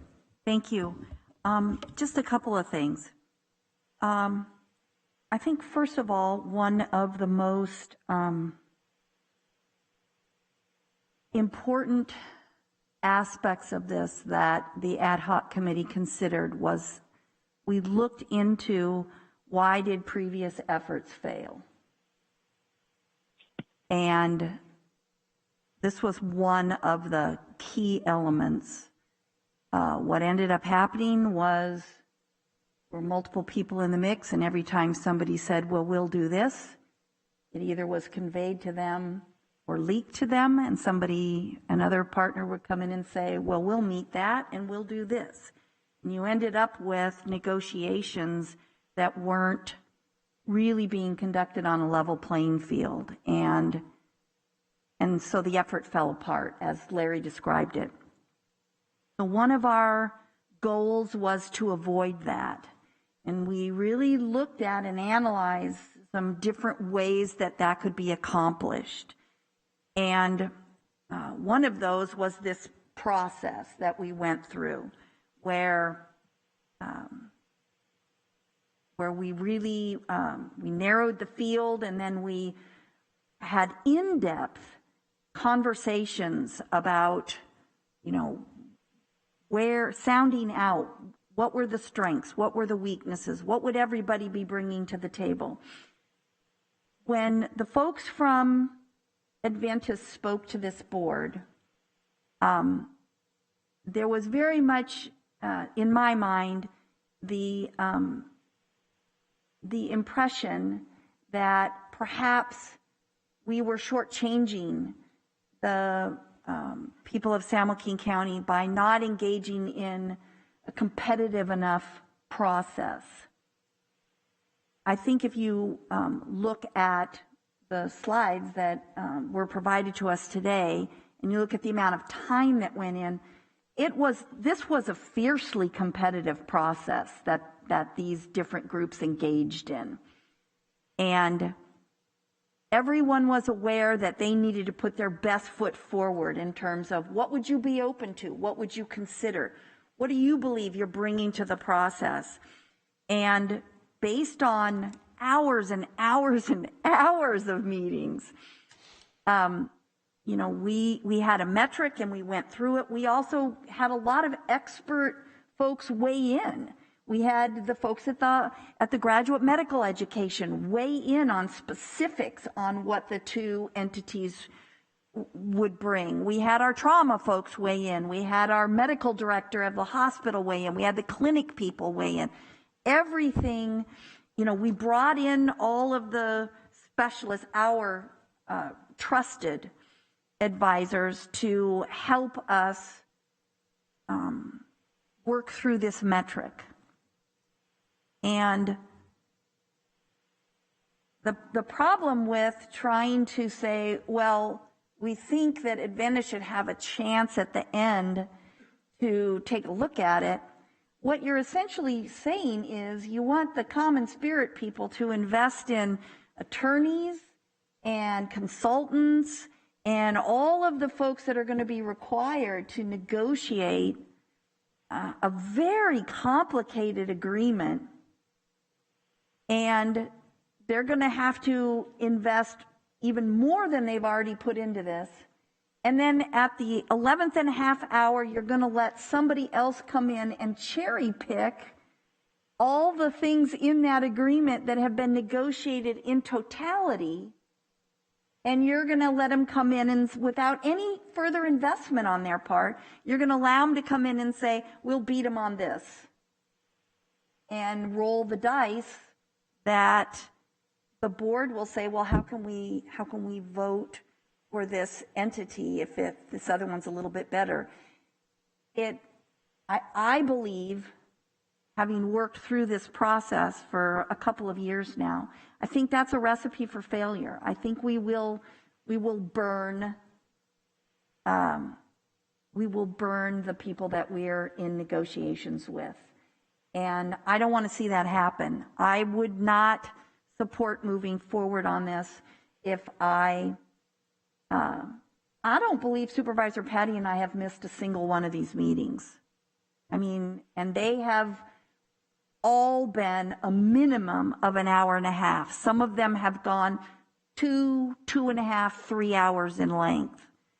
And so, having gone through all of this, I would not recommend moving forward if I did not honestly believe that this recommendation was the result of a really robust, thorough, and competitive process.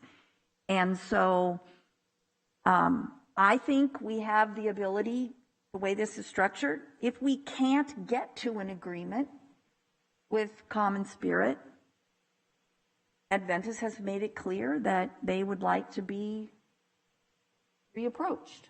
And then they can decide if they want to invest in a negotiation process.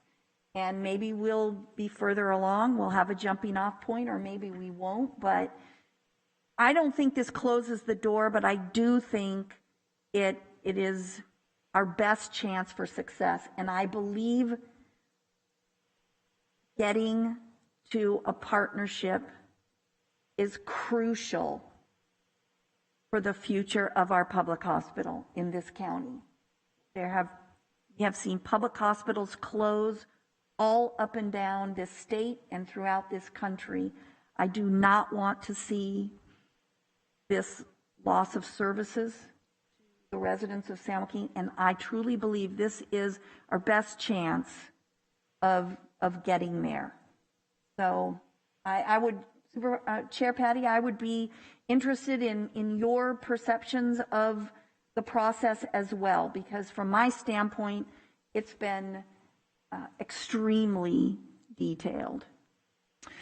Thank you, Supervisor Miller. And I would agree, you and I were, for the last year plus, I believe, highly engaged, and we had tasked, and even as much as our engagement level may have been, CEO Culberson and Mr. Gage, and many representatives from different entities engaged in countless hours to narrow that field down to us. And, seemingly, and I did also agree that, we should keep this competitive going through, but in reality, we had it competitive to the scoring sheet that was reflective in what we just saw now in the last couple slides. And as surmised by Mr. Gage, that we did our diligence. We brought to the board really a great opportunity and what would really truly be the best pathway in the most likely manner as identified. And if something were to go amiss, then we know that there might be Adventists or others that would be interested. But we did identify that our most suitable partnership would likely be with Dignity, Common Health Dignity as identified. So I think we do need to amend as that partner was identified. They've expressed reluctance to want to put in all of the work and the investment and the dollars and the time and the manpower and go through all that to have somebody come along and go, I can do better in the end, and they would have not had the sweat equity and the investment and the dollars. So I'm amending my initial support of keeping it competitive to the end, going more along with the recommendations of Mr. Gage in the protocol and process he has normally established when doing these types of things. I agree with Supervisor Miller that these things can get complicated and come off the rails, as we've seen happen in the county in the past. So I believe we should really focus on and run the course and see where this goes. And if at some point it's going in a direction that we are reluctant to go down, then we can revisit this. And by all means, it's certainly not a done deal, far from it at this stage. So, Madam Clerk, do we have any comments from the public on this issue? No, we do not, Chairman Patty. Okay, thank you. So we will be looking for a motion from this board, an amendment. Perhaps County Council can direct us on what exactly might be asked. But coming back for final comments, Supervisor Rickman or Supervisor Villapudua? No? Okay, Supervisor Wynn. Thank you, Chair. I would offer this in regards to Supervisor Miller's more comprehensive explanation of the process, and certainly you, Chair. I guess there's a point in time where you have to trust your fellow supervisors in regards to their recommendations. However, I still believe that, as been mentioned, somebody may come in, Adventist, for example, and offer a better deal. I don't think that's a bad thing, but just because as a body, it's important that we rely on each other on various things, as you rely on Supervisor Miller and myself on water. I will withhold my concerns and support this with the understanding that at some point in time we'll have a chance to really evaluate the final outcome and make a decision then. So I thank both of you for your comments. And Supervisor Wynn, point taken. I can assure you that we are focused on, as Supervisor Miller has said, what will be the greatest and the best opportunity in San Joaquin to not only continue but even expand. And we went through a major vetting process and narrowed it down. We would be very proud, as the county would be, to go forward and exercise this process with dignity and singular focus on the services we're going to be offering in the county to all of our citizens and enhancing and maximizing that. So, County Council, would you give us some language that we need on a motion, please? And then we'll look for a motion and a second. Thank you. Through the chair, I would recommend a motion to revise Board Order B-21-110, eliminating the requirement that San Joaquin General Hospital solicit and engage with Adventist Health before final approval of an agreement for partnership, and replace that with authorizing San Joaquin General Hospital to consult with Adventist Health if an LOI and agreement for partnership between SJGH and Common Spirit Dignity Health cannot be finalized. Okay, thank you. And that's a motion. We're looking for somebody to... So moved. All right, we have a motion and a second. Please vote.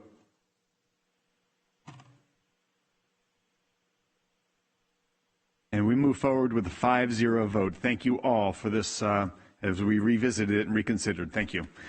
We are now at a stage in our agenda for Board of Supervisors comments and committee reports. We will take a break after this before we go to closed session. Any reports or committee announcements? Supervisor Rickman. Just real quick, Chair, and thank you. And I just wanted to see what the board were thinking as CAO about. I know the non-county organizations funding deadline was March 5th, and I was wondering about it. Can we extend that? I know I've received some calls for people that haven't done this before and they didn't realize it was March 5th. So I just want to see where you guys are on this. And I would like to see it, push maybe to like the beginning of April. Exactly for what, please? The non-county organizations funding grants. Mm-hmm. That's coming up. The deadline was the 5th, which was on Friday. I was hoping to see if we can get that extended to allow more people the opportunity to get in on that. CAO Lopez. Mr. Chairman, board members, your board adopted the time schedule for the activities on the budget. If it's your desire to change one of the aspects of that timetable, we can do that, but we need your direction to make that change because it's based on what your direction previously was. It would not be a significant added effort to change the date for the nonprofits. And is there any negative ramification in doing so? There might be a slight doing over of additional reviews, but it's fairly minimal. I don't think there would be anything significant. Okay. Anybody on the board have an objection to extending? No, as long as it doesn't put, an inordinate amount of stress on our budget process, it's fine with me. If it doesn't, then I don't have a problem. And quick question. Can those that have already submitted also already be considered, and there's wheels in motion, or are we freezing the evaluation process until such time that it's closed? Chairman Patty, the wheels have already been moving for several days now because we did tell the nonprofits when to submit their request. So we will just add, if there are any additional ones, we'll add those to the mix as we make our recommendations to you. Okay, so you're able to stay in motion? Yes. Okay, sure. Excellent. Thank you. Supervisor Wynn. Thank you, Board. Thank you, everyone. I would agree with Supervisor Miller in regards to as long as it doesn't create undue hardships. But I would also say that we shouldn't make a habit of changing our deadlines because individuals who file, and this process is greatly advertised. So if a business, for whatever reason, or an entity doesn't get their act together on a deadline, then shame on them. So I would hope in the future that we wouldn't continue to change deadlines because it's a disadvantage to those who may have wanted more time but submitted an application because it was due. So again, I understand Supervisor Rickman, but I think whoever those people are, entities, you might explain to them that, timeliness is of essence when you deal with government. All right, so I believe you have an expressed opinion from the board members that we'd be okay with an extension. Thank you, Mr. Chairman. All right, but we'll let all the parties that are affected make them aware of what we're doing. Okay. All right, thank you, Chair, and thank you, Board and CAO. I'm sure there'll be a lot of nonprofits will be appreciative of it. And the last one thing I have is the second week of March is celebrated as Portuguese Immigrant Week here in California. And, California is home to the largest population of Portuguese Americans across the nation. I'm Portuguese, and I know I represent, South County has a large Portuguese population, and I just want to bring that to the attention to everybody. And I know in June, for example, the Festa, which is celebrated here in San Joaquin County, I know in Tracy, for example, and it exhibits the culture and the heritage and throughout here in San Joaquin County. So I just wanted to bring that to attention to everybody, and thanks for allowing me the opportunity to do so.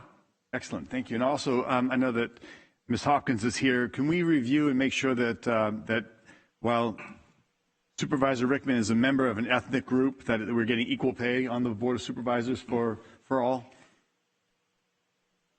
Sounds like a plan. Thank you. Supervisor Villapudua.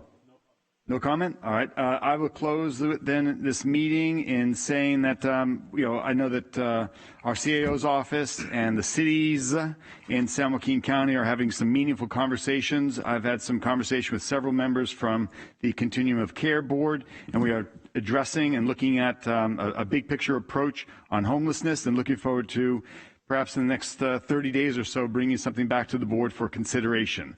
At this time, I will be closing this meeting out. And County Council, where are we at, and do we have a report after closed session? We may have a report after closed session. Okay, so we'll need to recess to closed session. We'll recess to closed session. We will take a 30-minute break. It is 1:45. We will resume at 2:15, closed session.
County Council, please report from closed session.